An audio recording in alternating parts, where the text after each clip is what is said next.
blasphemy? Before what god? A god repulsed by the miserable humanity he created in his own image? I will not be shackled by the failures of your god.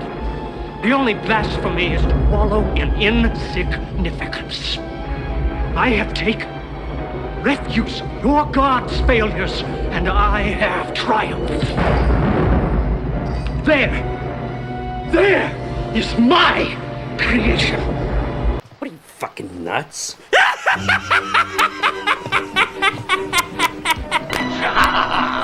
Oh, good. I love a chase.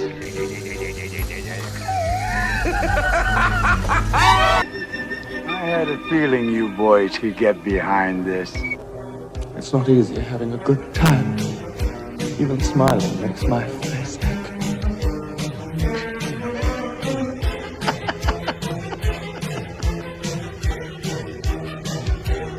Yeah.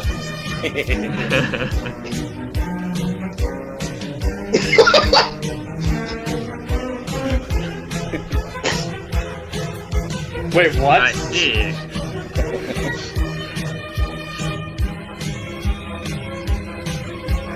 What? Oh my god. What? Yes! Yes!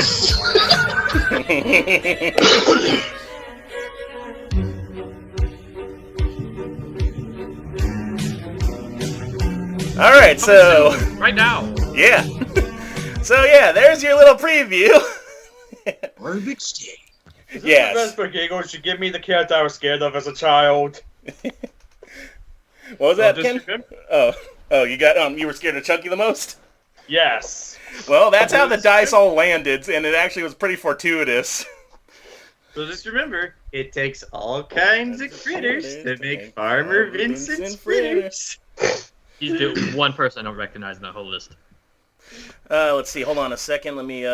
So I got some links in case anybody doesn't know their character a little bit. Mike, you have the Garbage Day guy. His name, and he's dressed as Santa Claus with the axe. Jayson, do you know anything about Captain Spaulding? I've got 2 links you could watch to know his character. I have seen the Thousand Corpses and most of Devil's Rejects. Okay, so you got his good. Oh, that was fortuitous then. Yeah. Zach, I know you know Frankenfurter. Oh, I am very intimately familiar with Dr. Frankenfurter. Mike, do you want a link to other stuff like your character does? Because instead of just Garbage Day, I got like a link for you. Okay. Just so you can know his character a little better if you want. There we go. But yeah, what do you guys think about this roster you guys all randomly rolled? Where did you? How did you pick these characters? Did you just put them on a wall and then just throw darts at it? Essentially, I wanted horror characters that can speak and aren't like overpowered. You know what I mean? So yeah, all of you have had the sweet embrace of death before, but now, not even 20 minutes ago, you've been brought back to life. All of you in one strange location that looks sort of like a mix between a walk-in freezer and a museum. Question: am I in my original body or am I the iconic doll? You're in the doll. God damn it! Well, now this is familiar. Interesting. Where the hell are we? Oh God. This is madness. I'm you're nice. Have we met before, sir? Have you stayed at my bed and breakfast? You look like someone who might have.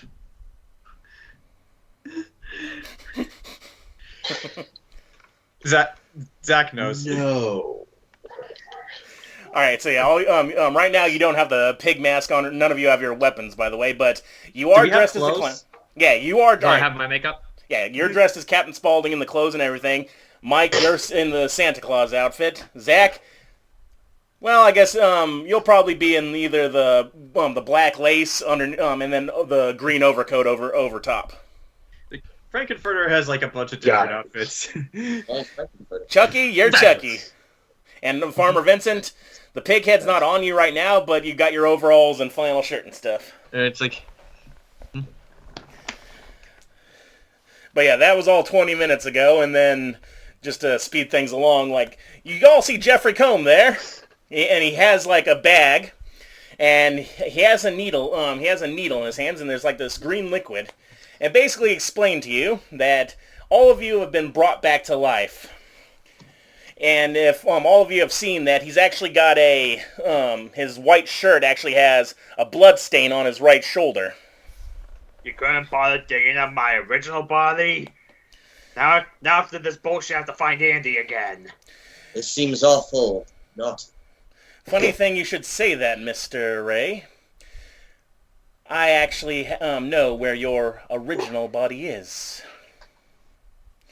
In fact, I can help all of you with endeavors that you have in this now that you've been brought back to life. I'm sorry. Question. I'm sorry. Hey, excuse me. I'm sorry. After marriage. Is that a fucking talking doll? Right? Yes, not quite sure how the science works on that, but the consciousness of serial killer Charles Lee Ray is within. I love it. Question. Tentacles. You say you brought us back to life? Yes. Each and every Might one I of ask- you has... Oh, yeah. Might I ask how? I just hold up... he holds up a little vial of green liquid through my formula. I have perfected over these years, and, well... Right now, I used it to bring you all back to life. All of you within this mockery of museum that my former partner has of you. Alexa, stop. And as you all see, like, all of you have come out of basically, not cryotubes, but almost display cases. And they've all got placards of your names underneath. I have many questions. My former partner has many peculiar tastes. I guess he wanted a collection of, well, serial killers, such as yourselves. I never killed anyone. I am no serial punished the naughty. I am no serial killer. I was just here for a good time. Ooh. I'm a killer. I look very naughty.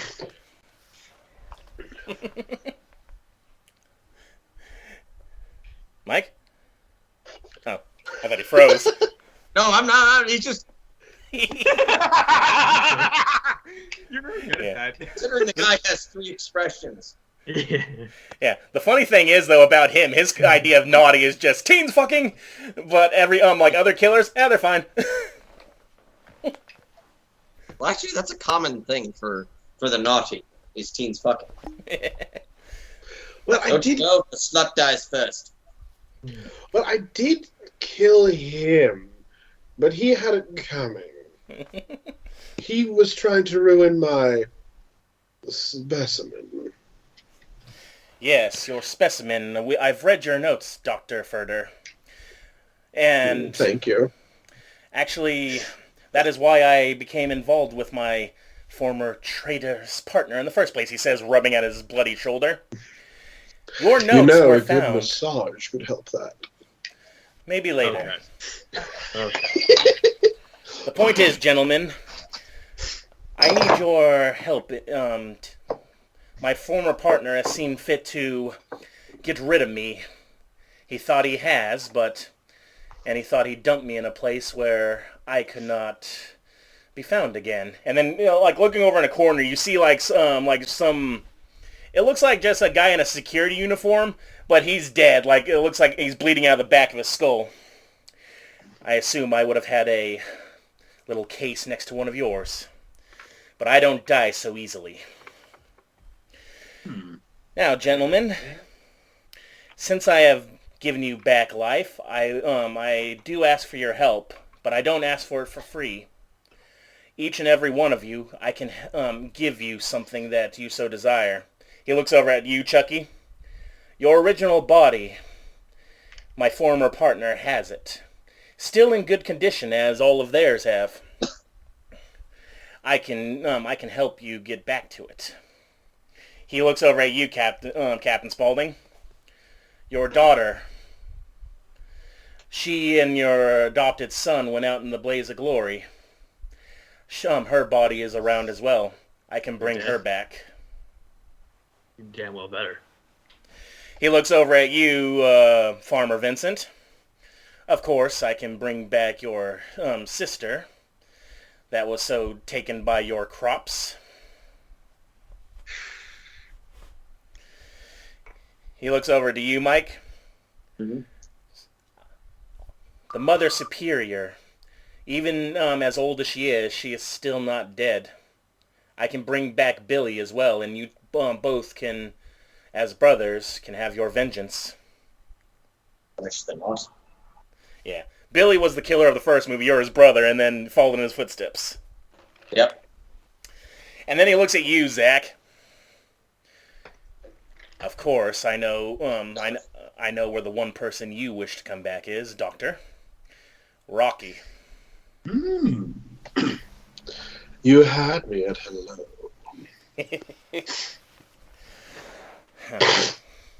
I thought you all might agree to this. As of right now, we are in a corner of his sickened museum in this town. He all but runs this town. Yours is sicker.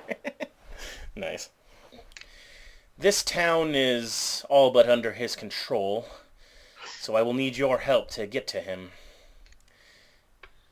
Also, not to alarm everybody, but most of you have been dead for well over 20 years. The year is 2015 right now. I have experience. I have some experience with corpses and the care thereof. 20 years. How is it we still have flesh? Because of my former traitorous partner, the one that has kept you on display. He's used your notes, Doctor, and whenever he says your notes, he kind of does in quotations, because you know that even though you took credit for a riffraff, did most of the heavy lifting. I look fabulous for a 20-plus-year-old corpse. Tell me. I look at mine like, you probably just picked me up at a Walmart. No, surprisingly, you were along them as well. I have a very sincere question. Goodwill. Has fashion evolved since my incarceration? I'm gonna eat her. Well, fashion comes and goes. I don't much pay attention to that myself. I have always kept the same style, he says, adjusting his tie. Was the white piece? Also 20 years. Question, is Jennifer Tilly still a 10?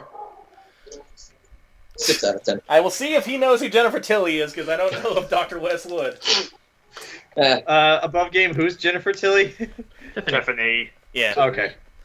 Let's see, I only ever seen in the later movies, well, she becomes a doll, but then she possesses the body of actual Jennifer Tilly. Yeah, it's weird. Yeah. So, all right. So I've this would only be ever seen Street the first Smarts. Child's Play, so Okay.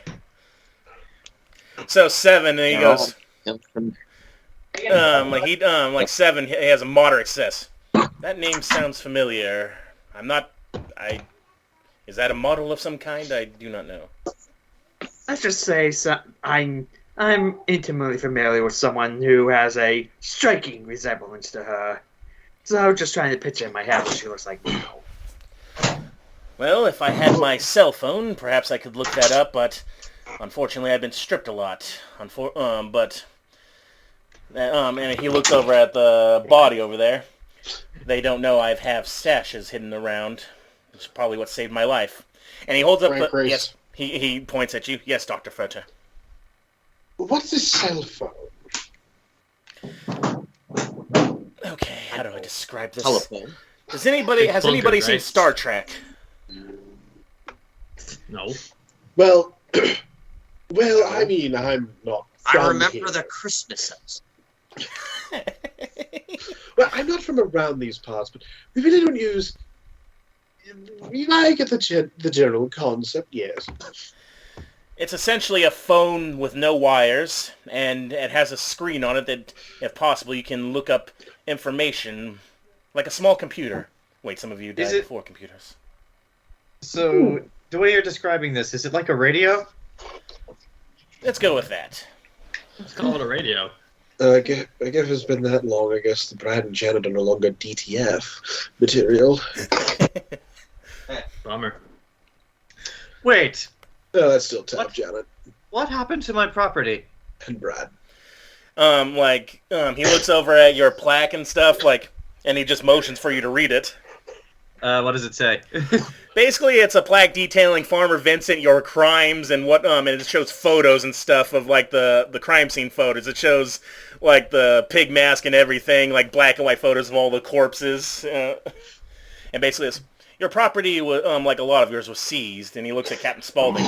Yours was, your gas station and the Firefly household was bulldozed over, I'm sorry to say. Seriously? Though with the whole cell phone thing, Chucky thinks, great, I'm the one who seems to be the closest to a modern person here. What kind of bullshit is this? That's right, you were in the 90s. well, then, the movies went on until, recent. I mean, the TV show just came out. Yeah. Wait, I just realized something. Frank died before the cat. Mm-hmm. So I guess him reading his plaque. That cocksucking motherfucker stole my castle. Yep. Is there an article about baby's death with my stuff? Yeah. Well, do you care about the ending of Devil's Rejects? I mean, it's kind of obvious, I've seen Devil's Rejects. Okay. So basically, you all went out in a blaze of glory because I refused to acknowledge that third movie that just got made. I was curious if you were acknowledging that or not. No. I haven't seen it either. That movie doesn't happen. So I didn't get lethally injected, I got shot. Yeah, you all went out in a blaze of glory, which is a much better ending. Gotcha. Alright. And, Ricky, of course, you got taken out by the cops before you could kill the Mother Superior, who totally has it coming. 2 movies, that bitch has it coming. She tortures kids. Fuck her. And she's almost 100 now. She's still alive in this timeline. That's why he's offering She won't die. She is Mother Teresa. Mother Teresa's Cenobite. But anyway, he holds up a bag, unfortunately, to needing your assistance. I don't have much of the perfected formula yet. I only have the imperfect one that I've been using for most of my life. And, he just shakes the bottles. Observe. And he goes to the dead security guard, injects him. The body starts twitching, and then it sits up. Welcome back, Mr. Security Guard. You're going to be helping us today and be a good boy. And he taps him with a pencil. As you can see, his higher brain functions are not as accessible, even though he's only freshly died. The batch I gave you is the perfected.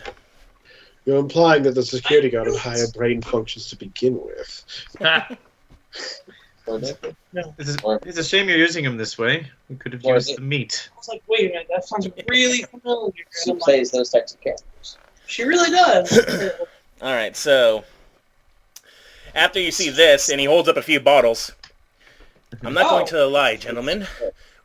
If you help me with my vengeance, help me take back my formula that he's trying to pass off as his own, I will reward you. It will be dangerous, though, and we will need more help like him. And he points at the dead security guard. With your expertise, I think we could help get some reinforcements. They don't take this the wrong way. Yep. Erica and But how can we trust you'll keep your side of things? Honestly, at this point, I'm in the same boat as you. And he points at the shoulder. I have a madman trying to kill me, and if he knows I've awakened his toys, he might do everything he can to put you back. Okay, don't take it personally. You're already screwed over the doll over there. So, just wanted to make sure. Punish the naughty. Oh, please, this is the... I've woken up as a doll a lot. Oh, please, this is the... 20 minutes later. Like if they made a movie series about it, I'm pretty sure there'd be like at least 7 movies and a TV show. Wait, they made a TV show? And maybe a remake that's not associated with the rest of the series due to weird copyright stuff. Right. That's voiced by Mark Hamill too, I'm sure. Look, I'm more than willing to help so long as you, at the end of this, you get me a nice big pink Cadillac and put me in the direction of Dentonvale. I have many questions, specifically about your formula and how it works with preserving corpses. But given what you have just told, I think that they can wait. Very well then. By the way, I suppose I know who all you are. My name is Dr. Herbert West, and the formula, I know how to give back life. I have perfected it, but now someone seeks to claim that title from me. Let's go take it back, shall we? And he starts walking towards the door. If you please. I just look over to Frankenfurter because out of everyone here, he looks like the only person I could even remotely trust. And yeah, the guy in black lace. So I just look over to him and just says like, well, it seems as if we have little choice, do we? Either that, or we just walk away and go home. I say this because I feel like it's in Captain Spaulding's character. I look at Frankenfurter too and I go, "Ladies first."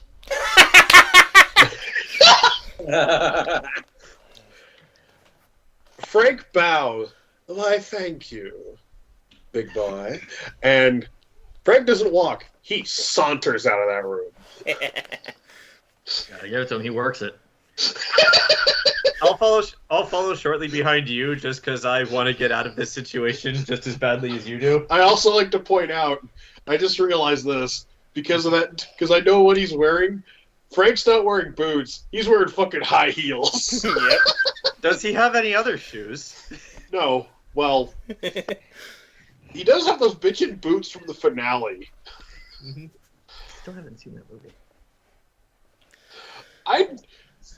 You haven't seen Rocky Horror Picture Show? Mm-mm.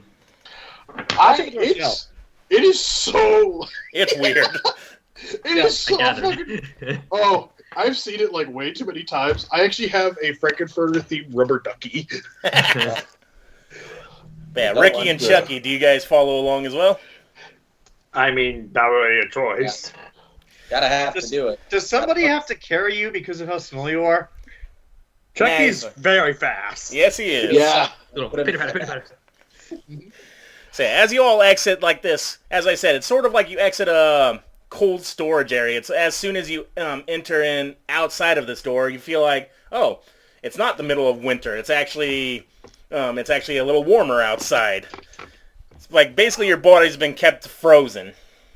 And looking around, you see that this isn't so much a museum. It seems like it's kind of like, it just seems kind of sort of like almost a normal house, like with this leading, with stairs leading up to it. Like you're in a basement almost.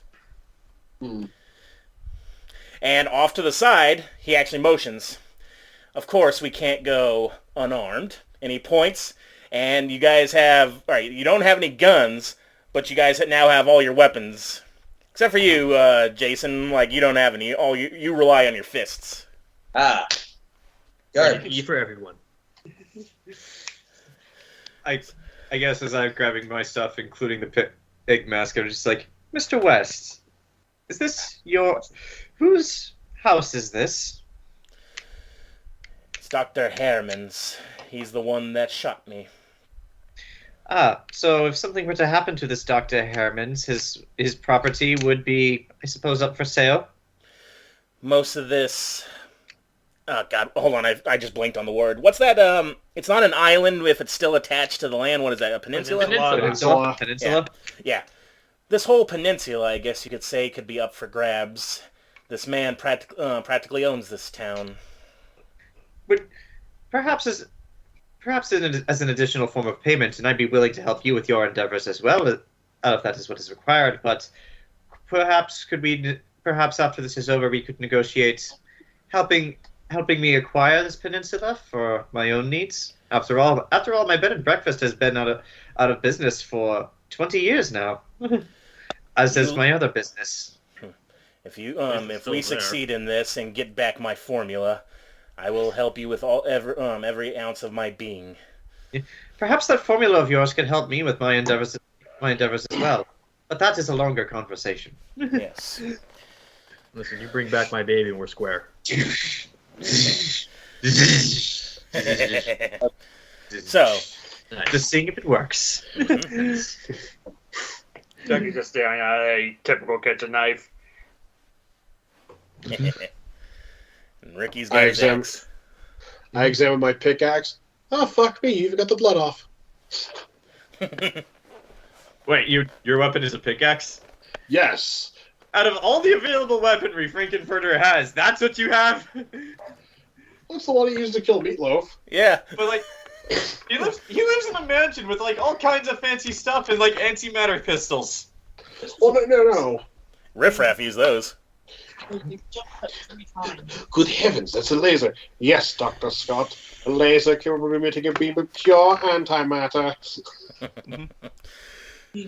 But yes, after you get with the dead security guard, you go up the stairs. You walk out onto a. It's not a suburban street. It seems, but you walk out of what seems to be a normal house, and there's a road in front of you. And he looks over at the security guard's van, and he holds the keys up. Well, I suppose at least we won't have to walk. Now, gentlemen, it is Halloween night, and this town, though it may be small, has many groups and activities going on. We do need a few more, he looks at the security guard, volunteers in order to accomplish this task, more reinforcements. So, where shall we go recruit? And he gives you the options in this town. Here we go. Carnival. All right. There is a carnival going on. Yes. There is currently a party being held in a cornfield. There's the drive-in movie theater. There's the police station, and then there's the where'd the other one go? And then there's the what's it called? The diner. 3 out of 5 is not bad. The drive-in doesn't sound like a good idea because people in cars, they could get away. Yes. I say the cornfield or the carnival. I'm already dressed for the carnival, but the cornfield party sounds good too. I might have a plan with the I mean, I carnival. don't think I stand out of the carnival too. I would look like either a prize or a lost toy. There you go. I have a plan for the carnival, but it would require us working together. Is that something that we can do? Please, Yeah. It wouldn't be the weirdest place I picked up help. It will require one of us to be a distraction. Are you speaking in a British accent? Yes. Yeah. Farmer Vincent has a southern accent, not a British. Yeah, he's got a southern accent. I don't know. I just started. He died talking. and became posh. You said the formula was foolproof. Look what you did to him. Okay, fine. Like You made him British, you son of a bitch. Okay, so I'll switch to my Will voice. Okay, it's just like it'll require one of us to be a distraction. There you go. One of us to be a lookout. I motion to Chucky, and the few of us to take care of them once they're lured in. I can be the distraction. I mean, clown at a carnival. It's like can be the center of attention. Who doesn't love clowns? It's like you there, doll. A lot of people. Shut up, you son of a bitch. It's like, you there, doll. I'm sorry, I didn't catch your name. Do you have a name? I'm Chucky. Yes. As you said, you look like a carnival prize. Perhaps we could use that to our advantage. You're doing the British again. Yeah, perhaps we could use that to our advantage. You could scout out bodies for us. People who look the most vulnerable. No one will be looking at you. You're just a toy. People who wouldn't be missed. Mm-hmm. Preferably young, Naughty. virile. Yes, young, naughty, virile men or women. You lost me. Okay. I don't think the star quarterback's going to be trying to win a good guy doll. Well, we don't need the star quarterback. And as for you, Santa Claus. I'm sorry, I don't know your name either. You just. You all know each other's. I'll just say you all know each other's name because all the placards were there. Okay. I love it. I'm doing that because I was deliberately not paying attention. It's just like, okay. You there, Ricky. Out of all of us, you look the most normal. No one would suspect it if you just walked up behind somebody and stabbed him in the back. With his axe. Don't you know what today is? Garbage day. It's actually Halloween. Yeah, I like that. Yeah, granted, it's going to raise questions why Santa Claus is walking around a Halloween festival unless you try to explain, like, metaphor for Christmas approaching. So I think we all have it. Captain Spaulding, you are the distraction. You are the distraction.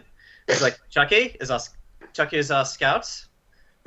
Ricky is our. What do you want to be called? You're the one who's going to be doing most of the killing. Santa Claus.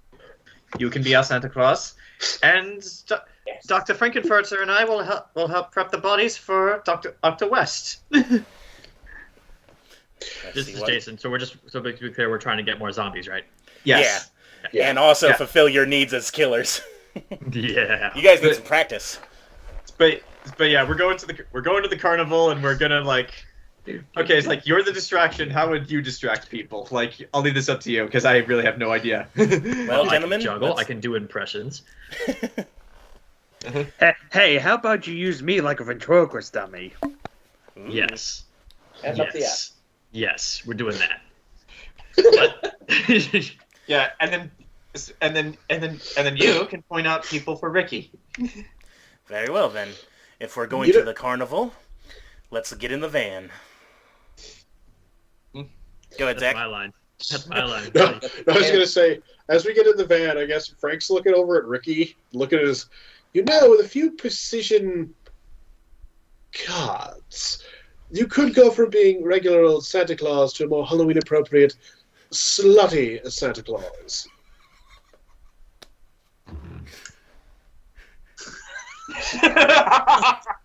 Here, give me a sec. We'll call it a work in progress, darling. And then pats Ricky on the head. Yep. All right, who's got shotgun with West up front? I suppose can't. I'll take The it. doll. Okay. I say either Hey, Ricky class. or Vincent I'll take it. because they're normal. Yeah, I'll take it. Wait. Yeah, they would look kind of fucked. Stopped at a stoplight. Cop looks over, and he just sees Captain Spaulding looking out the window. Don't you like clowns? Aren't we? It is Halloween, Yeah, it is Halloween. and I'm big. Yeah. Boy, Oh, by the way, it is nighttime, by the way. I should have said that, too. It is nighttime, so you're all good. Oh, so this will be easier. All right. Well, I shouldn't say nighttime. It's more like the sun's just setting, but yeah. it's garbage. Alrighty. Let's go get some new recruits, shall we? He starts up the creepy white van, and you guys drive along. And looking at the town, like, from where you guys are right now, you can't really tell that it's a peninsula. You can't really see the ocean through all the houses you're driving down. Right now, you see a few kids here and there walking along doing their trick-or-treat route, and he's staying away from that. And he's looking at them going, not helpful enough. Like he's just looking at them going, not nearly as helpful, too weak. Fresh. Yeah. And You need something of the teen variety. Thorn in your side. Now, does Chucky have a date with a 10-year-old boy in this timeline? And he's probably in his, 30s, 40s at this point. Yeah, probably 30s, I think. Probably. I mean, he's in the new show. Yeah. But yeah, this is 2015, and you guys are seeing all the new cars, especially Captain Spaulding and stuff. These cars are all futuristic and shiny and smooth as you're passing them by. try and find one with a set of wheels like that. Like you see a dang pickup like a lot better than what you used to drive, and it's like it looks so smooth. It's like it's something out of sci-fi, a spaceship, something you would put on display. Yeah.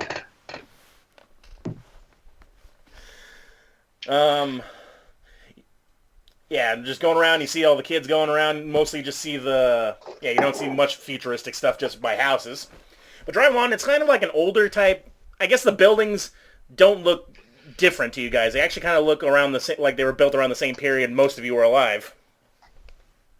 So it doesn't look like there's a lot of cops around here. Well, unless you go to the cop station. And it is a smaller town on a peninsula, but Dr. Harriman kind of owns it. But a smaller town on a peninsula probably only has like one or two cops. If we take them out before they can radio for backup, we won't have to worry. Yeah, that's why that was an option, police station, but we're going to the carnival first. Alright. So, driving along, you guys eventually get out of like the little suburban type neighborhood and into like the town proper, and you see it's kind of like an old picturesque kind of town. You know, like the old, this is Old Town Glendale, or this is Old Town Scottsdale. Well, not like the newer stuff. And yeah, the buildings like look a lot like how a lot of you guys were alive. There's like there's like those antique shops, like display cases in the windows and whatnot, a candy shop. And there's people milling about there. You drive by a diner, and you get past Cornfield eventually. That's where the rave is being held. But eventually, though, going towards the edge of town, more into the plains area, you find, you see the shining lights, the doot-doot-doot-doot-doot-doot. You see a bunch of tents, a bunch of rides, stands. You smell hot dogs and popcorn on the air. And he pulls up just outside the parking lot and stops the vehicle. Well, gentlemen, there's the carnival. I'm going to pull around the back over there. He says the back right corner. If you, whoever you're able to recruit, bring them there. Don't try to cause too much of a ruckus if you can help it, but at this point, have some fun, I guess. Dr. Furter, that will be our job. Everyone else, you know what you have to do. Showtime. So, does anybody need a bathroom break before we go into the carnival? I won't say no if that's what happens. Yeah, what do you guys think? Do you guys need a restroom, a quick 5-minute, or do you want to keep going? It's up to you. Well, I gotta pee anyway, so... Alright. Well, then just say it. Well, I didn't know if anybody else had to. I didn't want to break it real quick, because I'm only going to take 1 minute. Am I? Alright, well then I guess we are having a bathroom break if the DM needs it. Alright. I'll just pause it real quick. So, after dropping you off, the carnival just open air, they can go right into it. There's, like, rides, there's teens, like, playing the games and stuff. You're still kind of in the parking lot. And Wes drives the van and the security guard off to the side in the dark area in the corner where he's going to await you guys. So, you're in the parking lot as this big group in costumes and a doll. So, how do you approach? I feel like come on, Chuck. I feel like we should at the very least all split up. I guess I'll just go left and let him carry me. There we go. Yeah, like you two go together. Like I think the rest of us should probably split up so it doesn't look like we're together. But yeah, like every time Ricky kills someone, like Frank and I will quickly grab them and like take them over to West so that before anyone notices. How many are we looking for? As many as you can bring. All right. Okay. Here's another thing from a fit in the van. Oh, it's one of those big kidnap vans. You can fit quite a few. Let's say 20. I see. The SS date rape. Exactly. Yeah. Also, I will say this. I didn't say it before because I didn't want to spoil too much. Be creative. Like, you have your environmental kills. If you can utilize things like in a cool way, because especially Silent Night, Deadly Night, Ricky had some interesting kills with like just surrounding objects and stuff. Be creative. Don't waste time though. We don't want any of them running off and getting the police involved. Yeah. Trust me. I realize that could be a cool idea for a game like Hitman, but you're a slasher. Ooh. Yeah. Yeah, you can do that. Like, however you guys, I'm going to present you the situations. If you want to be creative, like, I just don't want to stab him. Oh, what's that over there? That's like a puddle of water. I can also add into it somehow. I suppose Frank and I could back up what's his name? Yeah, Ricky. Ricky, if he gets out, it gets out of hand. Alrighty. Or if Ricky ends up like grabbing a group. All right, so if you're all splitting into teams there, what's the teams? I know you're carrying Chucky, Captain Spaulding, and you're backing up Ricky, so is it 2 and 3? Yeah, it's 2 and 3, basically. Yeah. All right, so... You guys are trailing us, right?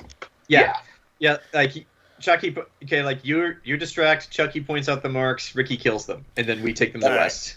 So all of you, while you're still here walking the parking lot, I want you to all roll me a Street Smarts. That is basically our wisdom for this stat. So my Street Smarts is 1, therefore I will add 1 to my 2 dice roll. Yeah. You roll 2 dice and then you add the score? Okay. Let's see. Moderate success for John. Got the maximum. Wow, really? Nice. 8, moderate. Oh, everyone's getting moderate. Nice. Well, Ken got, you got double, Ken? Yeah, I got 2 6s. Makes sense. He's had the most slasher movies compared to the rest of us, so he would know how it like works. he would have the most Street Smarts. All right, so... All right, I'm gonna go with the moderate successes first. All right, so just from walking in the down the parking lot, the moderate successes, which is Ricky, Vincent, and Captain Spaulding. Yeah, he did. But anyway, a boot camp though. Not kind of. It's the military. But anyway, as you're all walking, you're scoping it out. You guys already see a few interesting marks, like Vincent. You're already marking the damn fun house, like you see through the cracks and all the stuff. Vincent, you see the food stands and like all the grills and stuff you're smelling. And Spaulding, all the games, like you can do some fun stuff with some games. And also you do see other fellow people dressed in clown makeup. Now for Chucky I'll go with Zach first. Actually, no, both of you would see this. Alright, so Chucky and Frankenfurter. As you're all walking the parking lot, it's still quite a ways away, both of you notice a car shaking. And inside, like 2 cars actually, kind of almost side by side. And if a certain hockey mask slasher were here, you would hear the sound of teens fucking. In fact, Chucky, you know that there, you see a big dude, maybe a football player, and there's a blonde chick inside there. They're going at it. You can see it, but Frank, you can almost you hear it. You're like, You can almost taste it. Yes. Frank pauses for a second, right as he hears a crescendoing moan, and goes, "I felt that." But yes, these teens fucking are out on their own. Imagine how terrifying it would be. Wait, there's no one surrounding them? Sorry, go ahead, Jayson. How big is the parking lot? Yeah, go ahead, finish your thought first, though. I was just thinking how terrifying it would be. You're in the car, getting it on, and then you hear knock, knock, knock. You look out the window, you see Captain Spaulding holding Chucky there going... But yes. Continue. But yes, the parking lot is quite big. Like, you got about football field between you and the carnival, and no one's really paying attention to the cars. Like, you guys got dropped off. It seems like anybody who's in the carnival's already in there.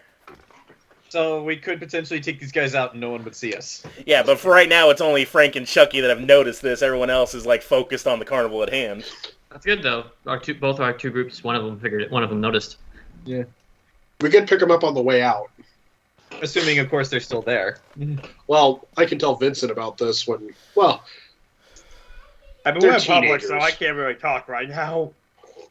I mean, no one's paying attention to us. You could probably indicate something. This parking lot isn't so much a parking lot as it's basically people are parking in a field, side by side, where this whole thing is set up. All right. It's going to be weird, Chuck, but I'm going to put my hand up your shirt.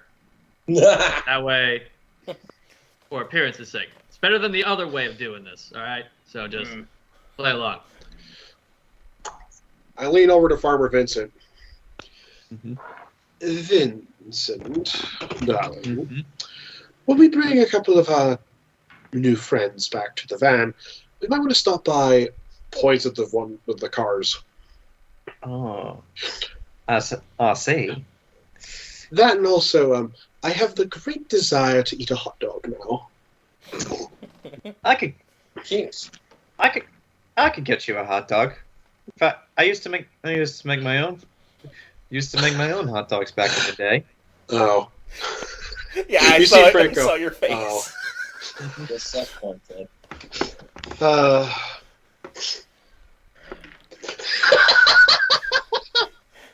And Ricky doesn't know about the teens fucking. He's focused on that, at all the stuff in the carnival. Like you noticed the. Why do I imagine Ricky's like the pyro, but instead of hearing like Sweet to like Dream Believer or whatever it was, he just hears Jingle Bells on infinite loop.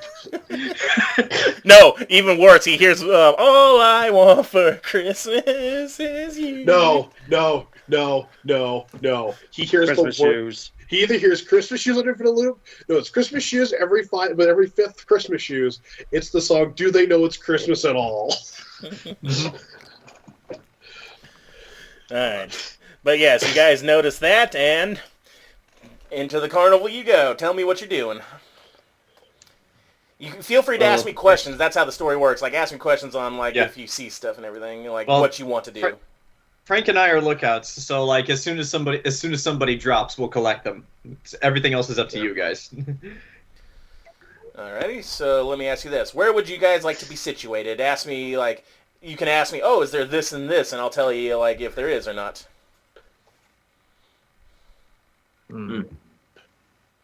What's a good spot that is out of the way, but like for example, it's say we're in a like an alley type situation between tents where we can see someone pass by, pull them over without being creepy. Go ahead and roll me a street smarts, Captain Spaulding. Uh-oh. Come on, Rogue. That's 4. Well, you're distracted by the lights. You're looking for any, like a hidden area, but it seems like a lot of this place, it's pretty packed for a Halloween night. It's all Halloween themed too. Like a lot of all the rides and stuff have like painted like there's like the blood theme. There's like pumpkins everywhere. There's skeletons. Like looking around, you're like, right now, none of you guys look out of place because of all the costumes. A lot of the people are dressed in costumes as well. But with all the lights and also all the smells, you're like, you can't quite find something like what you're looking for. What do you think, Chuck?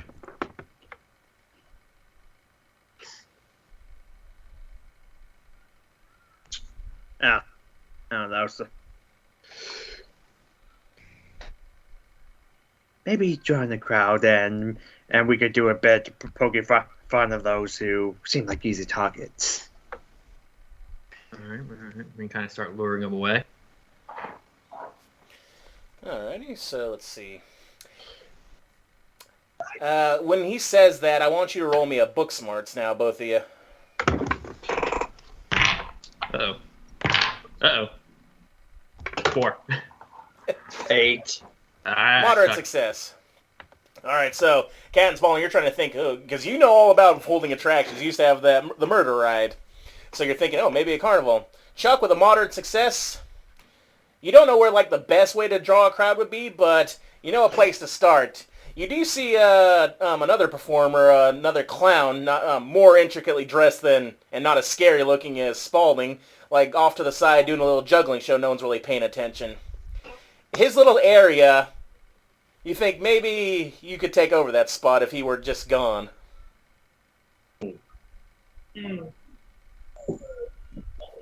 Huh.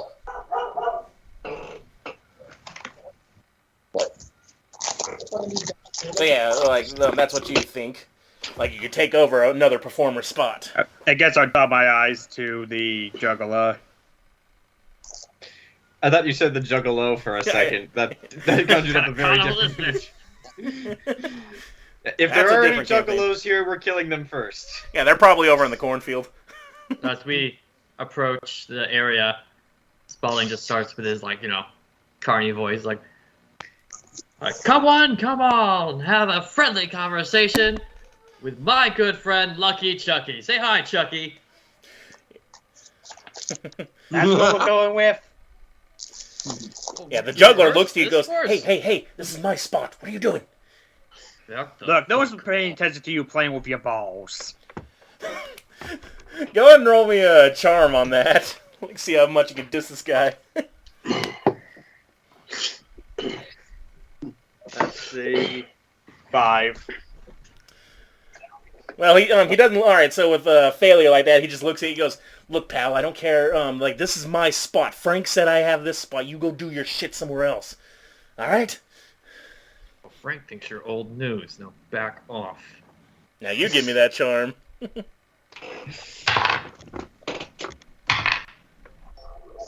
That's a mental plus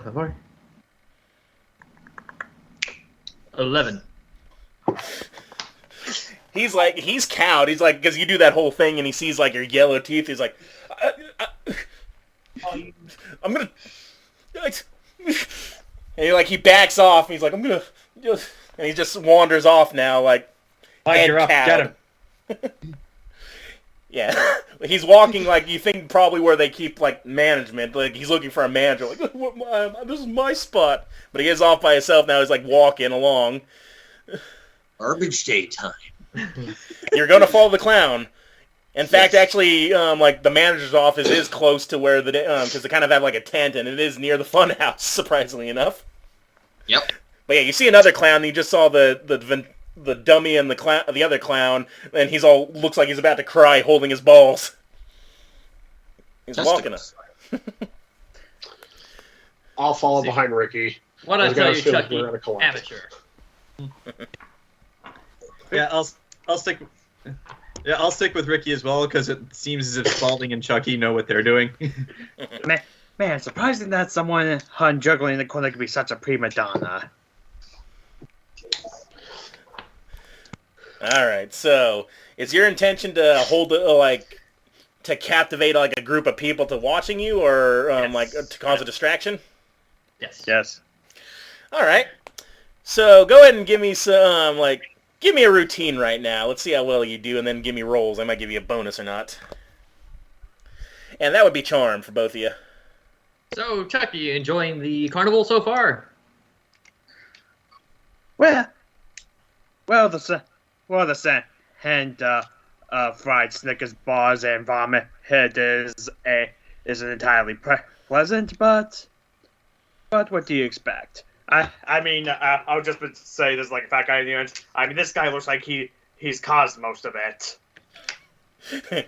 Ooh, Chucky, that's not very nice. What do you figure? What you figure the same thing?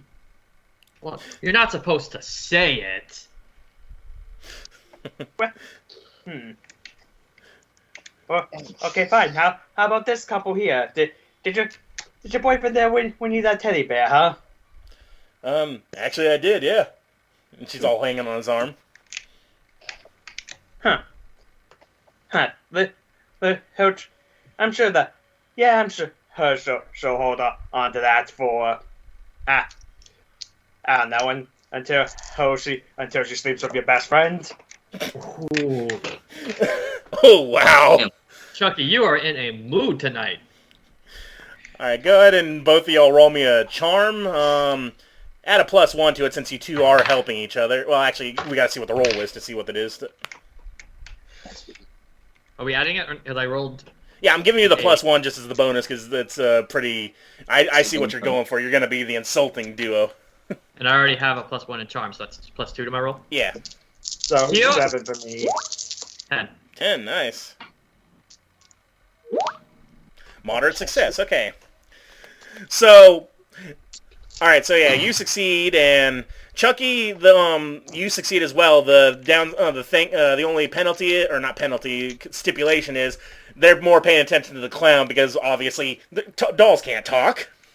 Oh crap! But anyway, after you say will die.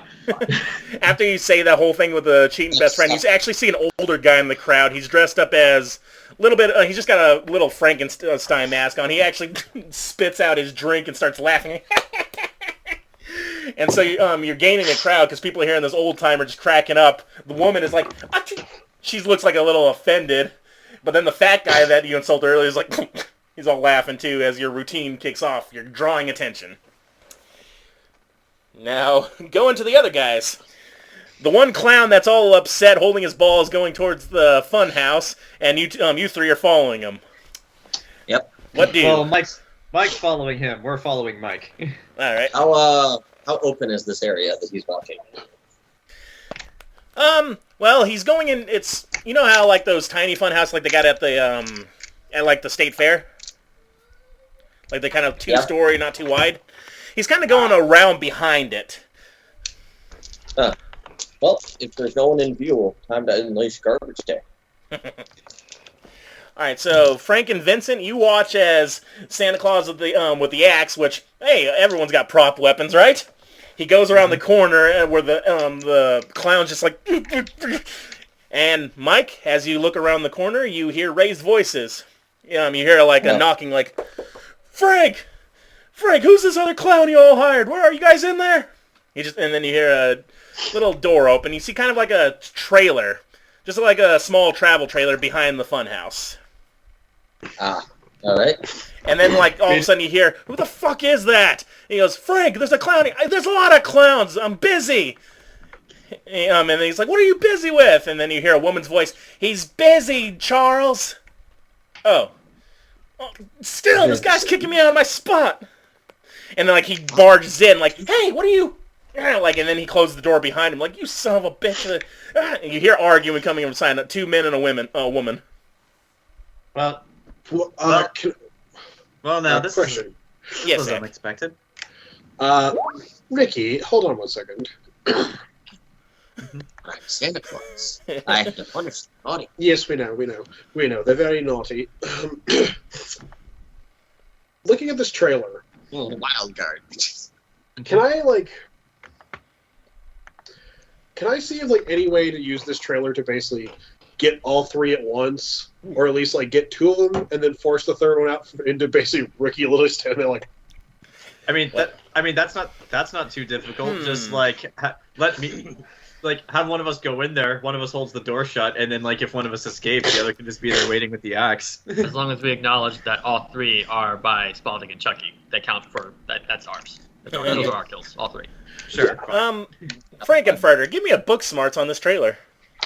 All right, let's see. Bookie smarts. And is anybody helping him look over the trailer, like Vincent and Ricky? And I'd also like to use. I'd also like to, as I'm doing this, I'd like to also mumble a little ditty to myself to give me a +2. Alrighty. Because I have a +1 to book smarts, and I want to use my weird science. Yes. In my head, why don't people understand weird science? Oh. Well, Well, Mike, you're focused on the naughty being in there. John, with a moderate success, you actually give 1 point to Frankenfurter, which makes it a nice 13. Lucky number 13.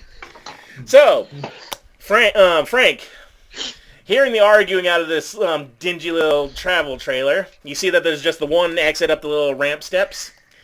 You do see some propane tanks up at the front, probably used for the heating in the and for the stovetop inside. You figure.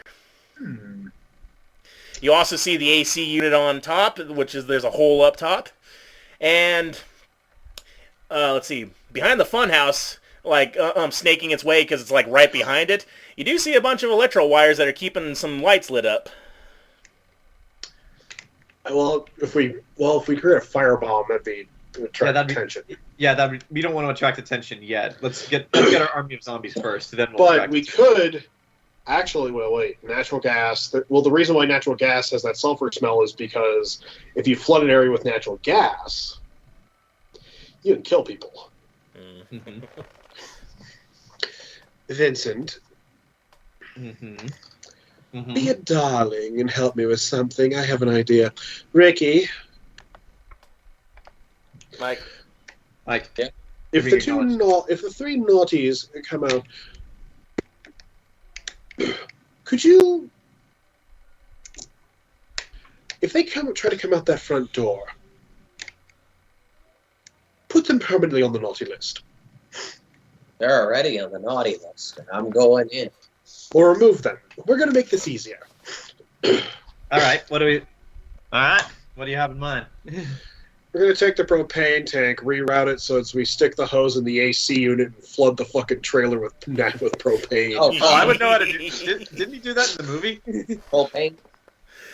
No, well, actually, yeah, that's the thing. Like, Farmer Vincent knows about gassing people, so you know this you can help him with this. So I will help him with this. All right, so if you're gonna, this would count as doing some weird science, and with that earlier roll, you know exactly how to do this. Now I want you to roll. Just give me the weird science again to see how quick it is. And John, if you want to help him, I do. Would this be book smarts or just weird science? Yeah, that counts as book smarts. Do I have anything that can help with this? No. Yeah. You can give him the help action depending on if you succeed that or not. I rolled a 12 for book smarts. Oh, that's great because I rolled a 7. Okay, so with a 12, he actually gives you a +2. And Mike, were you helping them with the gas as well, or are you just waiting outside? Yep. Yeah, I'll help with it. All right, go ahead and roll the 2d6s then. This is just the help action. That's a 5.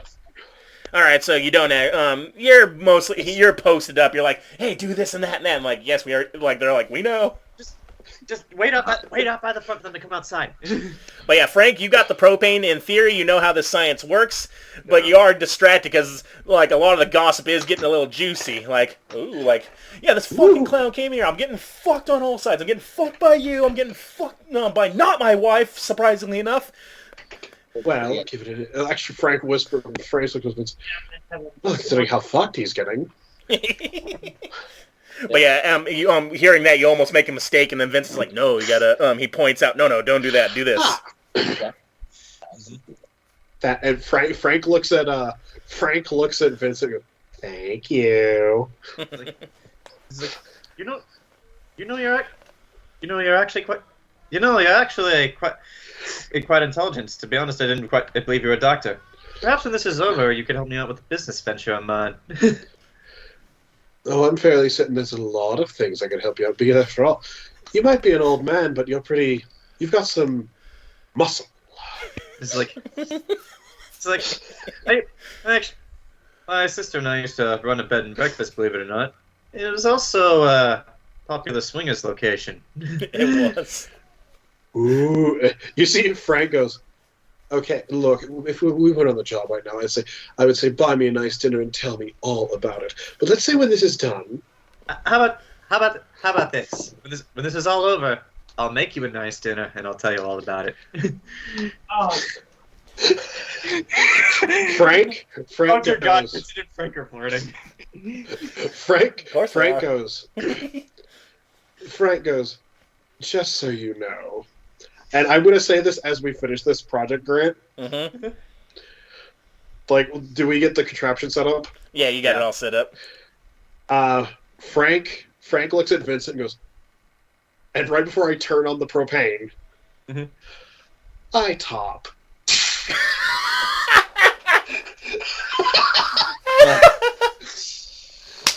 Okay.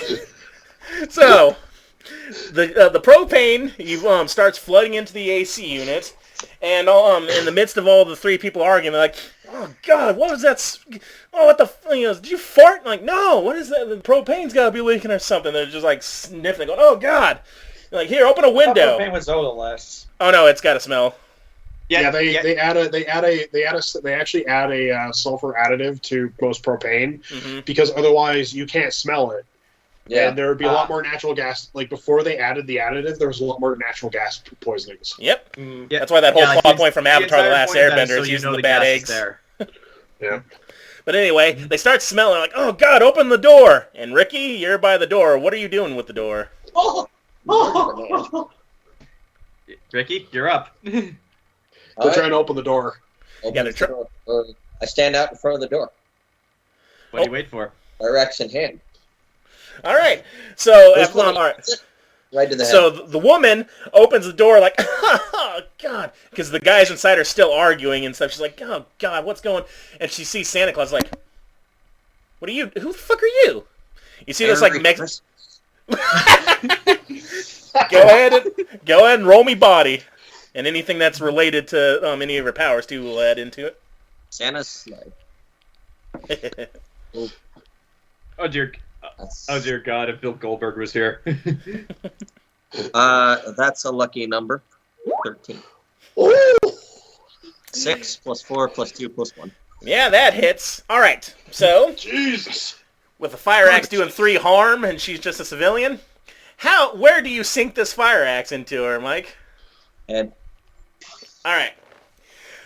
I'll say this, with 13, not only does she not even have a chance to scream, split her face like right there, the axe is stuck inside, she's still standing, and to the guys in the inside the trailer still, they don't notice anything yet. They're still arguing, and she's just standing there, like from their perspective, she just went to the door, stopped, and maybe she's getting fresh air, but it's stuck in her skull. Well, since they're inside, toss her out of the way and see if I can do it in the way that the body just flings off the axe toward the side. I'll say with the 13, yes, like it's like you ragdoll her off to the side. And with the 2 guys still arguing, like they just kind of, from their perspective, she just left, and they're arguing like, "Listen, Frank, I had guaranteed for this location, all right? I got to juggle all night, and then you hire some other clown. I didn't hire another clown." They're still arguing. Around or fire? Go and roll me street smarts real quick. Oof, that's not good. I don't have I got an 8. Or no, 9. Oh, I have a bonus. Yeah. All right, so while they're still arguing, you see a pack of cigarettes like just like off on like right in the entrance there on the table, and a little cigarette lighter right next to it, and the gas is still flooding, but these guys are like just angry as all hell. I take it outside, and then I kind of do it from a little bit of a distance. I light up the cigarette, and then I say to both of them, "Hey, smoking is naughty." Yeah, both of them look to like, what the fuck? I toss it, and then there you go. Well, with the gas pumping in, it doesn't explode, but they are now on fire. The inside of this trailer is now on fire. And then I close the door and fold the door shut. Yeah, they're trying to get out. Clawing. Go ahead and give me a body roll. Can I help him with this? Yes. If anybody wants to help. They don't need no water. Let the motherfuckers burn. We don't need no water. Okay. Moderate success, and let's see. He's helping you, so let's see if he gives you. Okay, so I got 6 4 is 10 plus 3 for me. That's a 13. All right, so you were helping him, so yeah, that gives you up to 10, Mike. Yeah, with Farmer Vincent's help, the screaming on the inside, the smell of cooking hair and meat, as these guys are like, and Frankenfurter, you're just watching all this like. Frank's just going, I wonder how Spaulding's doing. That's actually a good point. Spaulding and Chucky are running from a mob. Crap. Ricky, you better get back. You better get back to Captain Spaulding and Chucky. We'll take care of these corpses. All right, so as you're making your way out of the funhouse, like with they've got 3 corpses now, 2 of them a little extra crispy. We go back to the clown and the doll. I just want to say, as I'm moving the corpses with Frankenfurter, I'm explaining to him my business venture, which is to get my meat factory restarted, and what is actually in Farmer Vincent's fritters, because I'll need a partner with this, and I'm also explaining to him how I think Wes can help us out, because clearly his little concoction there is a way to preserve corpses. So it's a preservative that we can use, and the meat will still be fresh enough that no one will notice. Oh, but remember though, you don't use preservatives. Remember the whole lie, and then his final words. Well, I've embraced the preservatives at this point. So, yeah, but yeah. Oh yeah, Jayson. His final lines in the movie. It's like, I'm such a hypocrite. I use preservatives, and then he dies. But yeah, I'm explaining all this to Frank because I want Frank as my business partner on this venture. because he's a doctor. He can help me with this. I'm the one who brought it up in the first place as soon as it came back, but no, just pass it on. Whatever. It's cool. It's fine. It's fine. But yeah, while you got 3 corpses to add to the pile, getting to Wes, Ricky's going around to find the doll and the captain. We go now to the ventriloquist routine. Right now, you've gotten a little crowd. Some people have left because they're offended, like, oh, like, but a lot of the older crowd, like a bunch of older guys, are actually laughing, and some of the, some high school kids are like laughing too, like, holy shit, this is pretty good, because it's weird. But now you come to a point where someone's like, you insult a woman who's got the haircut. You guys, in the past, you wouldn't know what this haircut is. She's like, excuse me? Jesus Christ, it's Jayson Bourne. A wild Karen has appeared, Chucky. Just as playing the Pokemon music. What's your name? What's your name, young lady? Yes, I'd like to know your name. Like, this is inappropriate. There's children around, and you shouldn't be saying this stuff. Like, that man, like, you're making fun of that man's weight. You know, that's fat-phobic. How would someone be fat-phobic? I mean, what are they going to do? Chase after us? Chase after us? We'll outrun them. Like, the older guy that's been there since the beginning going, the guy with the Hermit, or the Frankenstein mask. And she's like... He lives. No one's him. But yeah, the fat guy's like... the fat guy's like a little put off, but he's not, like, pushing it. She's the one that's being offended for him. Like...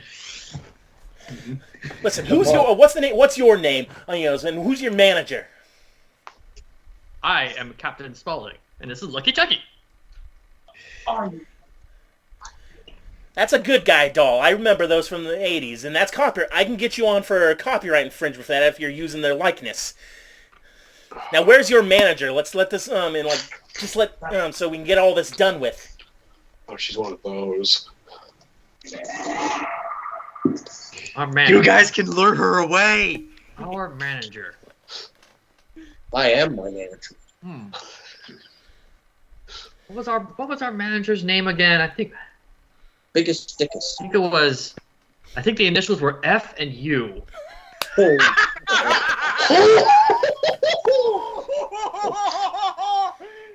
Oof, shots fired. Nice. Yeah. But yeah, you see how, like, it's mostly the Karen that's angry. Some of the people in the crowd, like, anybody who's actually offended have left. There's, like, a blue-haired girl in the crowd, too, like, going, ugh. Like, she seems to be disgusted with you guys as well, but, yeah, the Karen, like, goes, that's it, and she pulls out, only Chucky would probably know it, but it looks a little more futuristic than since your last death, Chucky. She pulls out a cell phone, it's like, alright, she starts holding it up. To you, Spaulding, it looks like she's holding up, like, a small brick of some kind. And she starts lecturing you. Oh, all this is giving me all this dealing with you is just making my throat sore. Does anyone have a glass of water or a water bottle? The old guy's like, and he tosses you a water bottle. Here you go, son. Chucky, can you explain why what we're doing is okay? While I drink some water. It's all in good fit for the man. And besides, Hyde, you're the one who chose over here watch a grown man play with a doll. Damn. You knew what you were getting. You probably knew what you're getting in for. No, excuse us. No, excuse us. I mean, you probably need to get back home anyway, Hayes, I mean, let's see, you look like you're here by yourself. I mean, if you get home in time, you may be able to catch your husband fucking the babysitter. Oh, God. You don't even have to roll. That was a good burn.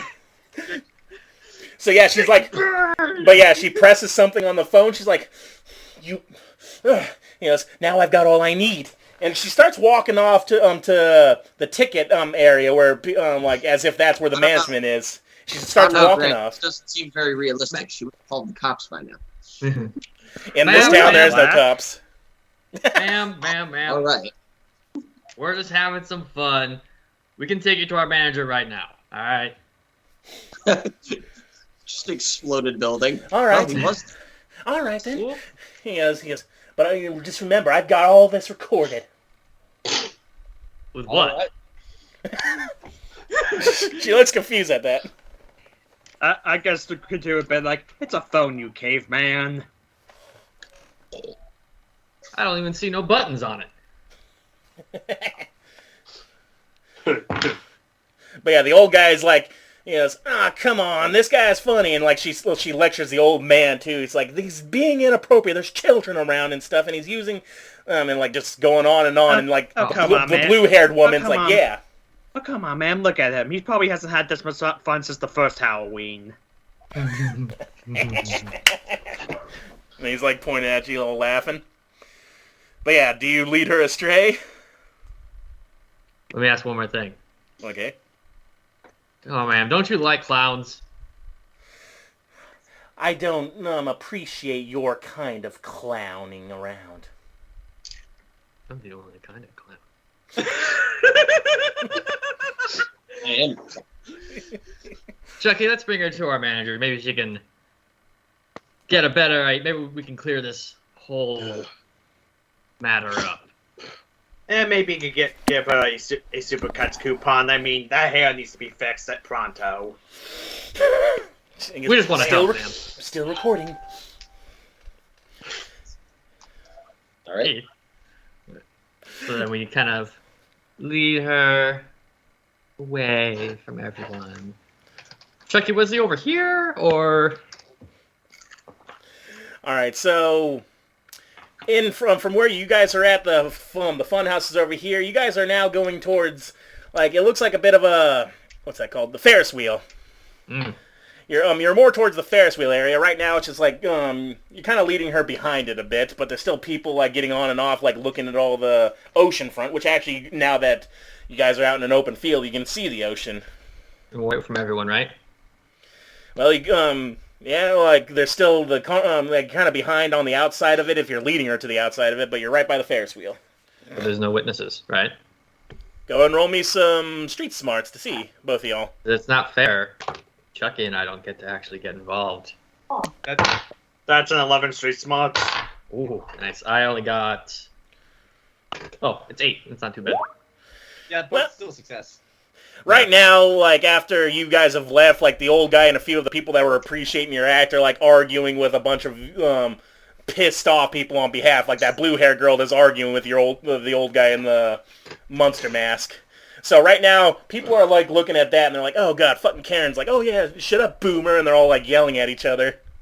So right now, you got the Karen to yourself. Now, ma'am, I just want to let you know, all those insults, none of that was me. All right, it was Chucky. Chucky just has the foulest mouth on him. Uh-huh. Yeah, keep talking. She's, like, not believing, just holding the phone up. Oh, I'm telling you. Do you know how ventriloquists work, ma'am? I don't say it. It's all him. For a clown, you're not very funny at all.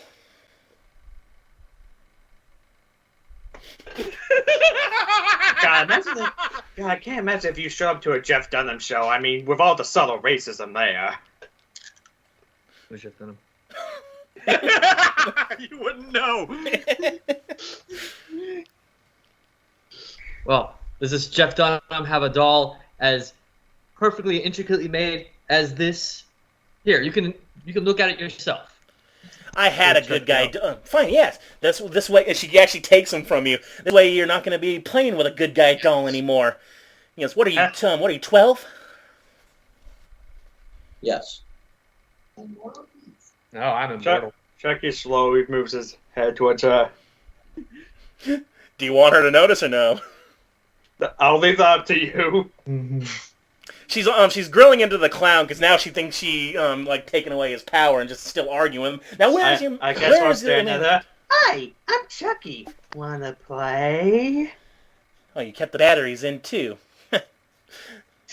She just chuckles like, yeah, look at this, and then, but yeah, she just thinks you're. She just thinks, oh, the batteries are in, but she's looking at it and like, wait, I didn't activate it. She just looks at it and she just shakes her head. All right, so where are we? This is the Ferris wheel. Where is, who's your boss? Told you. F. You. Fine. Why don't we get the police involved instead? And she starts punching in on her phone. There you go. Let's see. Okay, I have my knife, right? Yep. I stab her hand holding the phone. Roll me the roll me. I think it's for you. It's agility, right? Agility, because right to the end. That's not a knife. What agility now one, so it's +3. Okay, so that's 14. Ooh. Jesus. Did you get snake eyes on that, or? No, a 6 I mean, and not a 5 snake eyes. plus Okay. Plus the 3. All right, so that is an extreme success because that's almost as close to a crit as you can get. So yeah, not only do you stab into her hand, it goes through the phone and kind of pins it into her hand too, like. And at first, she's too shocked to even like know what just happened. She's like, "Are you still holding the knife?" Yeah. And she looks over at you. Hi, Karen. She's so shocked, and she's about to, she's like sucking your breath. And Spaulding, you've known from a lot of the victims that your family have taken, you know when a loud scream's about to happen. Punch to the face. Headshot. Oh, crap. Oh, crap. 6. Unless, because Chucky's distracting her, I can add 1 more to it. You know what, I'll allow that because he did stab the bitch in the hand, so give that a 7. It's a moderate success. Okay, here's the stipulation. You're gonna hit her in the face, but it's not, it may not knock her out. Do you accept this? Either that or she's gonna scream for sure, so yeah. Alright. So as she's about to scream, you pop her right in the mouth. She falls down. Chucky, you land on top of her with her, and like she's holding her mouth and her nose is bleeding. Because it was only a moderate success, it's not the full strength. That's why she's still alive. Like you probably knocked a tooth out of her and stuff. And she's like, That's somehow worse. what? Can I pull out the knife and stab her in the throat? Go ahead, roll me that body. And she's all like looking. Oh yeah, agility. Yeah, sorry. Both the same numbers again, so 14. Jeez. So after being bodied by this big clown, like, and you heard a meaty thud, you go for the ride, cackling. I'm assuming the way you pull the phone, you pull it out. For rule of cool, the phone is still attached to the end of the bridge of the knife. As and what do you say to her as you plunge it in? It's for you.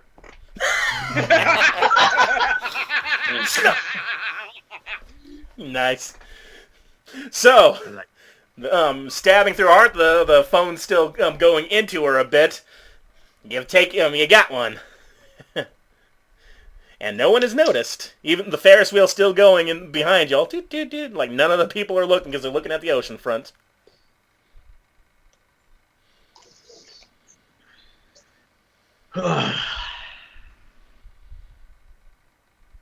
So, alright,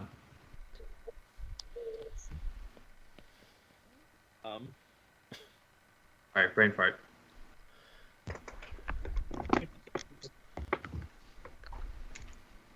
So what's the best? Because not bad, Chuck, not bad.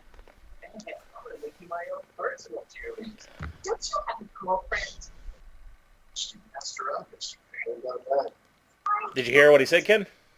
Yeah, I guess I just nod.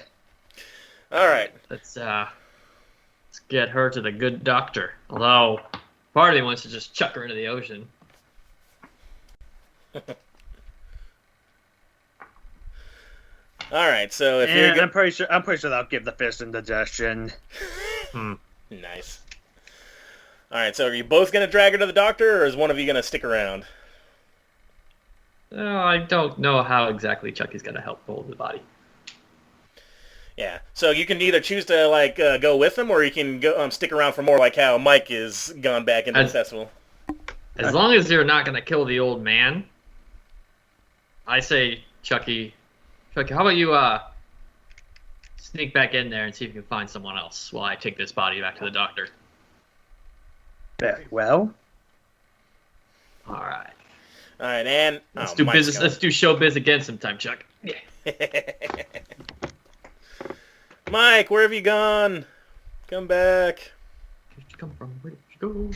Where'd you come from, Ricky Chapman? Well, while we wait for Mike, I guess we'll still continue with Chucky. So, Chucky, as he goes off with the Karen, you go look around, you see the old guy arguing with, like, I guess punk rockers, because they got weird hair right now, and they're all holding cell phones up to him, too, like just an argument. I guess I'll use wordplay to move stealthily. Go ahead. Not be seen. Is that agility? Yeah. 9. 9. All right, so looking around, you see those people are arguing, and like there's still like there's not as many kids around and stuff doing doing activity. It's mostly adults and like teenagers. You think the kids are out trick or treating, but then you also you still see a few food stands. You see a few game stations and stuff, and yeah, you see Ricky in the crowd coming around the corner, and also you see smoke coming out from behind the funhouse. What would you like to do?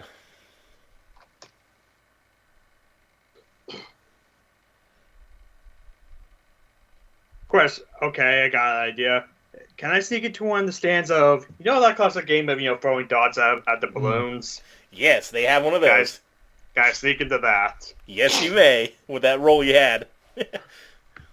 Right now it's being manned by I'm going to say this, kind of skinnier black guy with glasses, and he's dressed as, he's actually got like a fake hook hand on, and he's got like an overcoat pretending to be the Candyman.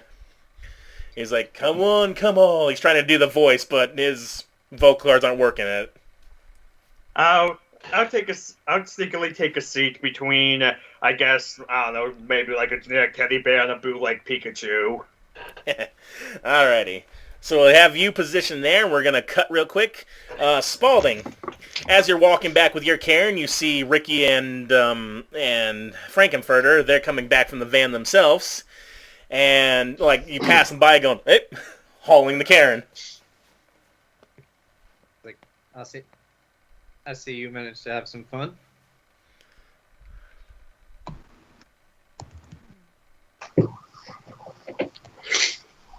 Oh, he was saying that to you, Jayson. Oh. I see you managed to have some fun. Oh, we were killing it out there.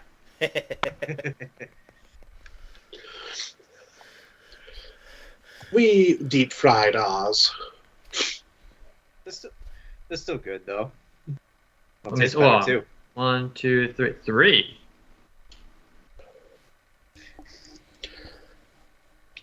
May I, if you don't mind, I ask if I could have your body for a second? By all means. I take it, and then like the two of you watch as I just sniff the corpse, like, not as lean as she could be. It's not much on the bone either. We'll make do.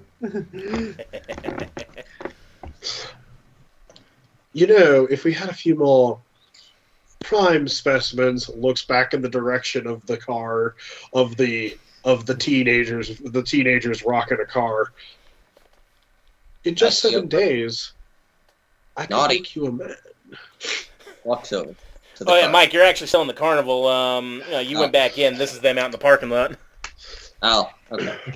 Yeah, She's like, why let an opportunity go to waste? They're gonna leave that car eventually, How do you declare? I'll say, let's get him now. Vincent, the chainsaw is too loud, says Frank as he pulls out his pickaxe. Come now.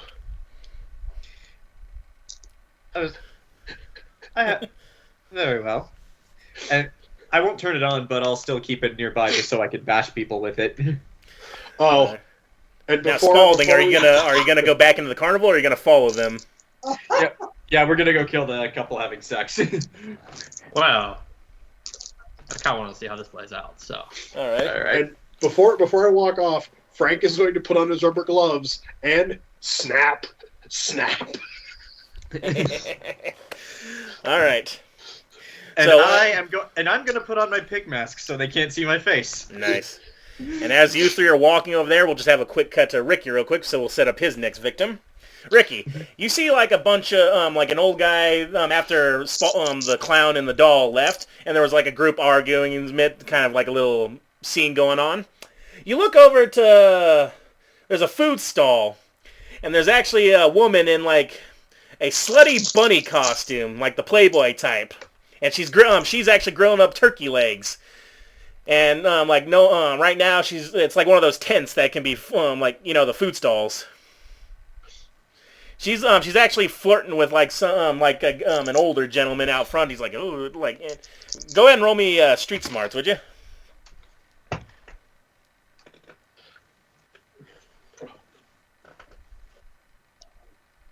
Yeah, go ahead and street smarts, Mike.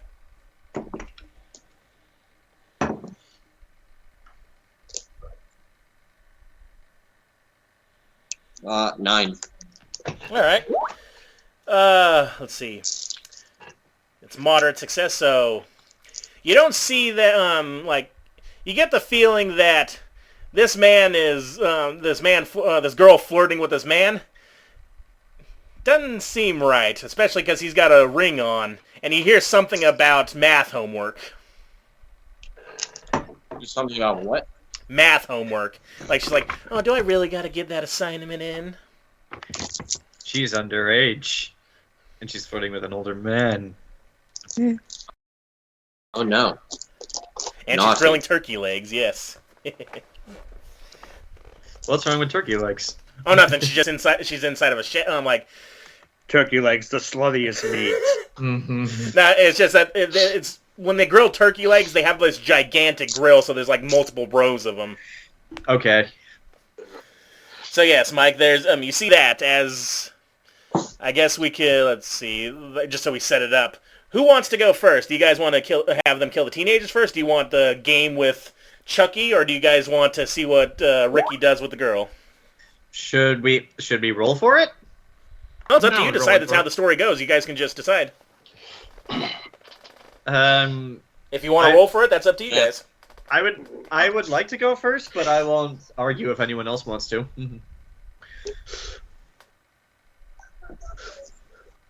Just good. Well, if no one else is arguing, could we start? Yeah. Could we start with the couple having sex? Yeah. Okay. All right. All right. All right. Let's do that. All right, so we cut back to the guy with the pig head mask on, the transvestite, and the clown walking towards the car that's shaking. 2 cars that are shaking, actually. They're side by side. One is surprisingly a minivan. It's a gaudish purple color, and the other one actually looks like a classic dang Thunderbird. So wait. There's 2 cars that are shaking. Mm-hmm. Eeny, miny, mo. Catch a tiger by the toe. Well, Frank, how do you want to play this? Watch the Spaulding. Eeny, miny, mo. Well, I think Spaulding's got the Thunderbird. Go for it. Yeah. All right, so if you two are if he's going to the Thunderbird, you see inside you can see the window's kind of fogged up a bit, but you hear a man and a woman grunting. Frankenfurter and Vincent. There's more than one person in this minivan. Oh! You hear 2 distinct male grunts and a slider woman grunting in there. Oh. I hold up the chainsaw. I'll still have it if we need it.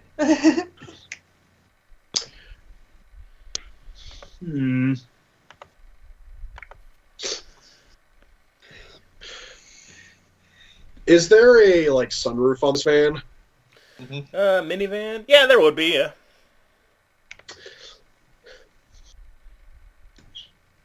You want me to get on top of the car?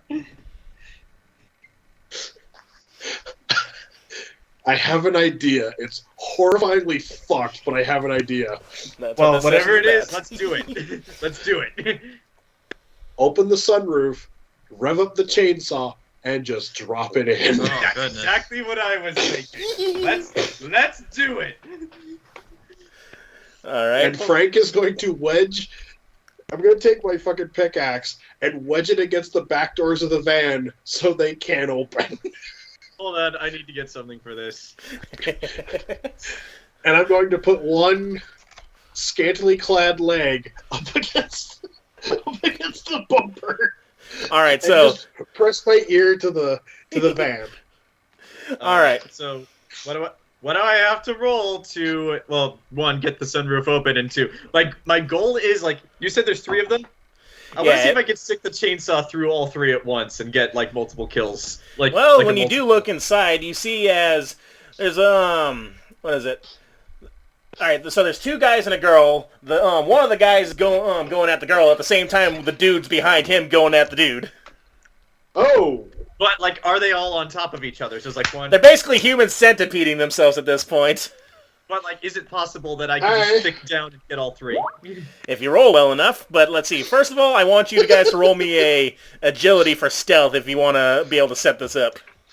Okay. Me as well, or are we doing theirs first? Depends. Do you, will you let them go first? Because yours will be happening simultaneously if you... they can go first. I just wanted to make sure if I need to roll yet or not.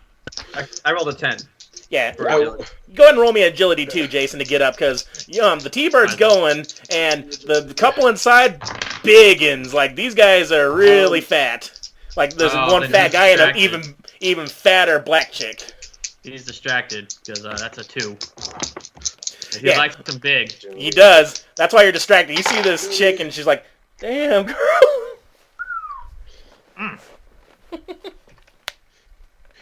Beware the Transylvanian twink. Nice. So yeah, while Spaulding, you go up and you're like, oh, I gotta get bodies, but then you see these fatties just going at you. You're like, you're just getting closer to the window to watch.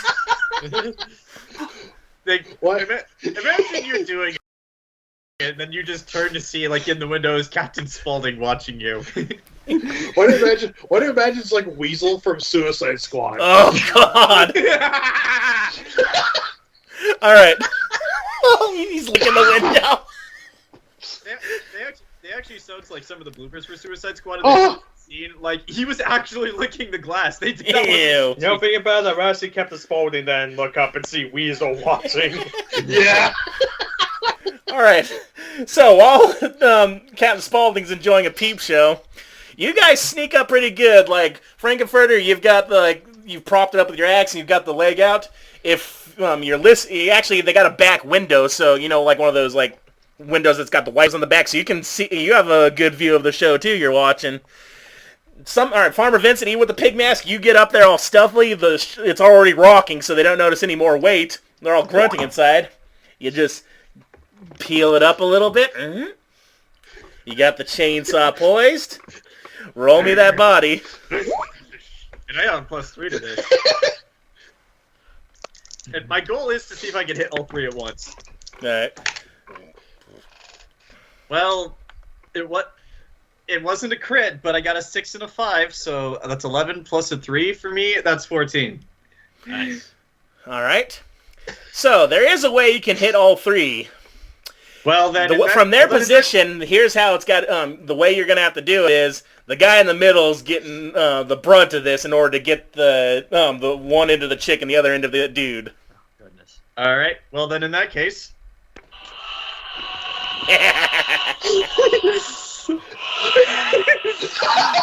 So as the chick's getting it, she opens her eyes and looks up at the front, and she's like so speechless as this pig mask is in a chainsaw. And do you rev it up?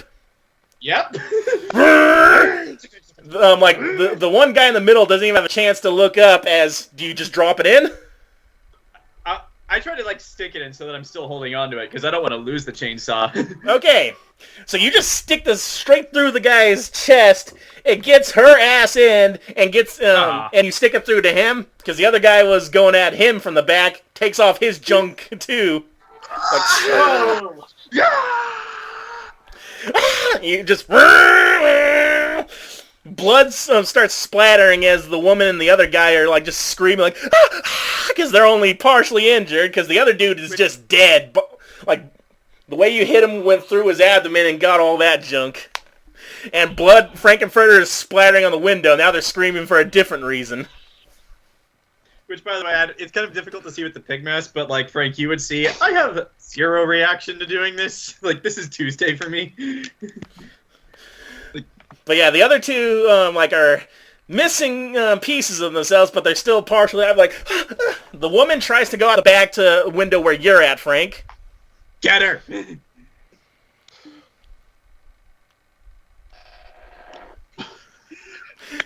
She comes up and, like, how are you looking through this window? I will have pulled back.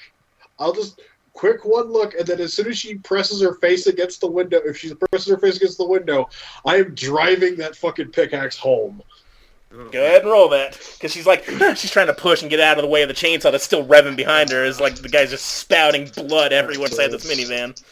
+2, because I'm going to use I Can Make You a Man. Ooh, that's a 6. No success. Well, no, 6 is a failure, actually. Yeah. She comes up to the window, sees your mug just doing that smile, like, and you drive, she goes, ah! She backs up as the pickaxe, like, makes a hole through that window. She's like, there's more! Can I, like, see if since she backed up towards where I am, can I see if I could get her to pick up the slack? Well, first, before that, though, because this is all happening simultaneously, Captain Spaulding, chainsaw's going, and a bunch of people are screaming in the next car over. The two fatties inside are like, you hear that? And they look around, and they just see your face in the window, like... I quickly... is the door unlocked? Well... would you have checked before? Probably got distracted. I was gonna quickly get into the driver's seat. You know what? Go ahead and roll me a body. Let's see how well. If it is even if it is locked, let's see if maybe something happens. 10. Well, that door might have been locked. Clunk! You just pull off its edge, get inside with him, and pull it right close behind you. I get in the driver's seat. I look back. Some psychos out there. I'll get you to safety.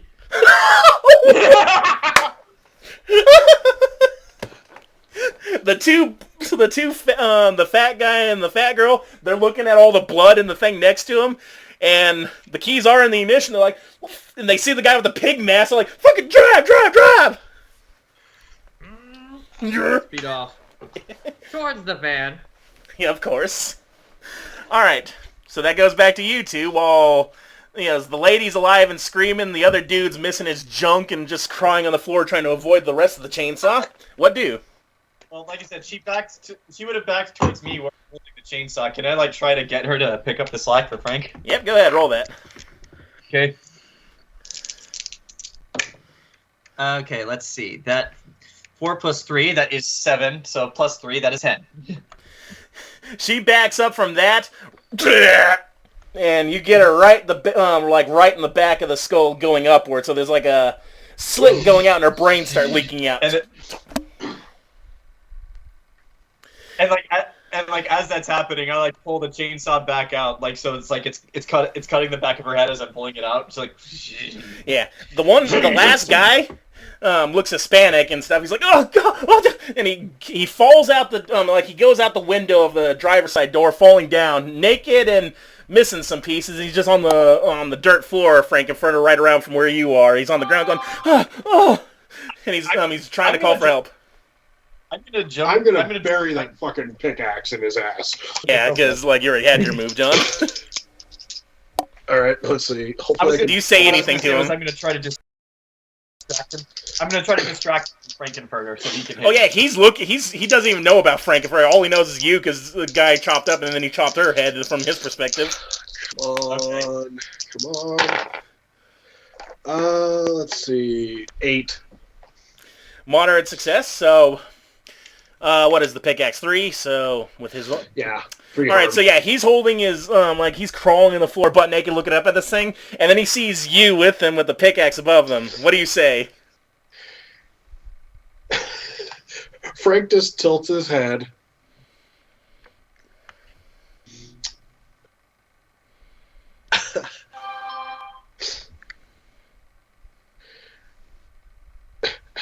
Frank just tilts his head and just says,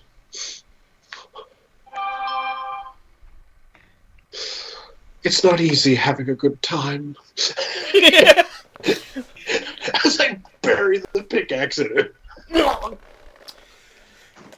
And that, like, it goes right through his eye. He's, like, gaping for a moment. And then the light fades. And in the midst of that, you guys probably noticed that a car took off, but then you see that Captain Spaulding's nowhere in sight. Shit. Well, that might be a problem. For now, though, What nice and lead. As I was explaining to you before, Doctor, it takes all kinds of critters to make Farmer Vincent's fritters. In fact, you can... Yeah, John, as I will say this, there is kind of a sausage laying on the ground now amidst this pile of dead bodies. You can save that for later. Actually, I'm not... Actually, yeah, like, like, Frank, you watch as he, like, collects some of the meat he chops off and, like, just puts it in his pocket or something. And actually, just for a snack, you watch as as he takes off the pig mask, he just, like, takes one up. You're no stranger to eating people, Frankenfurter. This will taste nice. I mean, it's no meatloaf, but that could be easily fixed. I know a good meatloaf recipe. But yeah, while that's happening and Spaulding's driving off, we'll now go back into the carnival. So, Mike or Ken, which one? Or you can do this simultaneously too. Who wants to go first? Ken can go first. Alrighty. So Ken, as you're sitting in this teenagers like balloon dart area, you see this big biker dude come up. He's got a big beard, and he's got like a woman that shouldn't be dressing that skimpily for her age. Nobody wants to see that shit. And they're like, "So, how many balloons I gotta get to win something for the little lady?" Well, all you have to do is pop 3, and then you can take anything you want. Just 3, huh? And the guy, he's like, "Ugh! The balloons aren't popping, though, because you know those games are fucking rigged." And he starts getting more frustrated. He throws more money down, keeps trying. He's like, "Oh, fuck it." And he's like, "Sorry, sir, those are the only tries you get." He goes, "I ain't paying no more. You give me one of those goddamn dolls." "Oh, my God. Sir, you have to win it." He's like, "Yeah, you know what?" He goes, "Fuck you." And he grabs you, actually, Ken. What do you think about that, huh? Do something about it, kid. And like the old biker lady's way too tanned, hair that's not supposed to be that blonde. She's like, and she holds you, "Thanks, hon." And they walk off as the poor kid's just all exasperated, like, You're now in the possession of the biker and his wife, quotations. Was there anything you would have grabbed while you were in that tent, Ken? Well, I mean, I assume I still have my knife, but I mean, I was planning to throw darts at the kid, but... Well, you would have had that chance while he was still throwing, I will say that. Okay. So while he was doing that, if you wanted to throw at the kid too, this could also be where things get funky.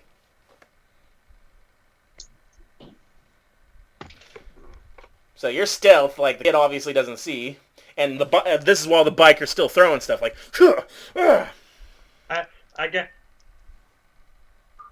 I guess I'll definitely like throw a dart into the kid's arm to maybe start a commotion. Yes, do it. So what would that be? Throwing dex, or that'd be agility.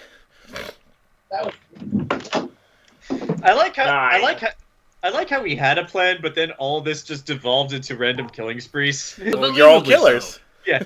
All right. So the kid gets at some point the biker's like, "What the?" and he's looking around and like, "Hey, ow! Watch where you're throwing." And he goes, "I didn't throw that. What the hell are you talking about?" Like, he's all looking around like confused, and because he's still got the 3 in his hand.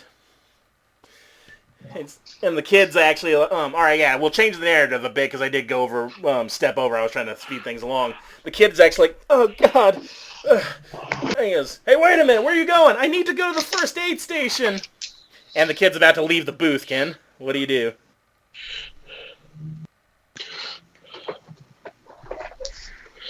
And let him leave. I mean, I can't really escape the grasp of this lady without making a scene.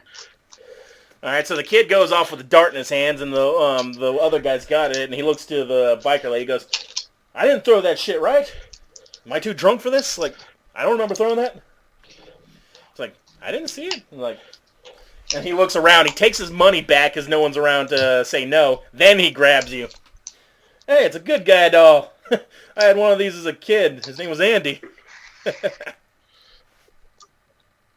Hearing that name actually, like, you're like, that's like, triggered. Trigger! Hi, I'm Chucky. I'm your friend to the end. Holy crap, they even got the batteries in it. Here you go, ma'am. Friend.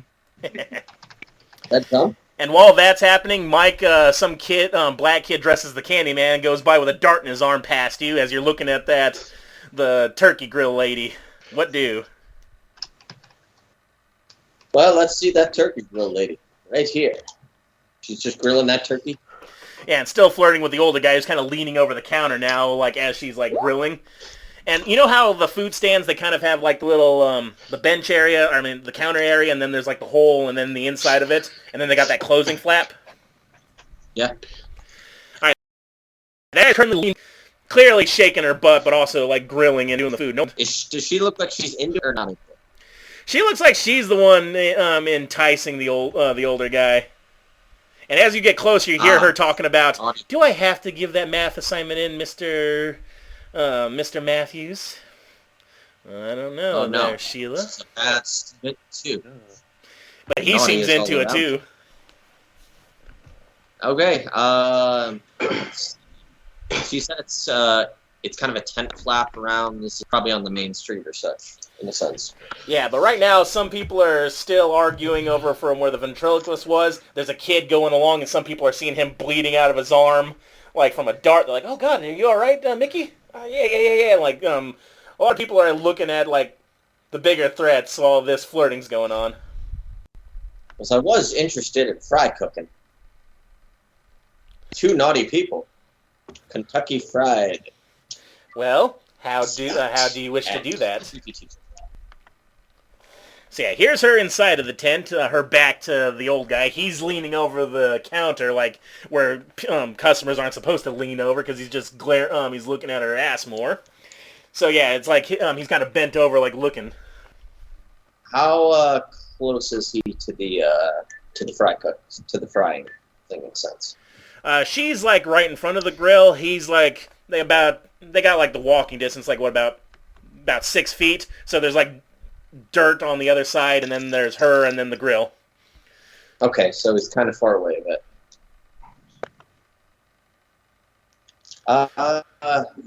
And the tent flap is like right above him. Oh. I want to try to axe him. Close the tent. Try to axe him. Close the tent flap, and then push her into the fryer. Face first. All right. Are you wanting to hit him in a way that he falls inside of the tent, or do you want him to fall outside of it? Inside the tent. All right. Go ahead and roll me body, because he's distracted by her, and then also roll me an agility for stealth to see if she'll notice after you do this.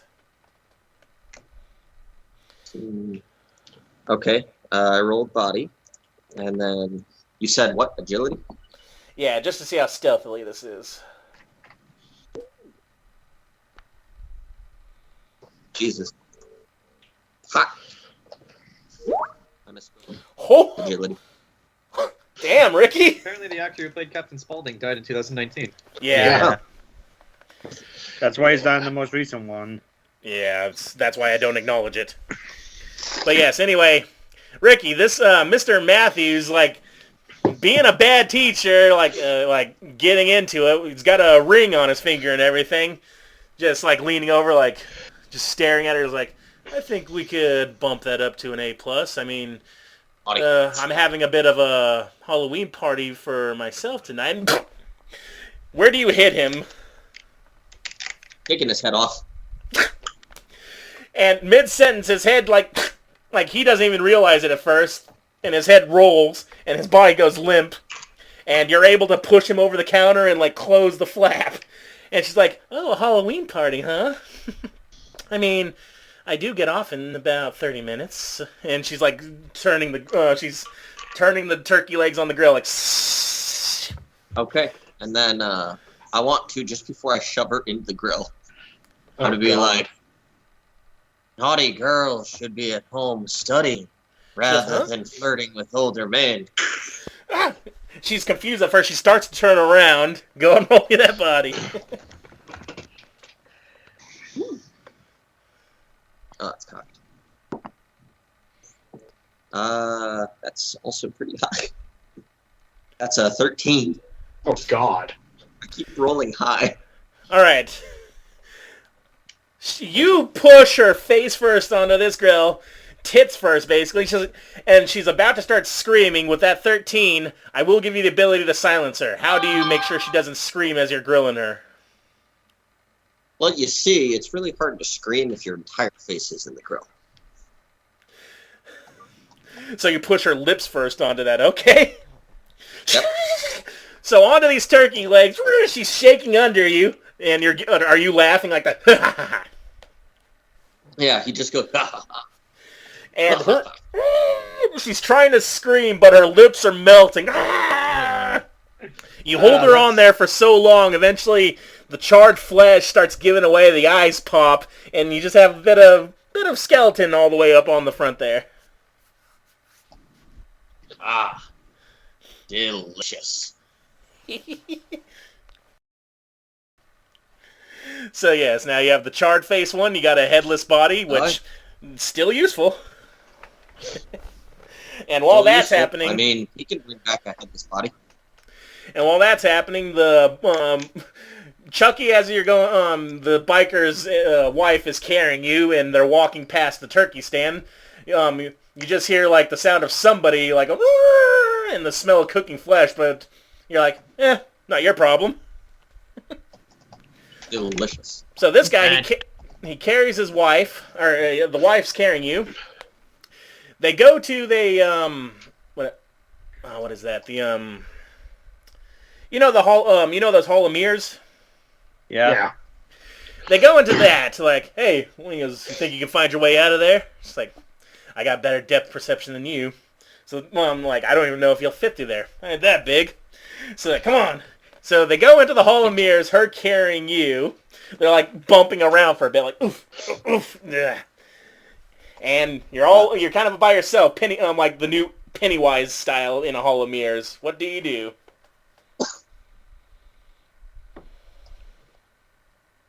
How exactly is she carrying me? Kind of like, you know how he kind of T-poses a bit, just kind of holding you back against her, like around the belly.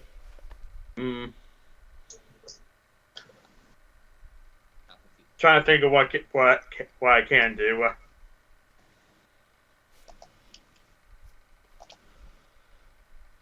You know what I slaying Hall me is fucking. I'm biting her arm. All right, and then she's not expecting that, so go ahead. So what would that be? Your attacks are with agility, so that.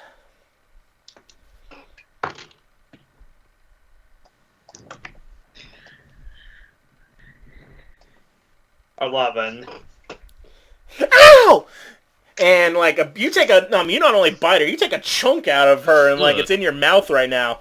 And she drops you. She's like, and she starts screaming, "Ow! Ow! Ow! Ow!" He goes, what is it? Something bit me! And she's like looking around. And it's like she's just like focusing on that. They don't notice that they're not looking at you right now. I guess while they're distracted, I'll sneak away but use the hall mirrors to my advantage. Go ahead.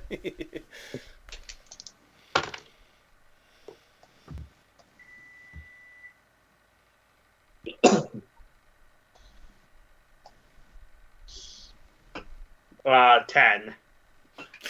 They don't notice you. She's freaking out. They're like looking around, like going, like, the hell could a bitch? Is there a raccoon or something in here? I don't know. Let's get out. Let's get out. And it's like, oh, fuck. Yeah, this way. I think. Keep moving forward. They gotta have an exit. Hey! And he's like starts pounding the mirrors. You got any staff here? Hey, what's? And he's like looking around, like for anything that's, for like an animal or something. Like he's looking around. He's like, oh wait a minute, I dropped Chucky. He's like, forget it. You did say your name, right? Uh-oh. Oh, no. Oh. Guys, can you hear me? What? Hello? Yeah. I can hear you. Yeah. Just fine. Okay, my internet went out for a second. Right. But yeah, like, they, she was all like, oh, I dropped the doll. Like, forget about it. Keep going. But I said, just to scare the hell out of them, can I appear the reflection of a mirror, like, right above him that makes me look like 6 foot something?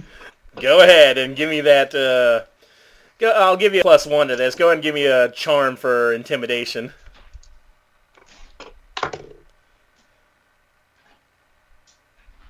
$11. As they, like, they're looking at her, like, he's trying to, like, staunch the bleeding, and they come across one mirror, and they see you, like, holy shit! And, like, they back up, and the guy almost cracks the glass behind him.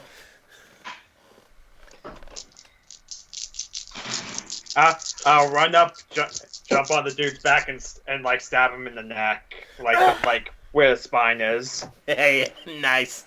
So, from their point of view, like, the image disappears, and then, Go ahead and give me that roll.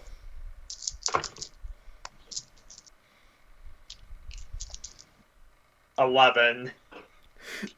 He backs up. You do just as you say. It goes right through his damn throat, silencing any screams he would have.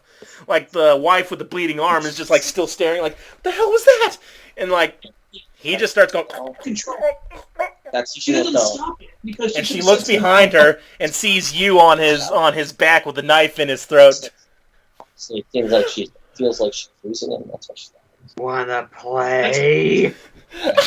She screams and she starts like crashing into the different mirrors, like she's panicking now, trying to get away from you.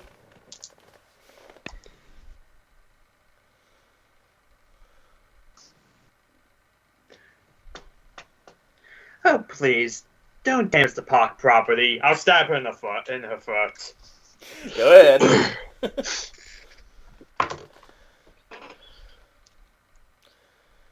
Nine. Moderate success. It's not going to kill her, but then again, a foot shot rarely does. You cut off her, like, a piece of her boot with the toes in it. She falls, and now she's, like, trailing blood, and she starts trying to crawl her way out. And eventually she gets backed into a corner with 3 mirrors. It's like a false exit. She's like, no. And this overly tanned old woman who shouldn't be wearing those clothes as old as she is like just looking at you going...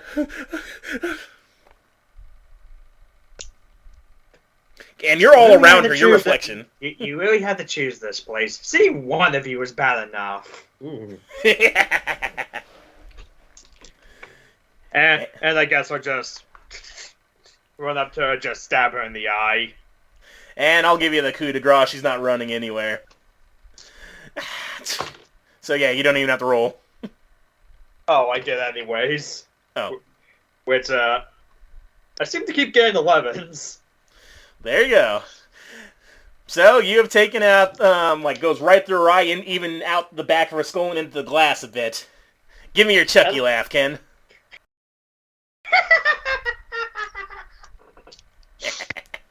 I like how we've just forgotten about collecting bodies and just devolved into our baser instincts. This is collecting bodies. So as, and since you've now racked 2 bodies, Ricky's got another 2, and the other guys have got 3, we now go back to Spaulding's murder ride. In the parking lot, you've just taken off. Yeah, go ahead. I'm heading towards the van. Okay. The van, he parked the van somewhere kind of secluded, right? Mm-hmm. As we're driving, as we're getting closer, I'm like speeding up. I yell back, "You kids have your seatbelts on?" Yeah, fuck no, man. Like, what's going on back there? Like, fucking chainsaw killer. Is that?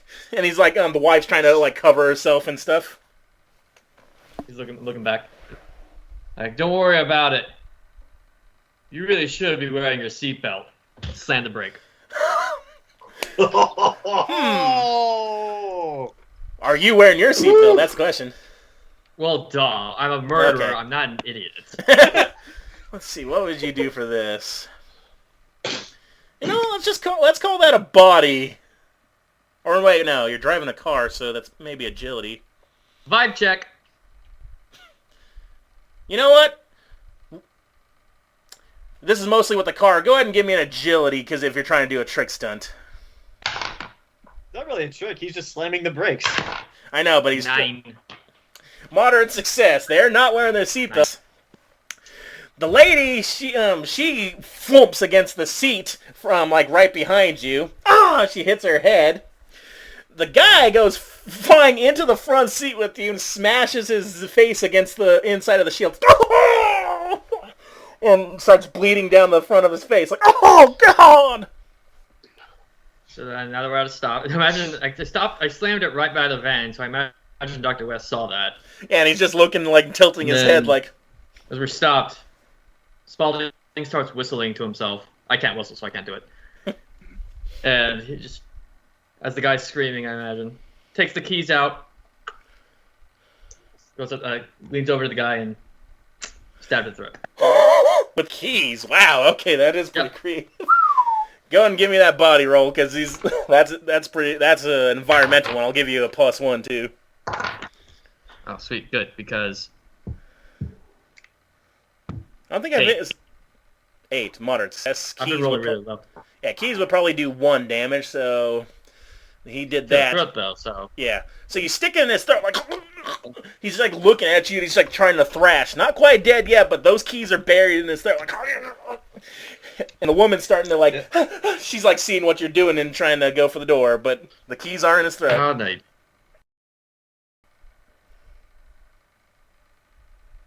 And as I kind of leave the keys in there. Okay. And then Spaulding, kind of gets out of the passenger seat. Is West? Can I see West? Yeah, he's kind of just like in the driver's seat, just like watching this all go down. I'm still whistling as he gets out because I'm going around to her side of the car.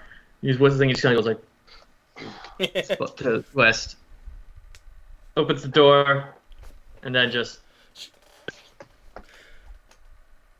Wait, what was that motion? Her head? No, strangle. Oh, okay, yeah. This big fat black lady tries to get out, but you get your damn big clown hands around her throat. Roll me, buddy. This would be melee, yes? Mm-hmm. Or fists. Yeah. Fisto Roboto.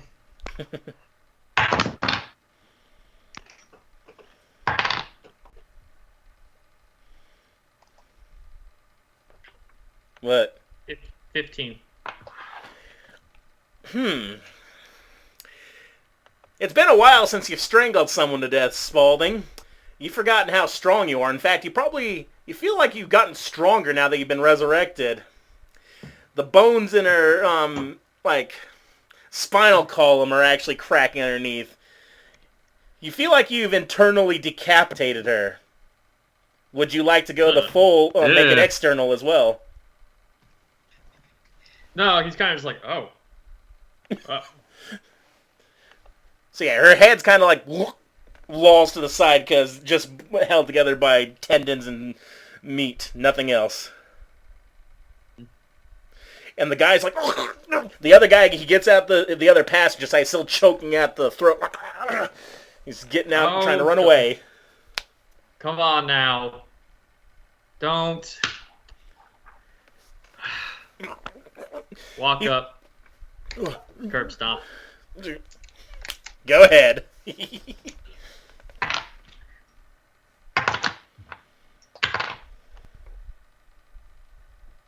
14. Well, how do you want to curb stomp this head in?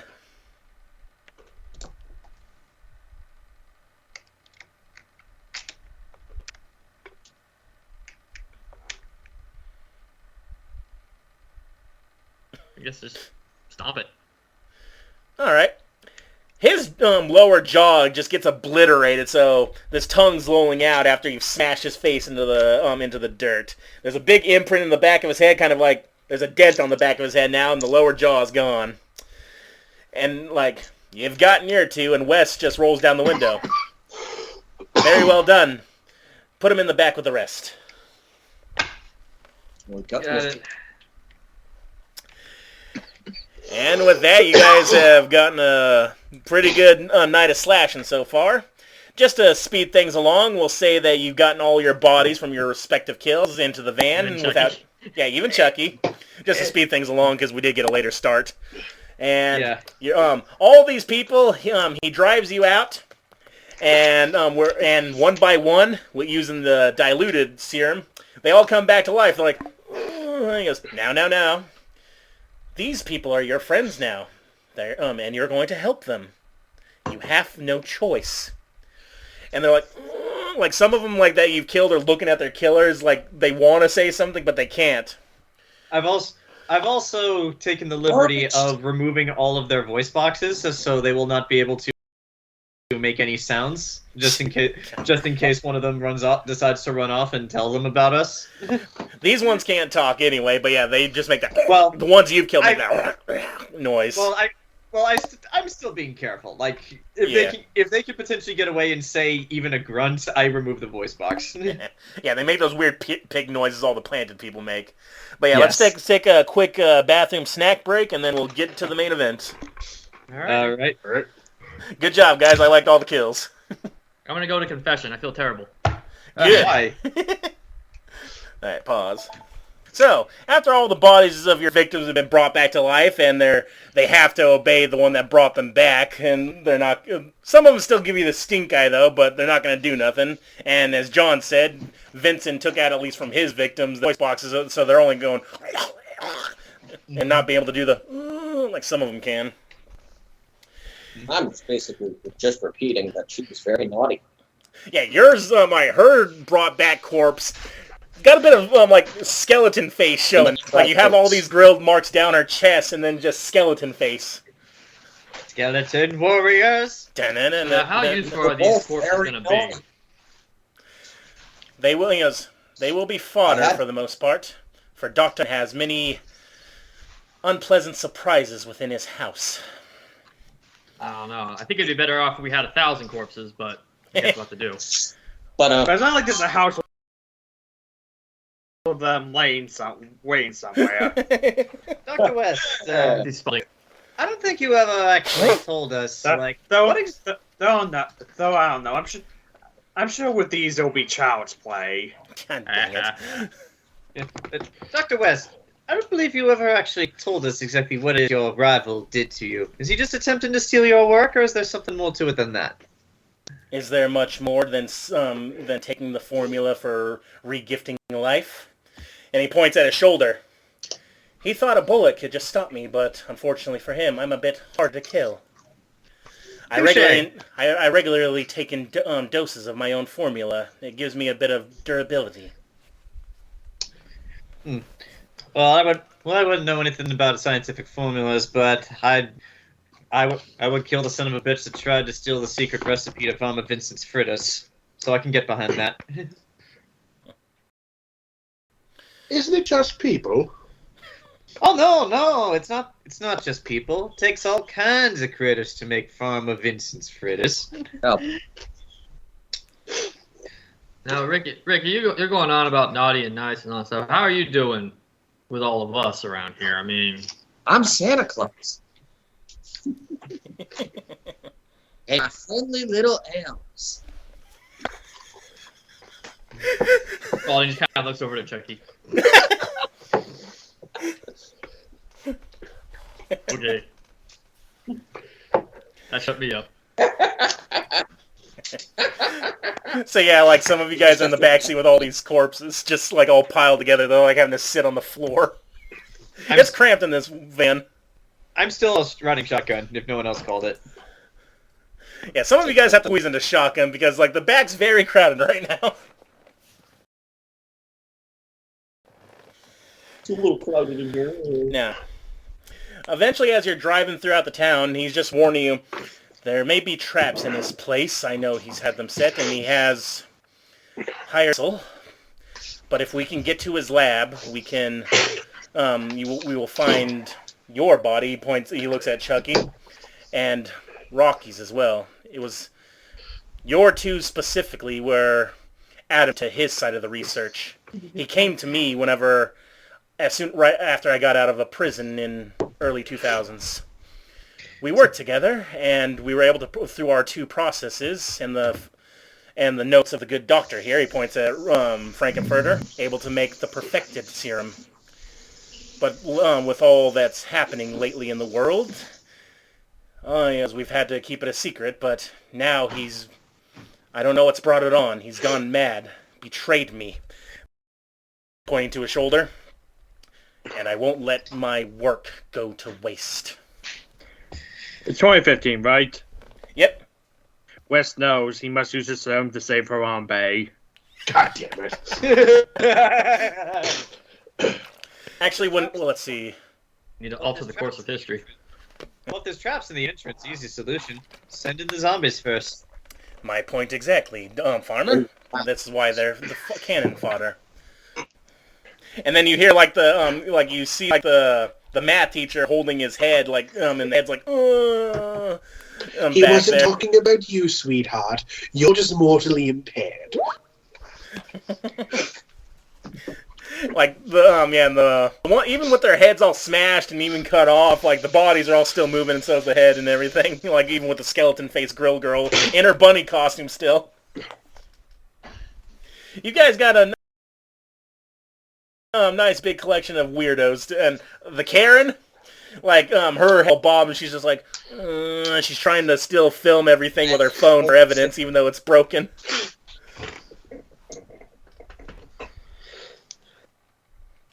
But anyway, eventually driving through all these different, on this peninsula, eventually get to the downtown, and then all of a sudden, he perks up at this. He's looking around. Everyone, give me a, what's the word?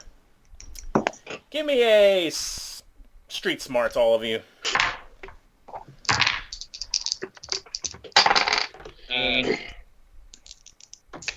Okay, so that's a 5 and a 6. Frankenfurter, you're just looking over all the different ones, like, ooh, that one's still got nice figure to it, even if it's dead. I mean, I would know a thing or two about quality meat. All right, so for Ken and Mike, you two are even as you're all driving, you notice that going down the street and stuff, and you notice that some cars appear to be parked, just stopped in the middle of the road and stuff. That catches your eye. For Jayson and John, and Dr. West looking around, there's people shuffling around outside, and they're kind of sounding a bit like the people in the back of your vehicle.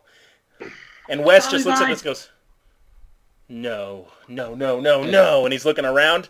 There's more dead people walking around. That stupid fool. What is he doing? Yeah. There's people. Looks to me that he's doing exactly what you're doing. Makes no sense. He's Why would he release them? very naughty things. Yeah, you see people getting attacked by reanimated corpses outside as West is driving. He's just looking around going, that stupid fool's going to draw attention. And he's like, we have to get there now. I don't know if I can control those ones. And some of the reanimated corpses are walking and making their way.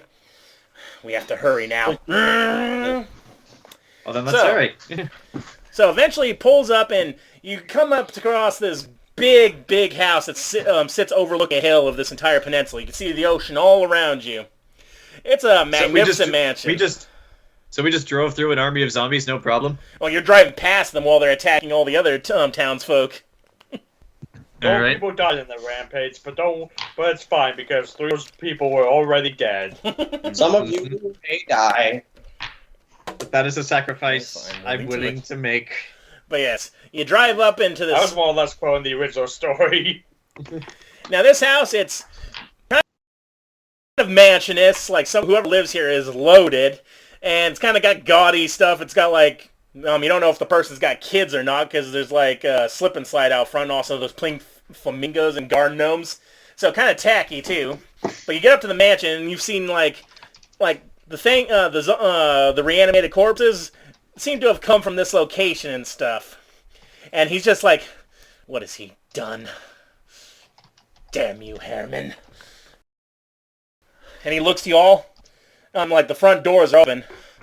We must get to the lab. We will get every evidence of my formula out of here before they quarantine this island. We have to go. God dang it. Well, they're very similar. Well, for Frank, it's both. He's done both meanings. Mm-hmm. Oh, so if you're saying that the dude his name is Herman, for some reason, just pictured Mr. Herman from Butters. But yes, as you you get out, he shuffles the zombies out, and he's like, "Go forth, go through the doors." And they're like, your victims, they obey the reanimator. They open the doors into the mansion, and they start stepping through. You guys, how long do you wait before you follow? I'd say like 10 minutes. I'd say 5. Yeah. All right. Yeah. Okay, 5 minutes then it is. All right, I've 5 got minutes, a and Well, listening all the while just to see if they actually are setting up traps. yeah, as the zombies go through the door, and he tells them to spread out. After not even a minute, you start hearing the sounds of what's the word of conflict taking place. A lot of breaking wood, a lot of meat sounds. Sounds like something's getting torn apart in there. Do you guys with all this commotion for all the zombies, are you still waiting it? Or are you gonna go peek inside? I can survive the curiosity. What about the rest of you? I can wait a few more minutes. Yeah. Alright then, so that changes how that goes. Alright, so you wait a few more minutes, and eventually, everything silences down. You don't hear any more noises. And then he just looks to you all, go, I told you we had a few nasty contingencies, but we're wasting enough time already. We have to move to the lab.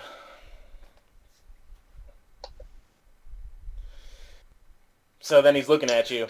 He goes, I'll lead you in there, but I'd rather not be out front, so to speak. So he's going to get behind probably Spaulding. Says, lead on. Better keep your end of the deal, Doc. Oh, you bet. Oh, he will. If he doesn't, we're all here. He smirks at that and goes, like he chuckles to himself because he's in the spirit. All right. How long's it been? He waited about 5 minutes and everything's quieted down, like there's no more sound of conflict. All right, I think that's our cue. Did you say you wanted to wait, Mike, or were you about to... Let's go. Yeah. I was waiting on my elves. All right. Let's go. All right. So all of you as a group... I would join. All of you as a group enter into the front doors of this mansion, and you're in the dang... What's the entryway in a mansion called? The foyer or something? Yeah. Foyer. So you enter the foyer, and it's dimly lit, and you actually see a few of the reanimated corpses, like all piled along the ground. Some of them torn up a bit, and you see a bunch of broken furniture, and like household appliances all around, and a few of them still mingling. Like they look a little more wounded. The ones A few of them are gone again. The only ones left are burnt-faced girl from Mike. Oh, hey, Jamal. You got one of the fat guys that the fat guy Captain Spaulding got. Ken. You got biker dude from Chucky, and you got what's his the one dude, one of the three-way people. We got them in there too, and also one of the charred corpses from the trailer. Did we ever bother to put clothes back on those people? It's Nope. fine. Yeah. And Well, they look, alright, just curious. they look like they've been through a battle too, but that's the thing. All you see is broken, like this whole broken up and stuff, but you don't see what attacked them. Just them injured, like. And Wes goes, well, he goes, where are they? Where's what attacked you? And one man who is a burnt corpse guy actually points, and over in the he's just pointing at a chair over in the corner, a soft chair, like a sit down, like a fireplace chair. He's like, there's nothing there. What are you pointing at? This is. Well, show me, damn you! This is ridiculous. And all of a sudden, you hear after he says that, the front doors you guys enter slam shut, and then you hear a word go, "Somebody said the magic word!" And all of a sudden, ding, ding, ding! All the more furniture comes to life. That chair comes to life. And more furniture comes to life and starts making its way towards you. Over a speaker, you hear a voice go, "Someone said the word of the day!" Well, this is a crossover I didn't expect. Dr. Herman! It's Herman, Herbie! Herman! You hear over the loudspeakers. Oh. I'm going back in my coffin. So yes, now you know who Dr. Herman is. Clown versus clown. Yep. But yes, all the furniture in the house, all of you, this is actually a first for all of you, because the furniture appears to be living, and it's coming in like, it's like a chandelier falls down and starts sprouting legs, the chairs starts walking towards you with a big mouth, and the zombies like going against them. And West is just like pissed at this, but all of you, even through all you've seen, a little taken aback by us. What's this? And if this sounds random, canonically, Pee Wee Herman has invented the Fountain of Youth. Oh, weirdo. Well, time to find his porn collection. Well, instead of a porn collection, he had a serial killer collection, you lot. This is crap. Well, I'm waiting for a dash from Paul Rubens. Yeah, I know. Well, let's see if we crack. So yeah, essentially all the living things you see in this video, Wes just seems angry, and you're all seeing this furniture attacking the remaining zombies. What does everyone say to this? Like, because all you've heard is this weird voice over the speakers. I am at a loss for words. Well, here's my response. Well, I think I've gotten a better deal than I expected. Oh, you guys don't have your guns yet. You never went to the police station to get the pistols. Oh, I thought I started with a gun. Yeah, I just put it there because you're proficient with it. Well, no. You see, this card will never be able to be used against But yeah, Yugi. all these like things, and somehow they have eyes as well, hell. big googly eyes, Yeah, start I'm attacking the at a loss for words. zombies. I can't think of a thing to say. Herman, I grabbed West. Why didn't you warn us about this crap? I didn't know that he was bringing inanimate objects to life. This makes no sense. I kind of just motioned to myself. Yeah. Everyone's pointing at Chucky. And he's like, that must be why he has your body. The madman! Damn you, Herman! You're supposed to be dead, Herbie! Ah, ah, ah! Well, no matter. Everyone in this town will be soon. I look at Chucky and go, relatives of yours?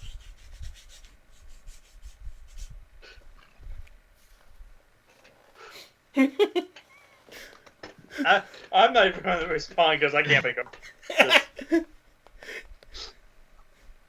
I don't know. I think they're closer related to you. You look like a guy who's just being sat on. I look at you. Touche. Walk west. So, which direction is the lab, if you will? He points down a hallway where a bunch of the furniture is blocking, and he looks directly at one. If you all look now, he's looking at a security camera, and there's this loudspeaker next to that. He's going, "Damn you, Herman!" He goes, "Why are you doing all this?" "Oh, I don't know. How about because I feel like it?" And he goes, "And by the way, I don't appreciate you waking up my collection." "Big fan, by the way. Oh my God, Chucky's actually here." Everyone, the sooner we deal with this, the sooner we can cut the bullshit. I vote we deal with it. Puts the pig mask back on. "Oh goody, this is gonna be all fun." "Please put on a show." But you're never gonna get here, Herbie. And I'm just gonna start walking in the direction Herbert pointed out. Like, if we really are going to have to tear up a house, might as well get started. So anyway, be careful. Remember, in Pee-wee's Playhouse, even the floor can talk. Yes. Yeah. God dang it, Ken! I was just about to say. God dang it. We unleash. Well, you don't know that. You don't know that in real life. So you were the first one to step forward. Yes, because I got impatient waiting for everyone else to do something. Well, it's a moderate success. So, Farmer Vincent, you feel something clamp around your foot. Feels like teeth almost. Looking down, you see that your foot is in the mouth. The floor, some of the floor panels have googly eyes, and it's like, it's laughing. All right, how much harm does that do to me? Let's see. What does the floor do? The floor deals 4 harm. Go. Okay, 4 harm. So my soak is 2, so I take away 2. Yeah, unless you want to use your special ability. My special ability says I can choose to use the pig mask to take the brunt. This is a foot, so yeah, I don't know if that it counts. Work. It's just basically like you have armor. It's like doesn't always make sense with the special abilities, but yeah, you can choose to use that. All right, well, I'm not gonna use it this time, so I'll just take two of these 2 tokens away. And because he only had a moderate success though, he doesn't do the full damage, so he only does 3 damage to you. And then that but case and also you are not trapped. All right, well, I would still like to take my chainsaw, and chainsaws are meant for cutting wood more than flesh, so this will be easy. I'm just gonna carve up that section to the floor. Go ahead, roll me body. All right, that is a 10. Yeah, you shove the chainsaw into the floor. You free your foot, and the teeth go flying. It's still gnashing at you. Everyone else, well, your corpses are fending off this furniture and such. A lot more furniture is coming towards you. You got the chair coming at you. You got a sofa, a refrigerator, a lamp, and that chandelier with the weird spider legs is coming right towards you guys. What do? Everyone, to the lab, if you will. They're blocking your way. Well, time to start killing some furniture. And now that you know the floor can bite you, you know where to step. Mm-hmm. So, now that they've had a turn, who wants to do what next? I don't think my knife's going to do anything chandelier, so I guess I'll stab at the chair.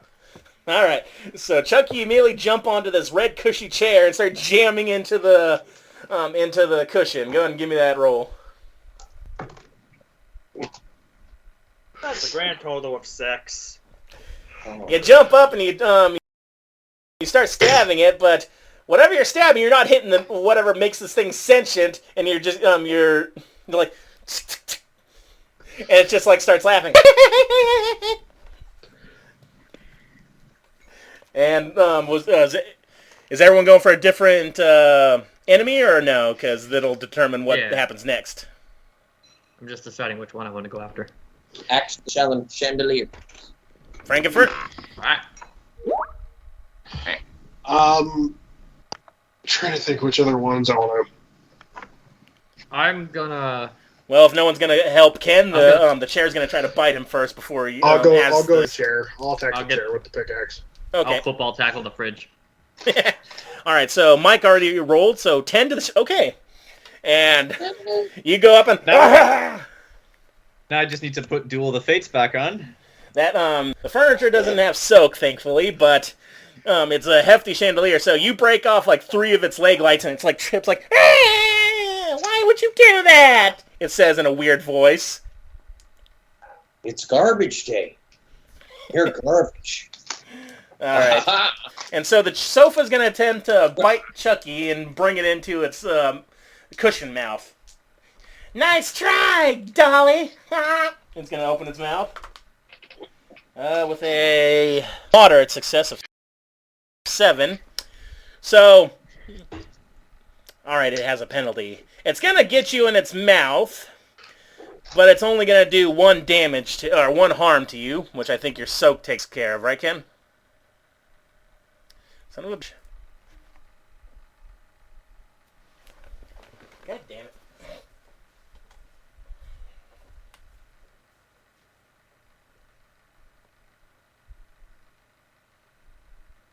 Hello? You guys still there? Yeah. Hello? Yeah. Yeah, sorry, it was glitching out. I don't know why my internet's doing that. But anyway, the chair gets you in its cushiony mouth, and you're kind of like cut off from the outside world, but only does 1 harm to you because it only had a moderate success, Ken. 1 harm. Well, my soak is 2, so is that no damage? Yeah, so that's no damage, but you are trapped in its cushiony mouth. All right, so those guys have had a turn. Who wants to go next? All right, so we'll have the chandelier attack Mike real quick. Oh. Yep. That's a 9. Okay. God, they still haven't rolled above. So the chandelier is going to wrap its cord around your ankle right now, Mike, and so now you're... It doesn't do any damage, but you are kind of... your feet are, like, stuck together now. You're only able to really hop. So now, Zach, if you're going to go ahead and roll. What are you attacking? I'm attacking the couch. Or the sofa that's trying to eat Chucky. There's a sentence you won't hear every day. And just to make this more dramatic, I've thrown off my doctor scrubs. Everyone, he is now in black lingerie. My eyes!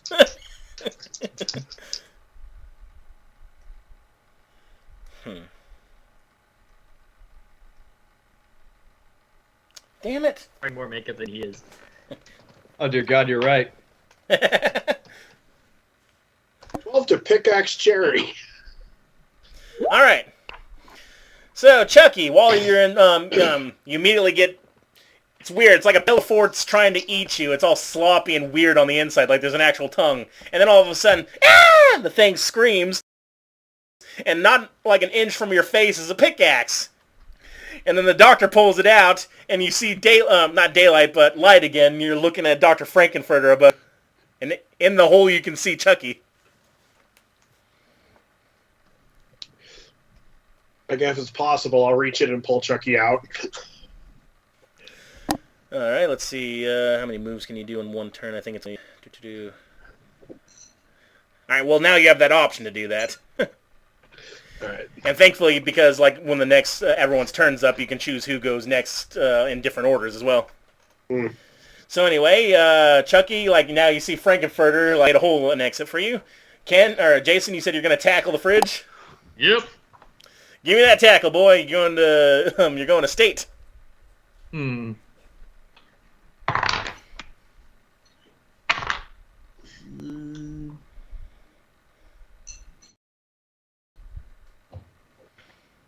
8.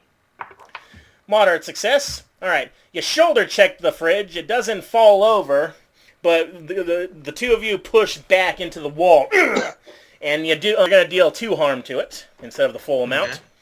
But you put a dent in like the thing, and it's like you're squaring up with it. The eyes open, and it's like the mouth of the refrigerator opens and goes, "Hey, why don't you cool off, buddy?" And like ice cubes like shoot out at you. Oh God. That doesn't sound like it would hurt. With an 11, Captain Spaulding, these ice cubes are like sharp, dealing 3 harm to you, right to your shoulder. Thank you to soak. Wait a minute. Wait, it says +1 soak. So is my medium soak of 2 now a 3? Does it say you? Oh no, I'm sorry. Okay. That's only if I'm raging. Oh, okay. Which you can like if you're pissed off, this thing just shot ice into your shoulder. It specifies that if a clown gets insulted. Well, does this count as an insult? Do you think? Not the clowns. I'm reasonable. And then the clowns. But the like a refrigerator's laughing at you. It just shot you with ice. Does he have a power cord? Yeah, it's like kind of like a tail behind him. But after that, now we go to the top of the round. Who wants to go first now? Well, I'm still making my way towards the lab and chainsawing anything that's in my way. So if anything's gonna step out in front of me, I'm just gonna chainsaw it. Or like if there is anything in my way. Well, the floor is still below you. It's still not quite dead, and you got all your friends all making your way towards the hallway. So, how about since my chainsaw's already in the floor, I'm just gonna just keep it in there as I walk forward, just like. Ooh. All right, yeah, go ahead and. Yeah, that sounds doable. It's already in it, so I'll say you could do that. You're leaving a groove in the floor, and like at other points on the floor, it's all screaming on. Ah! This is the floor. Do I have to roll for damage? Or like roll? Nah, not for damage. I'll go and just roll me body, see how well it does, because you are in the floor. Let's see how much you can move. Let's see, 6, 2, that's 8, plus 3, that's 11. Actually, this wouldn't be body. This would be agility, because you're moving, not agility? Standing. Yeah, you're not powering through. You're like trying to walk doing this. That I can't do math. That's an 8 if it's agility.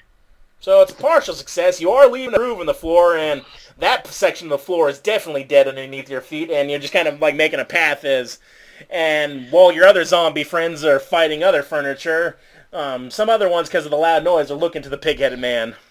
Who's next? Mm-hmm. Is the chair still alive? Yeah, and Frankenfurter's made a hole for you, and he's like smiling above you, but it's like, it's like, you guys are no fun. It's like talking while you're in its mouth. I'll crowd the hole and just start, like, halfway out of the hole so my legs are still in, just... Alright, go ahead and roll that for me. Where the hell did the other die go? Narnia.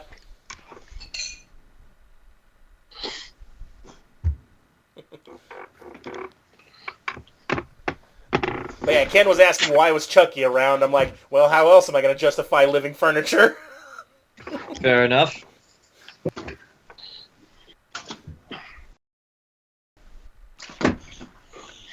But yeah, every time you guys are all fighting, you just hear this over the loudspeakers.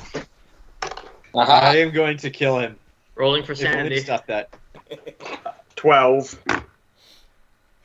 Alright, so, like Ace Ventura out of the rhino's ass, you emerge, just stabbing all around this upholstery, even getting in its big googly eyes, like, spring and fluff is going everywhere, as this thing just kind of sort of collapses all around you, leaving you going,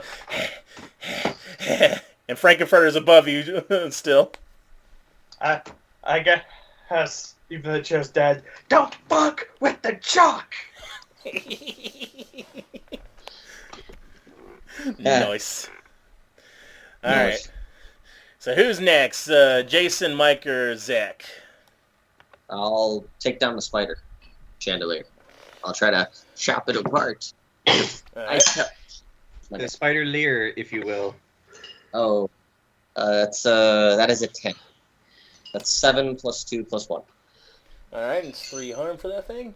Alright, so not only do you chop away at the dang cord that was around the ceiling chain that was around your legs, you bury this thing right into a few more bulbs, and the lights start going out accordingly, and there's sparks flying, and this thing, ouch, owie, it's like speaking in a weird voice. Still not quite dead, but now it's basically only got like 3 limbs, and it's like, and it's going to attempt to attack you. I attempt to burn it. And that is a failure. It attempts to shoot some light bulbs out at you, but you just kind of just dodge your head when the Santa ball even like slow motion. Yep. All right. Nope. Sorry, Jamal. All right. So Jayson or Zach, who's next? Hold on. Making sure what I want. You can go ahead, Zach. I'm trying to figure out what I want to do real quick. What's left to kill? Well, you see all your zombie friends taking care of the bulk of them. You see as Captain Spaulding's fighting a refrigerator. You see as Ricky's fighting a chandelier. And there was a, what did I say? It was a, what are the big standing lamp things? There's still one of those that hasn't been attacked. It's still, like, blocking you guys' progress. I'll attack the lamp. I believe it's just called a lamp. Yeah. Well, the standing lamps are like different than the ones you put on your desk. Yeah, floor lamp. And this thing got eyes, and it's got like the big lamp cover. And it's like, well, aren't you a pretty little lady? Let me light up your day. Yeah, I'm gonna split this thing in twain.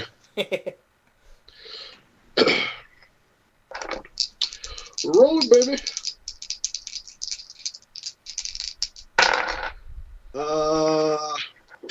10.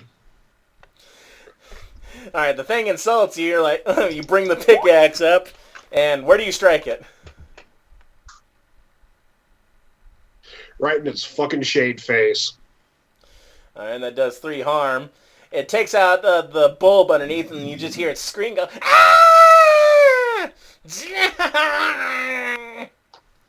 And it turns its remaining eye to you, and the cord's going to whip out and try to slap you in the face.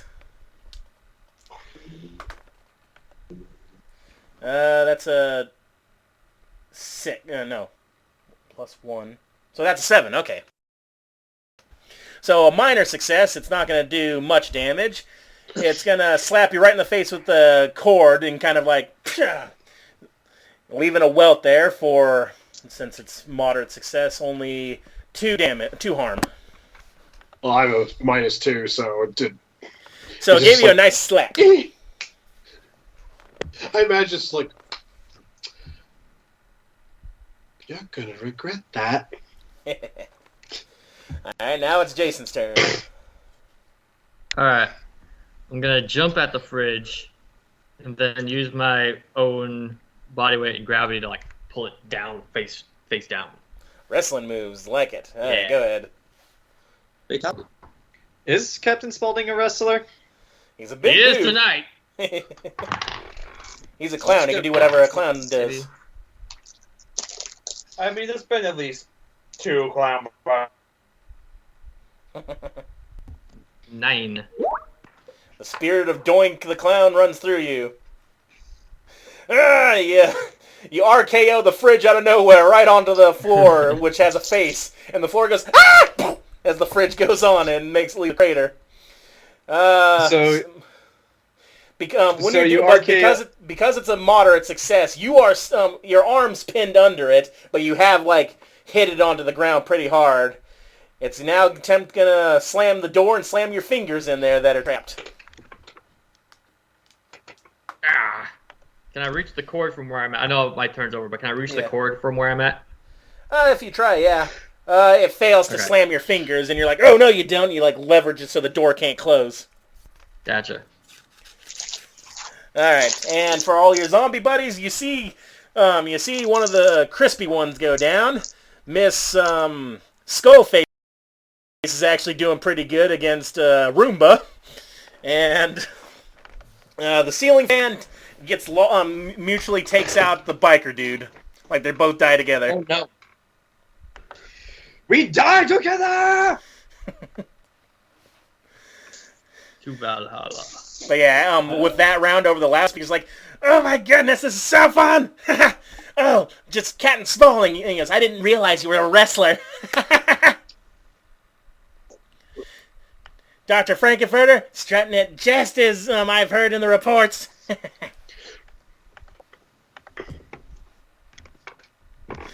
But yeah, that's your commentary over the loudspeakers.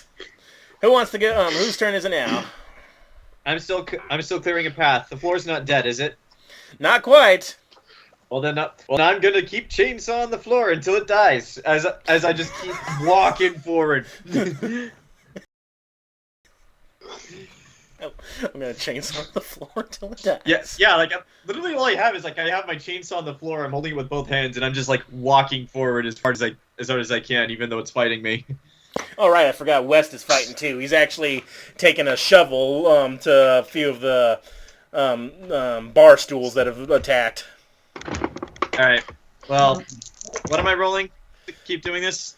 If you're moving, are you trying to gouge deeper, or are you just moving forward? I'm trying to do whatever will cause more harm to this as I walk forward in the direction of the lab. Well, if you're alright, that'll be body then, because you're actually actively trying to kill it instead of clearing a path. Yeah.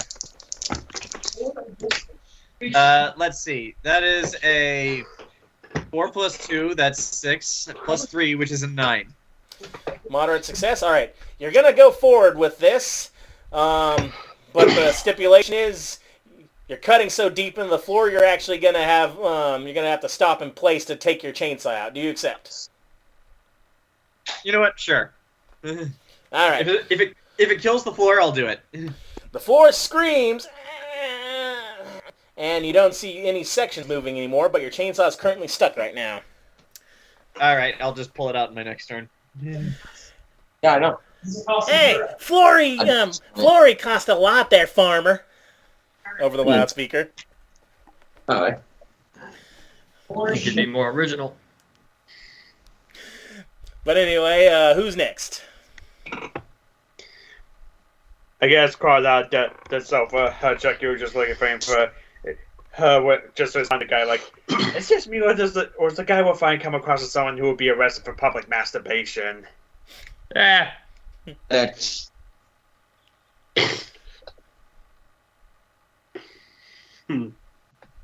you say anything to that to Frank? I don't know. I look back as I've got the fucking figure. I don't know. He seems like the kind of person that become addicted to crack. Why not both? That was like the secret formula all along. It was crack. Just crack. Mm-hmm. We hear over the loudspeakers. You guys are kind of bumming me out now. Let's see what furniture's still kicking.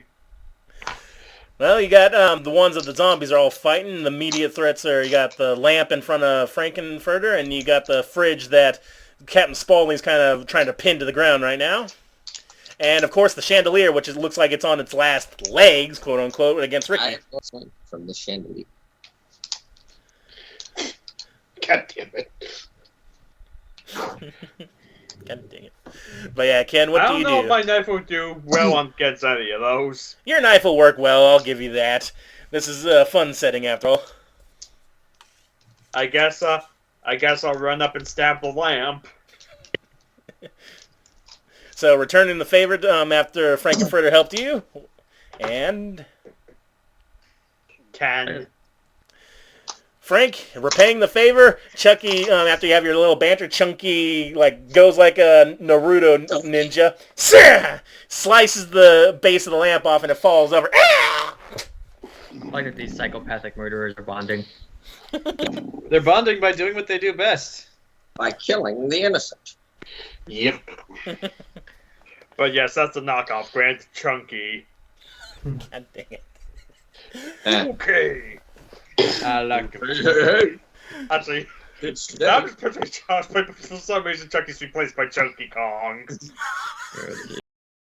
God dang it. I don't know what John said. I'm imagining Child's Play, but instead of Chucky, it's Fat Albert. This is like a big I find you going to say Moto.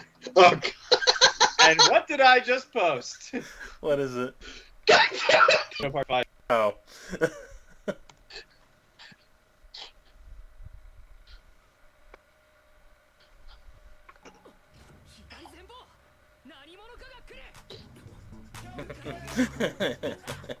Alright. So, after you, Chucky has killed the lamp, who's next? I'll go. Alright. With, The chandelier is still on its last legs. I got a 9. Moderate success. You're gonna hit it, but you're gonna get zapped a bit from hitting the electrical part of it. It's not gonna do. It's not gonna injure you, but it's gonna make you lose. Let go of the axe. Do you accept? Just garbage day. Oh, my sanity. It's back. I can be the man I wanted. Whacked in the face. Booga, booga, booga. Like, God dang it. who do you think you are? Strauss from Dead Space? No, Ricardo. No. I thought it was Roberto. Yeah, Roberto. Well, wouldn't it be the Where's my case of stabbing Ricky? hand? Wouldn't it be the case of Ricky's like, my sanity, it's come back. Gets hit in the face. It's not even like a full. It's just like it's like a light tap, and then all of a sudden, jiggle ball, jiggle ball, jiggle balls. No, Wasn't that the line you guys gave Strauss though after you got the ice pick stuff? Yeah, that's what we were referencing with Roberto. It's back at last. I can live the life. Booga, booga, booga. Dead. Okay, well, we can, if for funsies, we'll say that scene actually happens. Like a piece of the ceiling fall, like just not even just a tiny pebble hits you on top of the head, and also you go. Ah! All right, so Frank or Captain, who's next? Spaulding can go. What about Captain Frankfurter? Merge them, become one. Oh God! Do the fusion dance. What's the matter, kids? Don't you like them lingerie? Oh no! No! Oh, geez. Why? Well, we found Grant's nightmare. What's the matter, kid? Going Don't to you like erase memory? What's the matter, kid? Don't you like transvestite clowns? That kid's like running like Speedy Gonzales out of that door. Don't run. This remake's weird. Oh God. Oh God, that's like the one of the characters in the new Critical Role is just wants to be friends with kids or likes kids. Oh God. She looks like death itself. So you see her and scream and run. Hey kids, you want to see a dead body?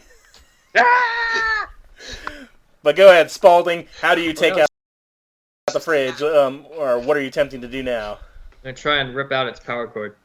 Ooh, okay. Not from the outlet, but from the fridge itself. You monster! Calling upon the spirit of Sub-Zero. Give me that fatality. Well, if there are any two characters who have anything in common, it's Sub-Zero and Captain Spaulding. Thanks to the spirit of Bihan, I just rolled. That'd be fist or yeah, that'll be fist. Yeah, unarmed fists. Yeah, what? Body is unarmed. It's anything melee or if you had a weapon, you would use that too. Well, that's a humble 15. Jesus Christ! Not only do you pull that cord out, you're pulling the electrical, like the paneling on the back. Explain in detail what you do when you tear in this thing fatality style. Grab it, and as I'm ripping it out, it's just like popping up the spine of the fridge, and then slow mo, sparks everywhere. Fatality. Oh, my yogurt was in there. So, since I made the joke, found this. You're welcome, everyone. No! God damn it! It does exist. Damn it! I've actually made something similar to this once. But that wasn't a clown, so it's not nearly as terrifying. Well, I've done. Oh, yeah. All right, so after you fatality and Pee-wee over the loudspeaker goes, my yogurt was in there. Oh, really? Wait, do you go for the yogurt? Is it a new combat round? No. All right. Is it a new combat round? No, now it's Frank's turn. Frank, what do you do? Okay. All the enemies apparently that you can see that were like blocking your progress, no longer. You see like Ricky's shaking a bit. You see Farmer Vincent's trying to pull his chainsaw out, and Chucky is just like swirling his knife right next to you. But yeah, while the other zombies are still distracting the furniture, what do? Guess I'm gonna help Vincent with the floor. Well, the floor is dead, but he has to his chainsaw stuck. Oh. I can take care of that myself. Do whatever you want. Well, the zombies are taking care of the other shit. And West like bonks like a teapot into smithereens, like with a shovel. I guess I'm going to march in the direction of the lab door. Well, it's a hallway rather, like because you're only still in the foyer. So it's like he looks to the rest of you and he looks around. We must go down this hallway. Follow me. And while the Karen gets her neck like strung about by a what are those called, a curtain rod, with curtains on it, starts trying to strangle her, but she's like still fighting because she doesn't really breathe no more. So West is like trying to motion you guys. I'm following. Well, yeah. All right, so you get all your equipment and stuff. The furniture still taken care of. And you go into the next hallway, and you come across, there's a screen at the end of it that pops up. And now all of you see on the screen a man in a gray suit, a red bow tie, and a weird angular face, and a cut haircut. It's like, oh, that was a treat to behold. You're breaking up. Oh, can you hear me now? Yeah, we can. That's weird. I don't know why. You were describing Pee Wee Herman? Yeah, so you see Pee Wee Herman. Everyone here knows what he looks like. Yeah. And he's on the screen, and he's like, he's all like clapping, like, oh, that was a sight to behold.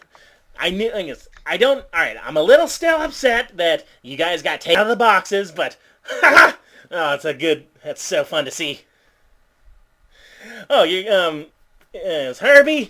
If you weren't here, this would be the best day ever. It's West, you simpleton. And what's the idea of releasing the Reanimator into the populace? Wouldn't you like to know, Flyboy? Is there a door in this hallway that leads to the lab?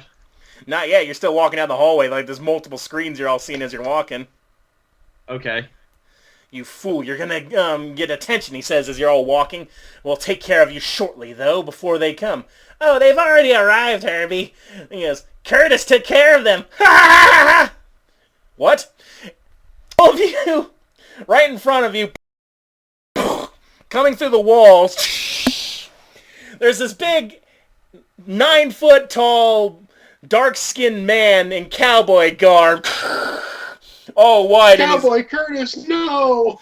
And he just looks down at you all like, ugh. And he's you see on his body, he's pockmarked with like bullet wounds, and they're all bleeding down. I take a step in front of Herbert, in front of Frank and West. I got this. Well, I reckon we got more intruders, says this big distorted voice.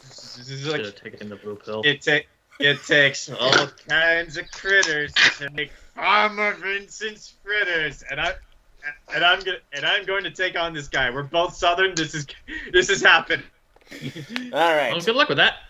So the top of the round. I'll see you. Let's see.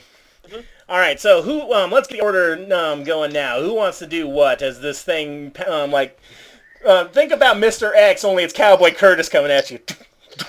Wait. For this to work, does he have a chainsaw? No, he's got his bare hands, but actually, I'll give this to you for free. You see, like, he's pockmarked with bullet holes throughout and bleeding out of all these different holes. You do see a bit of... What's the word? You do see, like, some of his bones are sticking out of his fists. Some, like, his own knuckles are brass knuckles in this case. Wait a second, Cowboy Curtis is played by Lawrence Fishburne? Yes. Yeah. That's why Jayson said he should have taken the blue pill. Well, yeah, I'm going to try to chainsaw Chris. All right, so let's go to this first. He's go ahead and try to attack him, please. This is body? Yep. Okay, so that was actually not bad. Like, 4 plus 4 is 8, plus 3 is 11. Alright. You go up. Where do you chainsaw him? I'm just gonna go straight for the middle. Just like, yeah! Alright. So you give him a spear attack. The chainsaw goes through his gut. And then he just looks at you. And he's gonna reach his hand over to your pig head. I would like to use the pig head to absorb the damage. Yeah, good thing too, because that double sixes, so... He grabs Farmer Vincent, and he's gonna... Hold on, wait, let me look at my notes. What is his damage? Where are you? Not that one. Where'd you go? Oh, here we go. Alright. Because he got the double sixes, he's doing 5 harm to you. Alright, so it's minus 2 for soak, so that's minus 3 because of the pig head, so 5 minus 3, that's 2. Yeah, right? So, yeah, he picks you up and starts squeezing. Even through the pig head, you start feeling pressure, and he picks you up off your feet. The guys in front of you, this giant black cowboy has Farmer Vincent holding him by his head, and his legs are kicking, even while the chainsaw's still in him. Mm-hmm. What do you guys do?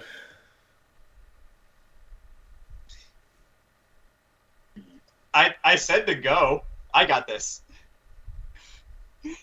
Well, you're all still behind him because he was blocking the wall and stuff.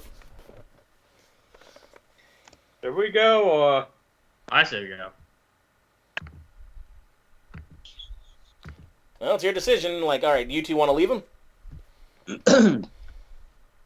And Chucky has no attachment to the farmer. All right. So you slip past this. Spaulding, you do the same? Yep.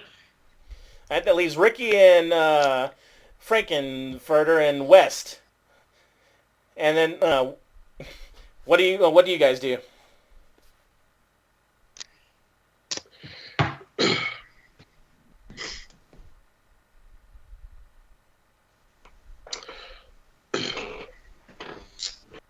I'm going to attack Cowboy Curtis. Alrighty. Oh, no. Alright, go ahead and roll watch out for RoboCop, Terminator, Captain Kirk, Darth Vader. Yeah. Alright. So what, was this like Lawrence Fishburne's first role when nobody knew who he was? Pretty much. Yeah. 9. Moderate success. Okay. You're going to dig the pickaxe into him. You're at full damage, but it's going to get stuck in him. Do you accept this condition? Yeah. All right. Where do you strike him? In his kneecap. Ooh. All right. So you go up, you bury the pickaxe into Cowboy Curtis' kneecap. Ugh.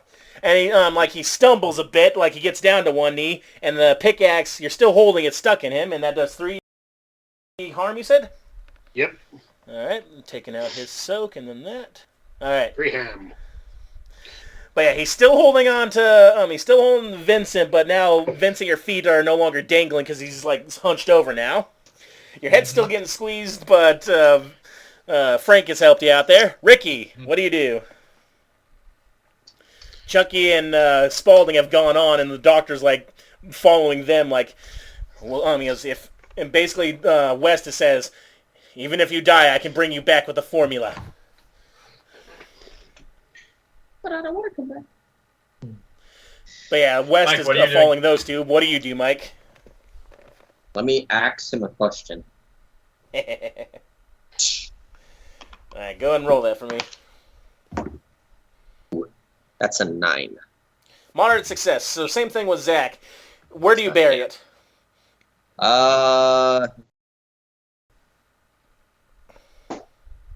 Cowboy hat. Alright, so right from above as he's leaning over. And same condition as Zach. It's gonna your axe is gonna be a little stuck in there, so do you accept this condition? Yeah, sure. Alright, so with a pickaxe in its knee and he's leaning down, axe like Patrick, and goes into the top of Cowboy Curtis's head. Ugh. Gosh dang it. That ain't no way to be hospitable. You're very naughty. Alright. And yeah, this close you guys can see, he's been shot up to shit before you guys are even fighting. You're thinking like, he's been wounded a lot from somebody else already. If you guys had were fighting him at full power, this is him at like not even full power, and it's kind of scary. I'm not even using 1% of my power. So yeah, after you attack him, top of the round, he's gonna go first this time. Vince, hey Vince, how do you like being used as a bat? Let's see what happens. He's gonna swing Vince's legs first, attack you. Let's see, who's you're at his knee, so he's gonna attack you. Not Vince. Is my chainsaw still in him? Yeah. Oh, okay. It's gonna pull out when it's gonna pull out whenever he uses you, but he's gonna swing you at Santa Claus. God damn it, Ricky. There we go. And that's a 12. So Farmer Vincent damage is, I'm gonna say 3. So Mike, you were smashed by Farmer Vincent as a battering ram and knocked backwards. I'm going to use my second of the three pig mask things I have to absorb the damage, so I take no damage this time. Well, yeah, you weren't gonna take damage anyway. This is damaging Ricky. Oh, I'm not taking any damage? Yeah. So Ricky, you take 3 harm. Oh no, half my health. Well, make sure you factor in your soak into that. Oh no, 1 damage. But yeah, because he got a full success, I want you to go ahead for me. I want you to roll a body to see if you can still hold on to the axe or if you're gonna leave it in his skull as he knocks you back. Well, that's 13. All right, so you get knocked back, and it actually pulls the axe out of his skull, and actually his cowboy hat's at the end of your axe. I get knocked down. I get up again. Jingle bells. All right, so while you've pulled the hat back, who wants to go next? I'd like to go next. Do I still have my chainsaw? Did he take that out of me when he threw me? Basically, he still has a hold of you. Oh, he does? Yeah. Okay, let's see.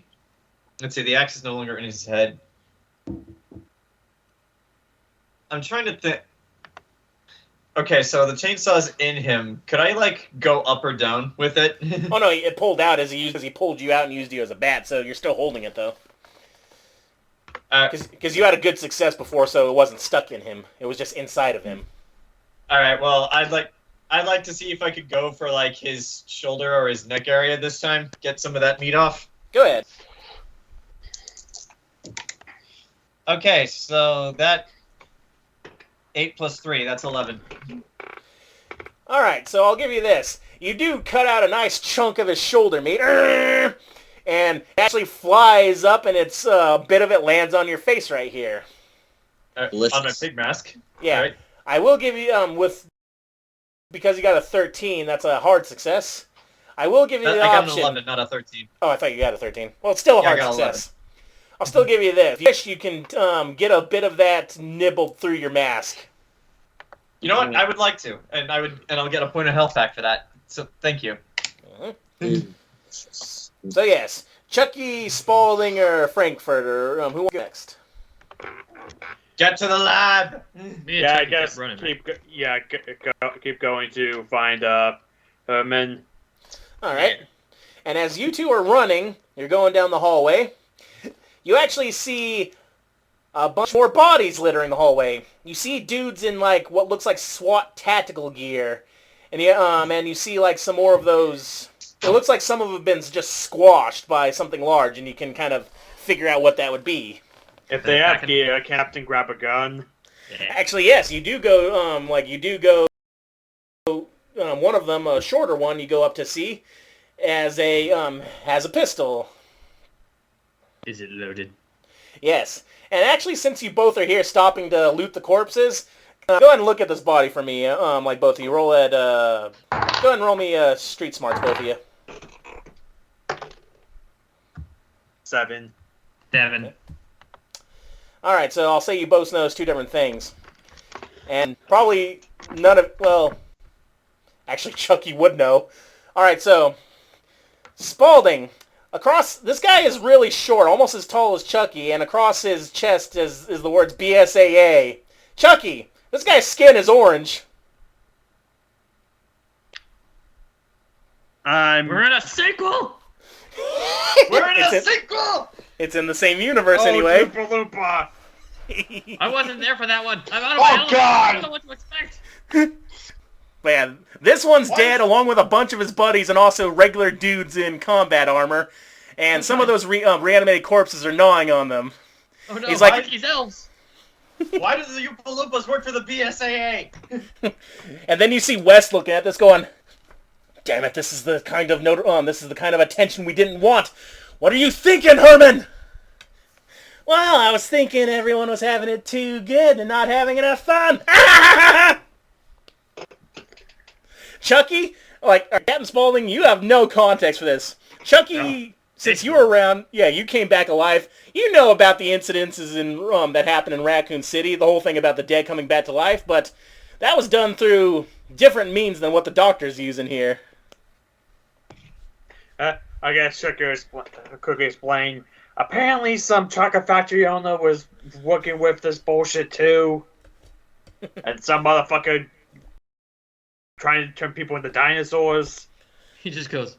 Actually, you wouldn't know about the dinosaur one. That happened only like 5 years ago. I didn't say that one, but I was say, yeah, some chocolate factory, what was his name? Like, Wonky Willie?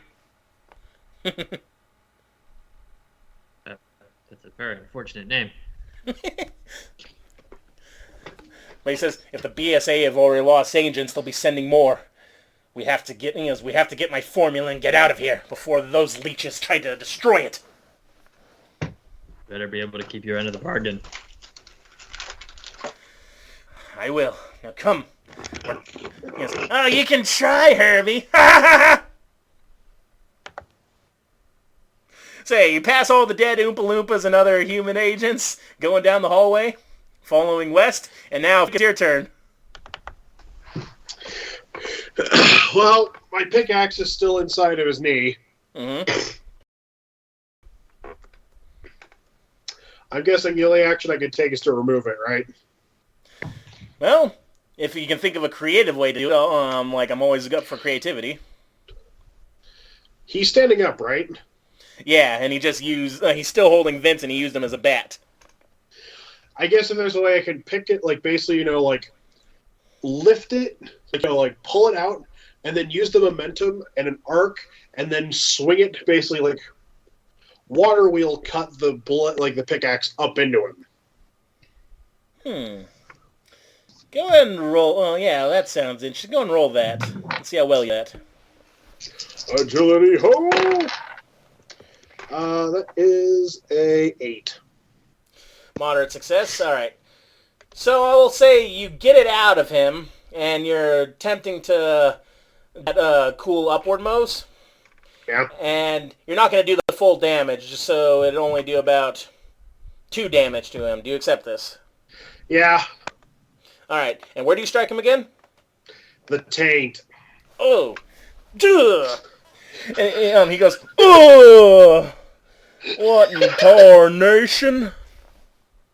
Yeah, basically, Frank pulls the axe out and uses the momentum, swings it around up between his legs, strikes him right between the nuts and the ass. The ABC, the ass ball connector. You know, if you actually cut someone right there, they could conceivably bleed to death because that is a vital vein. Yeah, but he's a zombie. Oh, so that's kind of what we want. Yeah. All right, so after that, we're top of the round now. Oh yeah, where did Mike go? Mike's not there. Where is he? Well, since Mike's not there, what do you two do? Or what do you do, John?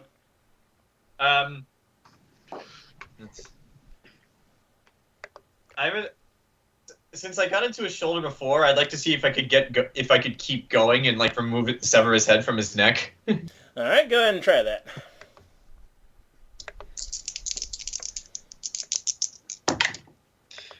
Let's see. Oh, Mike's back.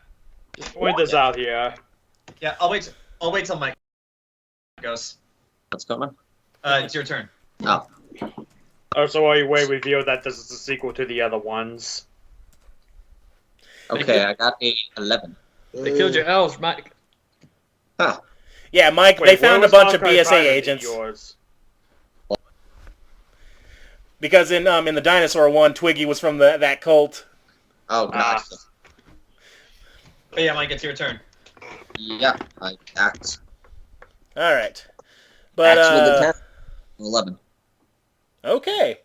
Axe to the... Well, where at again? Temple, you said? Yep, taking off his cowboy hat. Well, you already have the cowboy hat, but... Alright, so you strike him and it's not getting stuck and you do the full damage. So you're deeper into his skull and now he's kind of doing like the skull flap thing, like...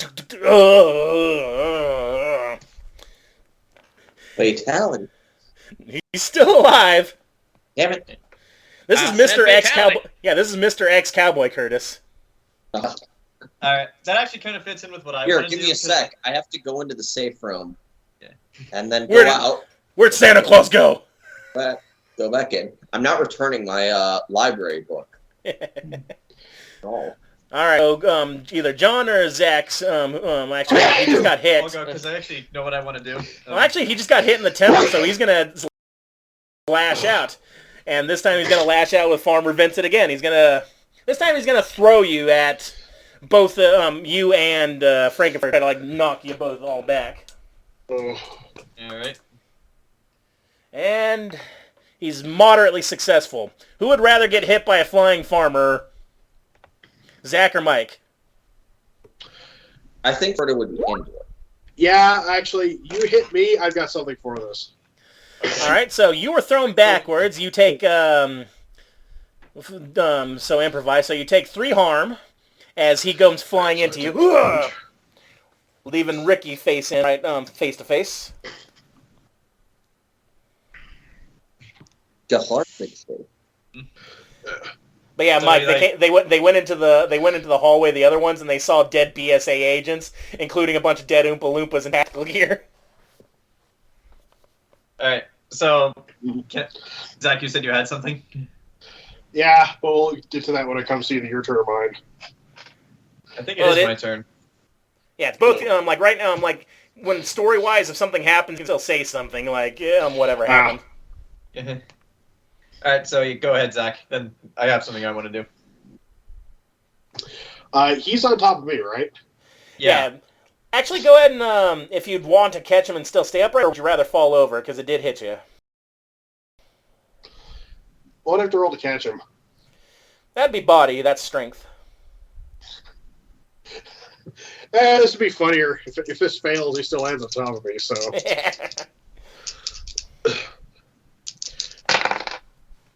8. You do catch him, but you're gonna fall down, and because you rolled that 8, I'll yeah, you still did the 3 harm. So with your soak, that's still only 1 harm to you. Yeah. But yeah, you do fall over though. Yes. Ugh. Woo!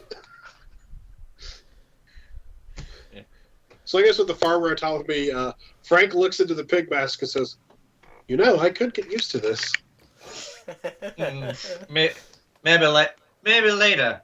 Right now. And I'm gonna go for the legs this time. I'm gonna see if that leg that was weakened by the pickaxe earlier, I want to see if I can take it off. Alright, go ahead, attack that leg. Okay, that is 7. Skin of my teeth. Yeah, moderate success. Let's see. Alright. You're gonna be able to do the full damage to him, but because you're hitting against bone, it's gonna stall the chainsaw. Do you accept this condition? You know what? Sure. Alright, so as you slice into that kneecap... If it cripples him from moving, sure, I'll do it. So you do the full 3 hard, and he's like bent over on Andy again. But your chainsaw is now stalled. Like you're gonna have to take a bit of action to restart that. All right. So he's all looking at you, going, "Well, this is a bird nanny." And while that fight's going on, we cut to the clown, the doctor, and the doll. Eventually, you get to these wide double doors. It looks like there's been a lot of bullet holes here. And Wes just breaches them up and walks right in. It was unlocked. Yeah, Spaulding and Chucky, you guys see as he starts marching up, there's a big lab in here. There's like all these plants. There's like these test tubes. Weird Rube Goldberg, am I saying that right? You know, the machines where things start? Yeah. Weird machines like that all over this place. And you see that man on the TV screen just like standing there expecting like, oh, I guess Curtis is giving a few of them a bit more of a problem, huh? And in this room, in two like pods, you see this well-built, muscular, blonde man in like a Speedo in one of them with test tubes going into him. And Chucky in the other, you see your body. You see the body of Charles Lee Ray. Wow, I look good despite being dead for several decades. Oh, I can't believe the reanimation actually worked on the doll itself. Why didn't I think of that? Do we need him alive? Because you're a madman. Because you're a madman, Herman. And you're a stick in the mud. Jayson asked a question. He did? Do we need him alive? Where is my formula, Herman? You mean our formula? We all put it together, Herbie. And you're exposing us to the agents. They will destroy it if they come in. Oh, let them come in. What's the harm? Tell me where it is. He goes. He looks to him. He looks to you and Chucky. He says, preferably he can still speak. So he's basically looking. He says, if you can keep him speaking, I would go for it. Don't damage his larynx. I need to find where all my formula. You'll never find it.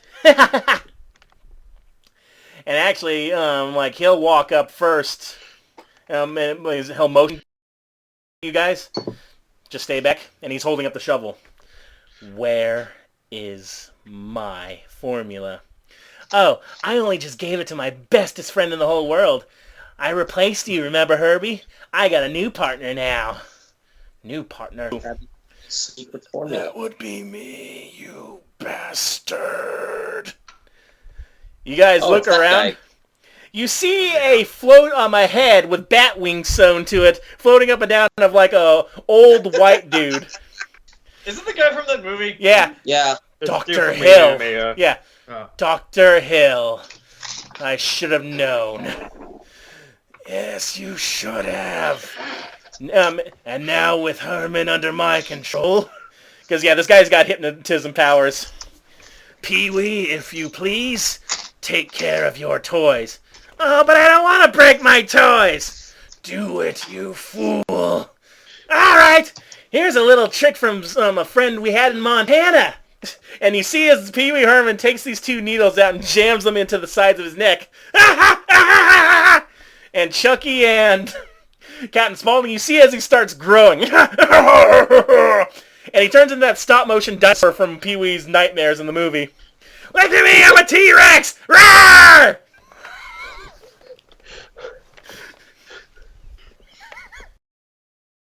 Why didn't you shoot him when you had the chance? You know, guys, I'm The starting to think cutscene, this John. game's... To quote Mystery Science Theater, you know, guys, this game's getting a little weird. I can see that this doesn't involve me, so I need to use the restroom for a sec. All right, so yeah, the big black guy. so yeah, the head is out of, and like, Summon the white woman. We need a few of the other ones. Get her on the couch, and then they'll be fine. so yeah, West is attacking the head. What's this video? Just taking the play game and not have madness hold. But yeah, while West is attacking the flying head and it's cackling, get back here, you... fuck, I had something for this, I forgot. Get back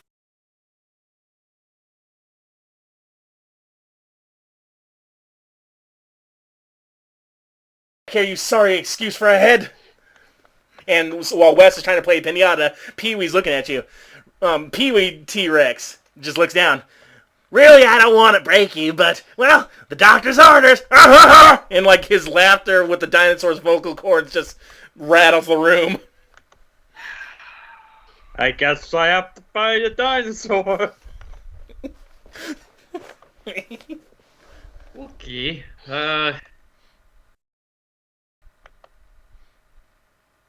Is there anything above him? Yes, there's a lot of, like, Rubes Goldberg machines in this area, so there's a lot of weird just toys and stuff that make things happen just from one thing to another. There's test tubes everywhere. There's, like, equipment. There's above him's a giant chandelier of the non-sentient variety. And there's, yeah. Oh. Go ahead. The chandelier. That'll be agility. That's not good. Oh, God. 4. You go to shoot the chandelier, boom! You just hit the ceiling, and he looks at you. You missed me! Ah! And before he does his turn, Chucky... Chuck? I have a knife. I guess I'll... Actually, I'm much smaller than him. I'll just crawl over him and just stab him whenever I can. Ooh, Shadow of the Colossus. This SOB. Yeah. So, I guess that's Dex. Alright, yeah, so I'm going to say this happens simultaneously. He's going to sweep his tail at Captain Spaulding, and I'll give you the chance to get on top of him. So, Captain, he's like, you missed me! Also, fun note. 10. Ooh, yeah, this T-Rex still has the bow tie around it. Alright, so that's a moderate success. Alright, so Spaulding, this is going to hit you. It's not going to do as much damage, but you're going to be knocked on your back. Do you accept this? Yeah. Alright, so that's only going to be a total of 3 harm to you. Instead of the 5 it would have been. 3. So it's 3 total, including my soak? No, you subtract the soak from that, so what is that, 1 harm then? That would just be 1 damage, so down to 4. But yeah, Chucky, as soon as, like, the tail sweeps the clown, you, like, jump up out of the claws in this thing. Where, do you want to climb up him first or start stabbing at the tail? Stab as I climb. Alright, you do that, and... yeah, so no penalty, because you got a full success. You start stabbing into him, and he's like, ooh! I got a bug on me! Ah! And West is still chasing after that head in the background. Now we go back to the Cowboy Curtis fight. Cowboy Curtis is looking pretty rough, guys. And just like... I think it was Mike's turn. Yeah, I think it was Mike's turn. Yeah. So anyway, like, he's oozing out. Mike, he's in front of you. His head's, like, still staggered, but he's like, I'm a rootin', tootin' this son of a gun. Time to finish him. And put him out to pasture. All right, go ahead and roll, Mike. 12. Where would you like to hit him? Taking that head off. Let's see. Finishing it. And how much does the axe do? 3 harm. All right, so with his soak. Yep. All right, so when you go, you're taking his head off, you say? Yep. What do you say as you take his head off? It's the most wonderful time of the year. And his head goes flying. The body's still up it. The head lands. He's like, well, god dang, it must be Christmas. As the light fades from the severed head's eyes.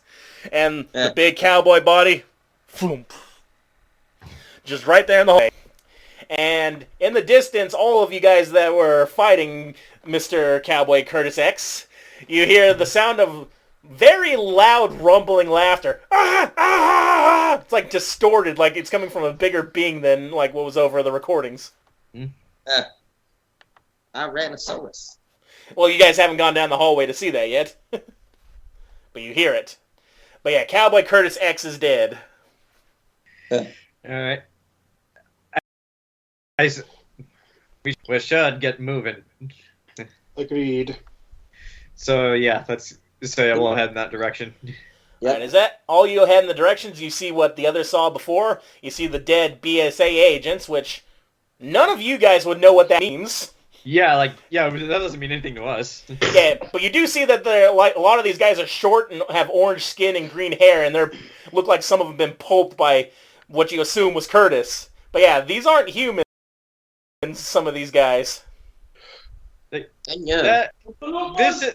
has not been the weirdest thing I've seen today.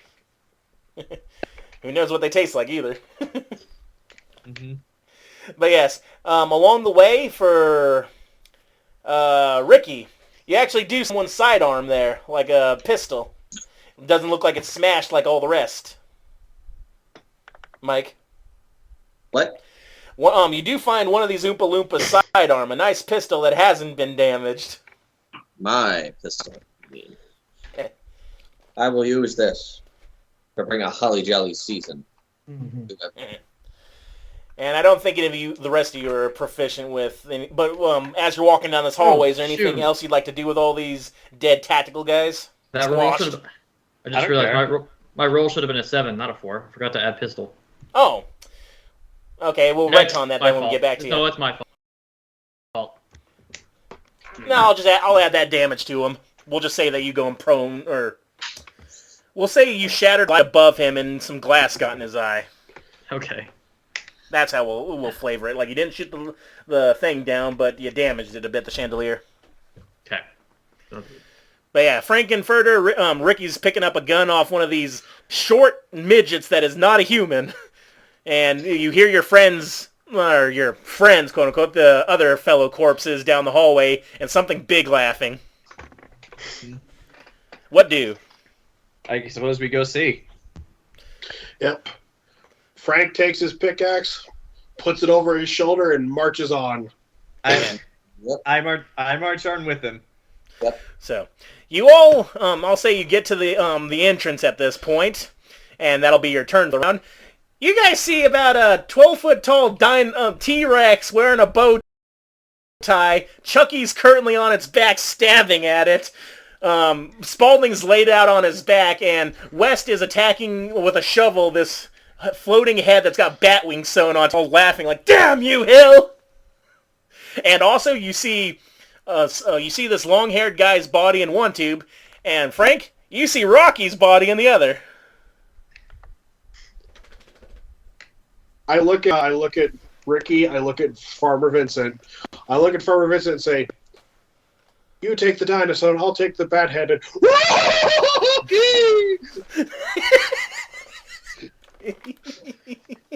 I don't understand that, but I will go for the dinosaur when it is my turn. I'm assuming you just run into the room shouting that, right? Yeah, I see Rocky, and I then turn left, hard left, swing the pickaxe over my head towards the thing West is fighting.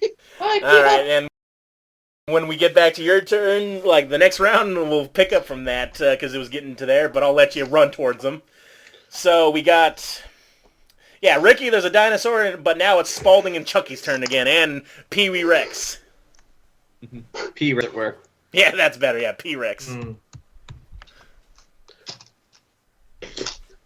Take a pot shot at that chandelier. Alright, do you get up, or are you just going to do it from laying back? Just stay laid back. Alrighty.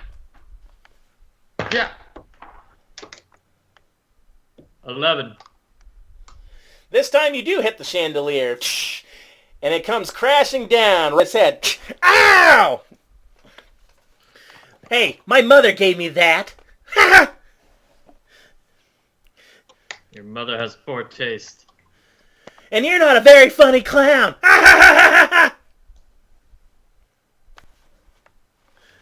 The rage is building now, Spaulding. But yeah, Chucky, as like you're climbing up this thing, stabbing as you go, now he's wearing like a collar around his neck of this chandelier. It's like wrapped around his neck, and he's like shaking it around. And you see... Use that for leverage. But yeah, you're still on his back. I guess I'll just keep stabbing. Are you gonna move further up as you do up along his back? Yeah. Alrighty. That's for 8 for the stabbing.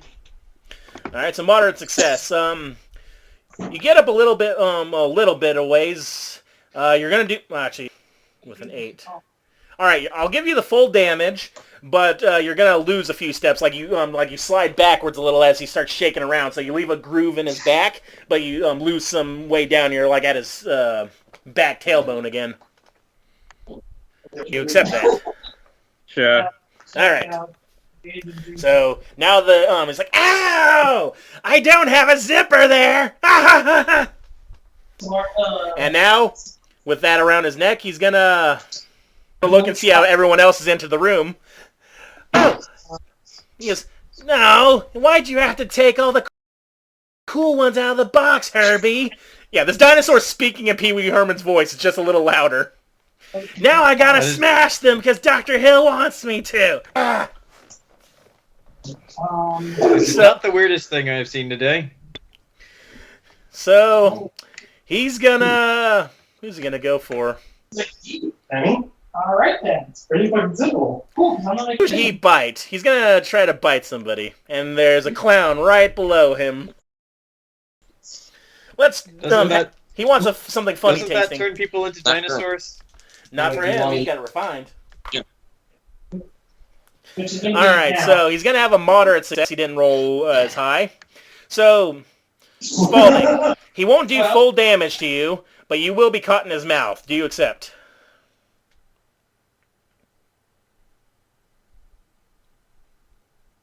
Jayson. Oh, I thought it was Chucky. Yeah. Alright. So, with adding in your soak, you're only going to get another harm to you. And now you're currently in the jaws of the Pee-wee Rex, or the P-Rex. Arrgh! Well, you do taste funny. Look at their bones. Is it my turn? It's it's the top now, so who wants to go first? If you want to go first, say so. I would like to rush in and see if I can chop off the dinosaur's tail with my chainsaw. Turn into a sword. I was gonna shoot down it. I was gonna shoot up at the roof of its head. Well, you can do that if you want. If John wants you, allows you to go first. Sure. You guys can go first. I just kept going first because nobody else said anything before I did.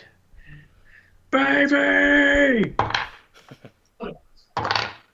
And you are raging. Oh, no. Where'd you get that shoe? Quit chewing on shoes, dog.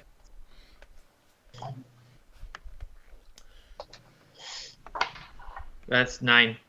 9? All right. Moderate also, with the raging, though, that means I didn't take any damage from the last one. Oh, okay. So, yeah, you rage through the bite. So I'm shooting up at the roof of its mouth. All right. I'll say this. You're still trapped, but you do damage the underside of it and take out one of his teeth. But you'll still be in his jaws. Do you accept? Yeah. So I'd still put it in the Sure, for the record, I was like, yeah. Up. Okay. Yeah, and in his gums, that's going to, take out one of his teeth. I mean, it shoots the gum part and the tooth falls out. Okay. Yeah, you're not free yet, but there might be an opening. But yeah, you just... I wasn't trying to be free. Okay. I was trying to kill him inside. Okay, well... I was trying to shoot his brain. Alright, so you'll still be in his jaws, and he's still alive. He's just bleeding out of his mouth. Ah! And now you're a dentist, too? And I'm going to do what I said. I'm going to run up and see if I can cut its tail off with my chainsaw. Go. Okay. That is a 6 and a 5 plus 3. That is a 14. Wow, okay. So, seeing Chucky up above, you go up to this tail, and I'll say you cut the tip, a bit of it off. Not the full tail, but you cut a chunk of it off. He's like, owie! I didn't even have one of those before, but now it's a pain in the behind! God, someone call him. Did I cut off enough of it so he can't do a tail swipe anymore? Well, he can do his tail swipe, he just can't do it as effectively, because, a bit of the tail's gone, and it's bleeding now. Alright, Ricky. Ricky or Frankenfurter, you see all this chaos going on with the Pee-wee dinosaur and also Frankenfurter's running towards the flying head. What target are you going for? Trying to shoot the flying head, I guess. Oh, okay. So yeah, you look at the dinosaur. You look to the head that's like taunting West, who's trying to hit it with a shovel, and Frankenfurter is going after it. You raise your pistol, and that's I get a bonus for firearms because of garbage damage. And agility is what's for firearms. Oh shit! I get an extra bonus. That's 14. Wow. Because +2, +1 with firearm, +1 with punish. So yeah, so the head who's taunting Wes, all of a sudden, like you hit it, and a piece of his head or a piece of like his scalp goes flying off, and he looks over like, and now it's a bad look for you, Doctor. What do you say? Harvest. And as that shot takes off, he goes, "It's a good look for you, Doctor." And then Frank shows up with his pickaxe. Oh no. Go ahead, Zach. Alright. Still using I can make command out of you, because +1 to melee. So +2. That's a 12. Alright.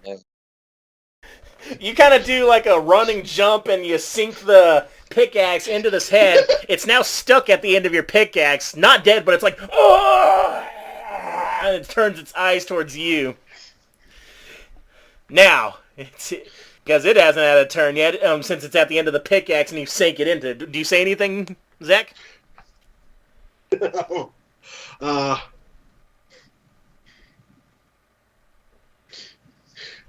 Trust me, this will be a messy killing. All right, Zach. He's going to turn his eyes towards you and goes, "You should look in my eyes." And he's attempting to hypnotize you.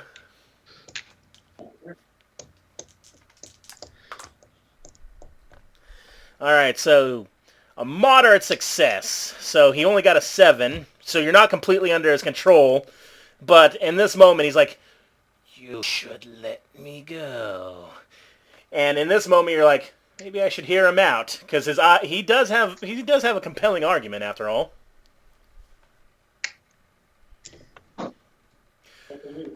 No, don't listen to him, like Wes tries to warn.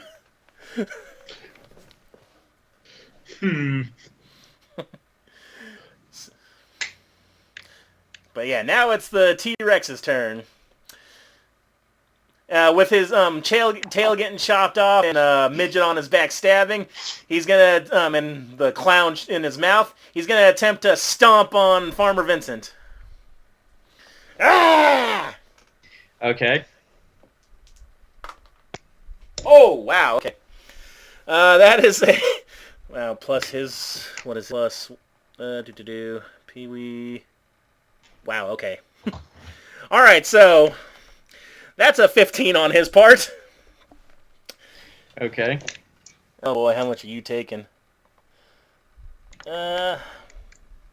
Oof. You're taking a grand total of 6 harm, Farmer Vincent. Oh. Hold. 6, you say? Yep. You alive? -2, -4 if I use the last one. I'm gonna have to use the last one, so yeah, I am still alive, but I'm on my last leg, quite literally. One. So, yeah, you get stomped by him. You're breathing, even though like you've only been using your lungs for like the last few hours after so many years, but it hurts a bit. Like he broke something inside of you, and you're like, oh, ah. And the T-Rex is laughing in that stupid voice. Mm-hmm. All right. Now, whole new round. Who's going first? Can I take a moment to eat some of the meat I've picked up and regain 1 health? You may do so. All right. Is that the only thing I can do this turn? Yeah. Can I back away from the T-Rex while I do this as well? Yeah, I'll say you start crawling away while he's laughing, like, ha! And then, like, Chucky starts stabbing his back. He's, like, still trying to shake him off. And he's also chewing on Spaulding, too. Yeah, that's all I can do. I have an idea. Go ahead. Okay. Where am I on the map right now? You're right on its, like, tailbone, like, right where its butt would be, but past where the... kind of where its hips are on the dinosaur's back. Okay, so I'm going to try to not stop as I go yet, but climb up much farther, a bit farther. Okay. Then I'm going to stab into him and then let go and let gravity pull me down. Ooh, which like down? Where are you stabbing him at? Like at the ribs? Sure. I like that idea. Go ahead. That's creative. Go ahead and give me that.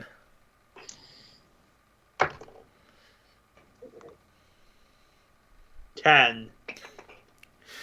So like Chunk and Sloth on that pirate ship. Hey, you guys! You stab in and laughing down, and you tear going downward. Ah! He yells, and I'm gonna say opens his jaw to yell at that, and like you can either choose to hang on and stay in his mouth, or you can let yourself get out of there, Spaulding. What was that? Jayson. Yeah, he's opening his jaws to yell. Do you want to stay inside the mouth or get as he's yelling because Chucky just sailed him? I'm going to grab onto one of his teeth. So I can pull myself out of his mouth. Not all the way, but just enough. I can put my gun straight at his eye. Yeah, cool. You know what I mean? Yeah. For baby. 9. Moderate success. You're gonna... I'll say this. You're gonna get the shot off, hit the eye. You're gonna fall out of his mouth and onto the ground, though. Do you accept? Okay. I accept. So, yeah. Blam! Ah! And, like, him whipping his head, you go flying into one of the Rube's Goldberg machine. There's actually a bowling ball right next to you now, and, like, a bunch of Tinker toys. Oh. Yeah. The dinosaur's bleeding and thrashing, like, oh, this is why I kept you. You guys were so cool with how you did things. Wait, why am I fighting? This sucks that I gotta fight. Dang it, Dr. Hill. So, yeah, the dinosaur is still talking and bleeding, and you guys are all fighting, so you've had a turn. Ricky, and Farmer Vincent's eating some flesh to regain some health. Ricky or Frank, what are you doing? Shooting the flying person. Now you're shooting the head? Yes. Go ahead. Roll for that. Alright, I guess we're doing Wendy's way. I maxed. You maxed? That's a 16. Jesus. That's a 6 plus 6 plus 2 plus 1 plus 1. He must be punished. So, Frank, while this thing's compelling, like, you know, he does have a good point. Maybe I should hear him out. And he's like, yes, get rid of West, and I will... And then his head kind of just pops on the end of your stick. Oh. And then you look over and you see Ricky with his gun. Naughty. Garbage day. So yeah, and then Wes looks at the dead head and goes, good riddance, I say. And then, like, all of a sudden, like, the T-Rex also shakes his head. Ah! What? Ah, something's different. What's going on? Ouch! I still gotta eat. I gotta eat you. I'm a dinosaur! And so he's talking. But yeah, now it's your turn, Frank. You're right. The head's dead, and and West is like, good riddance to filth. And he looks over to the test tubes, and then also, like, to the battle. Help me find the formula, Doctor. I think we need a few things to gather up. I look over when I look over at the T-Rex. I see like Spaulding falling out, right? Yep. Chucky sliding down, and Farmer's on the floor, right? Yeah, he's leaving a trail of blood, and you see him gnaw, like has his pig mask up. He's just gnawing at some flesh. Like, in a minute, I have to save my farm boy.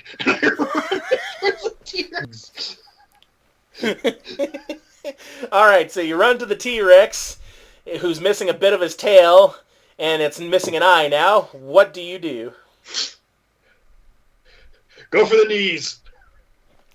Okay, go for a dinosaur. Go ahead and roll that. All right, +2. 9. Moderate success. All right. You're gonna hit him in the knee, but just like with Cowboy Curtis, it's gonna get stuck there. You accept? I'm okay with that. Ow! And he looks down. Oh, Dr. Frankenfurter! Listen, and he takes a moment, just like this surreal moment where this dinosaur is talking to you in this high-pitched voice. Listen, it's through your that I was able to achieve such greatness. That's what when I found your body in Rockies. I know I turned all the old people in my town into kids at that one point, but this, bringing people back to life, that was fantastic.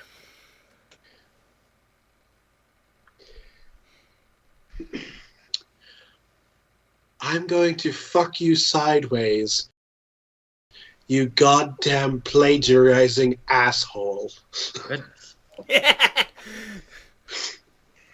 I'm sorry, I don't swing that way! And he's gonna bite at you. Alright. Alright. It's gonna be a 10, so he's biting you for 6 harm. Oh! How you doing, Frank? I have 1 health left. Alright. So, he bites you and you're in his mouth. Ugh! You're being pierced in ways that aren't fun. Oh, I need to head out right there. Oh, you do? Yeah. This is literally the end, though. I gotta head out of here, unfortunately. Alrighty. Before you go, though, what would Ricky do? Axe and gun in a blaze of glory to save Christmas. Mike, all right. Can you make it next week? Next Saturday? I think I could do next Saturday. Can you roll a d6 for me real quick? 4. Thank you. All right. See you, Mike. See you, Mike. Thanks for playing. Hope you had fun. Yeah. But anyway, yeah, we were literally right at the end there. Damn it. Okay. All right, well, let's get to the end. So yeah, after Frank, you're now in its mouth. Like blood's gushing from this dinosaur. Ricky shows up. He comes at him with the axe. So I guess I'll roll for him since I got his sheet up here. Mm-hmm. God damn. Alright, so with a full success, he brings the axe down in the top of the dinosaur's skull and releases you and you fall to the floor, Frank. Oh, God. Yes, I decked his halls with boughs of holly. So yeah, you're on the floor. Vincent, you're chewing on some flesh, and now it's Spaulding and Chucky's turn, while West is going through all the drawers and stuff.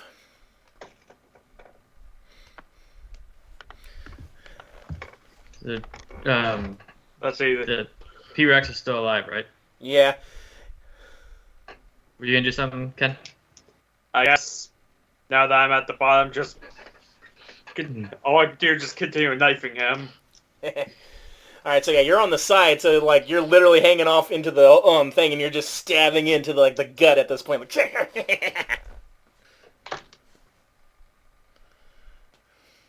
Eight.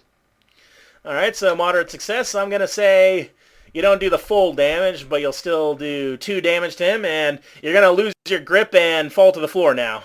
Yeah. But yeah, you still cut his underbelly a bit, and he's like, man, today is just not a happy Halloween.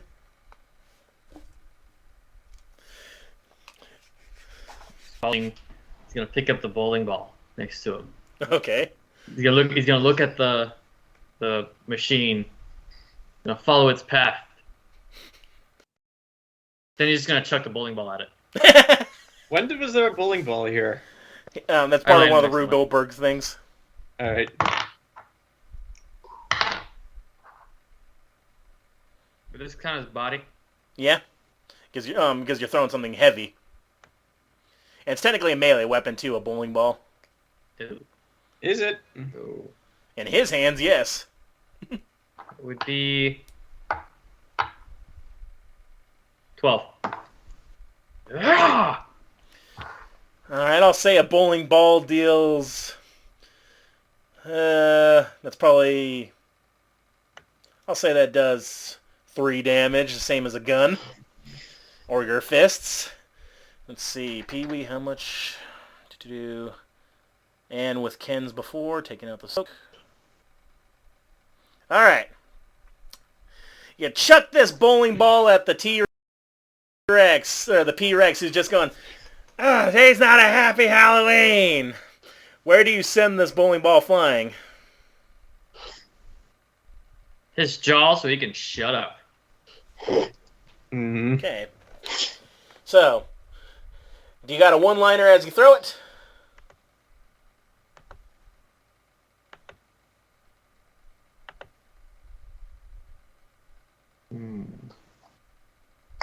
Play with this. Huh? He looks over, the bowling ball, like slow motion style, breaks through the teeth, goes down his...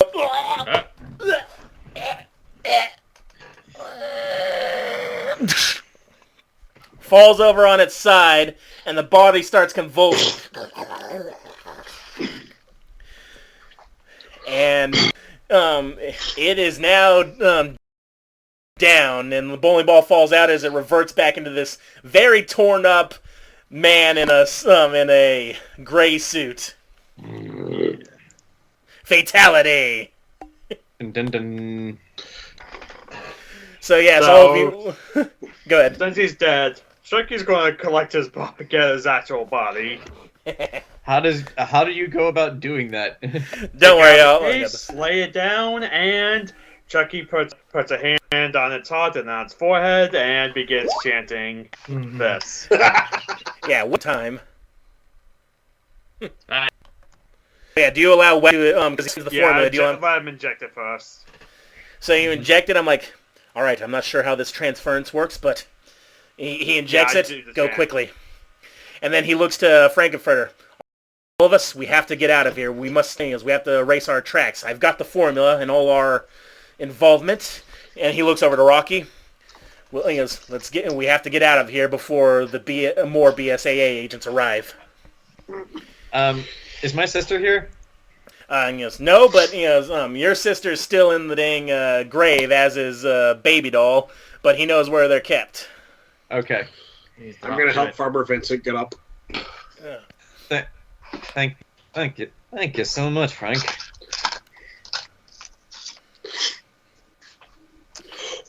Yeah, all of you are haggard looking, except for Chucky, surprisingly. But did the soul transfer work? Alright, so yeah, as you're all picking each other up, and Ricky's like, Merry Christmas, everyone! And you're helping, like, get Rocky's body. Like, you just see the doll on top of this, this guy, a wormy-looking dude, like, pale skin, long hair, and you pull the test tubes out and stuff out of this guy, and you're like, there's a lightning crack, and then the doll slumps onto the body. And you see the body breathing. But he's has it worked? We don't know, because right now, both of them are just kind of still right there. Probably sleeping, you don't know. I guess someone will have to carry them. I'll grab the doll. So yeah, he's looking over the notes. West looks over the notes like, amazing. Perhaps we should get out of here first, Mr. West. Yeah, that's what he's been suggesting. He's like, some of this I won't need, I don't think. He's like looking at all like the notes for bringing furniture and stuff to life, but just in case. He stuffs it all in his bag, and he looks at all of you. We need to burn this place to the ground, and we need to make haste.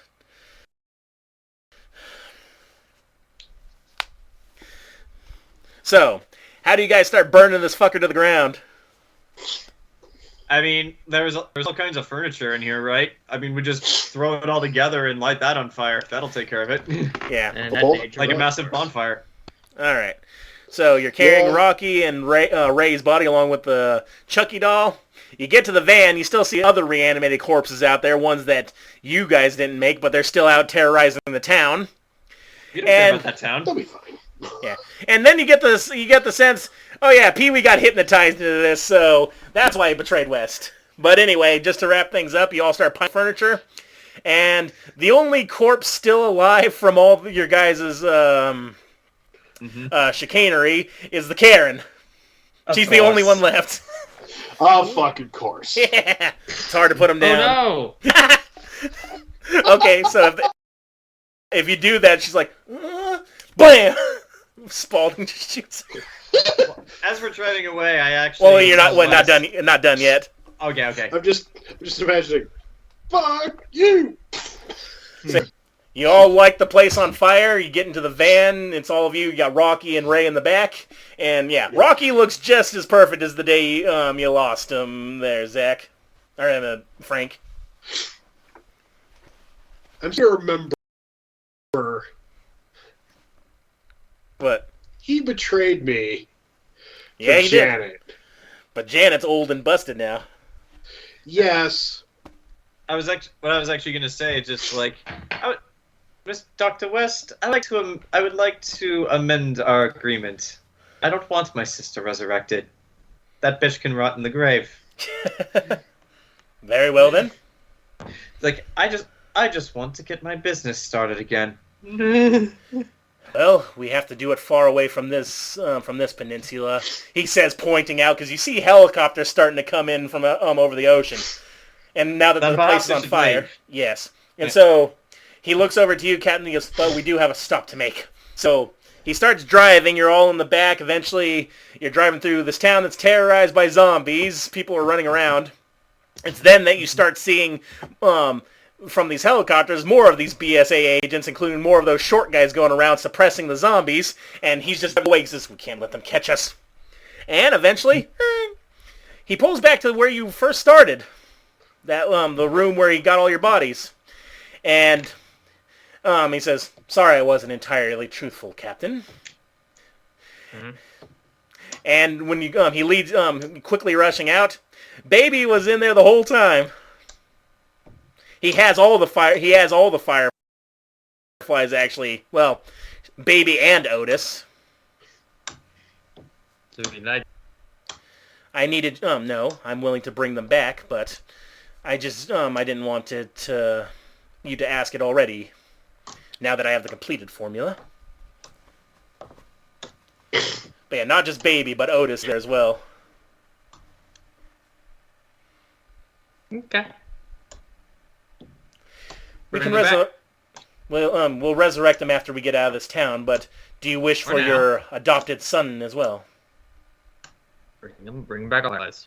Well, he's only got the two. Bring him back. All right. Help me carry them to the van. Do you help him?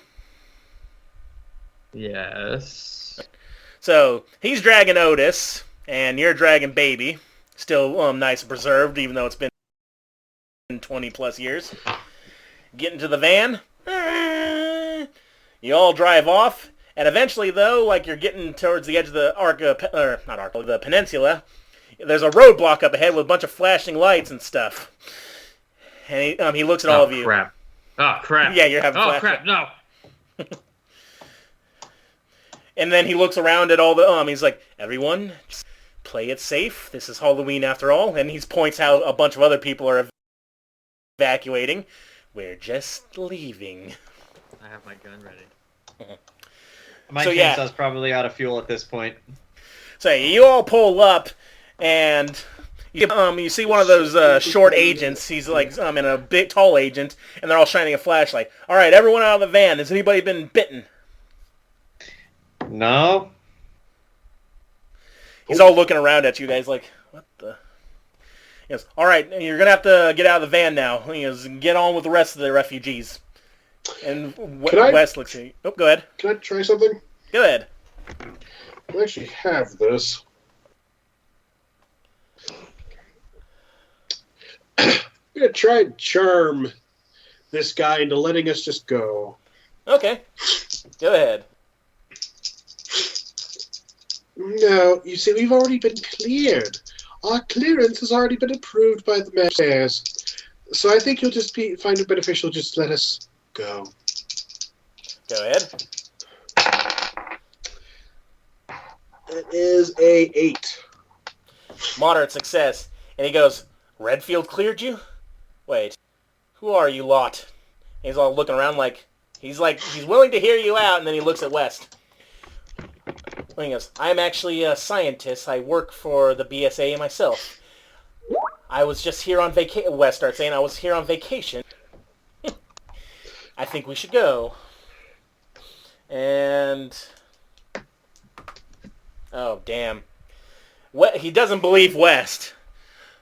All right, if Redfield knows y'all, still, you should all step out of the step out. And he's like right there by the window. Well, I'm gonna be stupid. Can we shove West out of here? We could shove West out of the driver's seat and cheese it. Well, he hasn't brought back Baby and Otis yet. How many cops are ahead of us? It's not so much cops, it's mostly the BSA agents, and right now you got one Loompa and one regular guy. They're just right at your window. They're like, come on, because they're trying to usher in a lot more people who are panicking and trying to get through the lines, too. Basically, it's all chaos. There's a lot of agents dealing with a lot of panicked people, but they're trying to keep order. Spaulding gets up the driver's seat with this gun. Or you can just let us go. Roll me that Intimidate.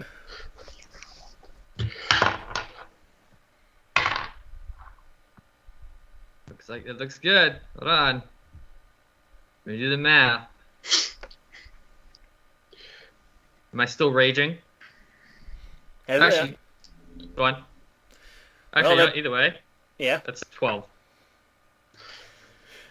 He's like, because his gun's down at the side, and the Loompa's like trying to bring the gun up, and he just pushes down. Get out of here. Go, go. You're blocking up everyone, all the other refugees. Go. Thank you. Thank you for your cooperation. Thank you, Captain Spaulding.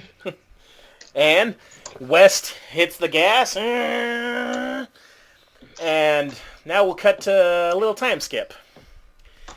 The disaster at this, at Pee-wee's Town, which is what people call it because technically owned. It has a real name, but no one really knows what it is another BOW incident reported in the papers, just like Raccoon City, just like Terra Nova over in, or Terra Grigia over in Africa. And the BSAA has handled this. All their elite units and such. And surprisingly, the outbreak isn't, it's different because there's no outbreak. Who's been bitten hasn't been infected. These shambling corpses they're reporting are a different breed of BOW. But no one knows quite who to blame because, or how this all happened. And even the man himself, Pee Wee Herman, went in his own house in flames. Days later, you are all sitting in basically states away, a motel room. Charles Lee Ray, you are holding your body. You're holding your old doll body as you're all watching the news on the TV. Baby Doll and Otis are beside you, Captain, as you're all watching the TV screen. Frank, did you want Rocky revived or not?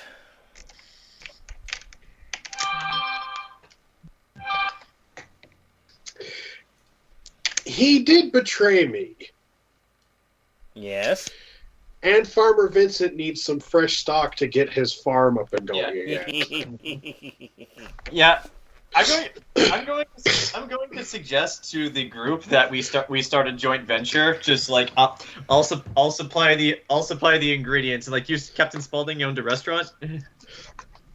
Yeah, he made his own fried chicken. Getting gasoline thing. So yeah, like you open up the restaurant. I can supply some of the food. Frank can help me with all the technical stuff because he's a doctor.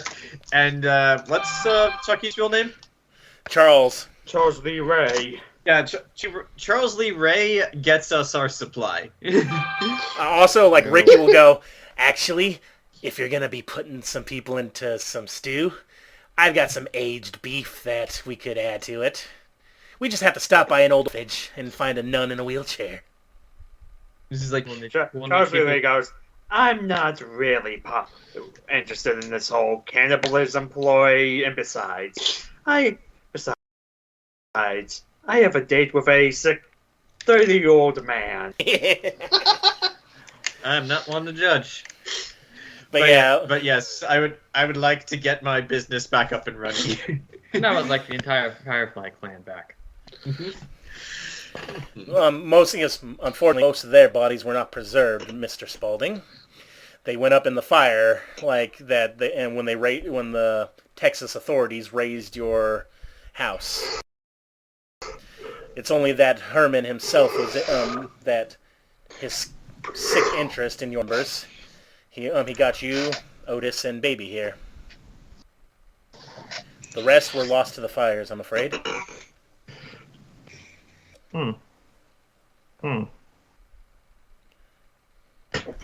be in touch. Well, gentlemen, I thank you for your endeavor. With all this setback and with all the BSA looking around, I suggest we all lay low. I still have research to conduct. If you need me, you can call me on this, and I shall explain exactly what a cell phone is. So, and he starts showing you all the different features, and for most of you, this is like fucking Star Trek stuff. Ivan Spaulding's trying to FaceTime, and it's like this. But after he teaches you about cell phones, and like you all after like staying low for a few days, he picks up his suitcase, he puts on glasses. Stay safe out there, gentlemen, and to each your own endeavors. I'll be stay in touch. And West is gonna go continue his research and leave you guys to whatever devices you want. And happy Halloween, guys. What'd you guys think? Halloween. I guess that was a trip. I got a 2. I was gonna say, Frank. I guess if you just leave it to our own devices, Frank was gonna turn, look at Vincent, and say, "Tell me, have you ever done it with Transylvanian?"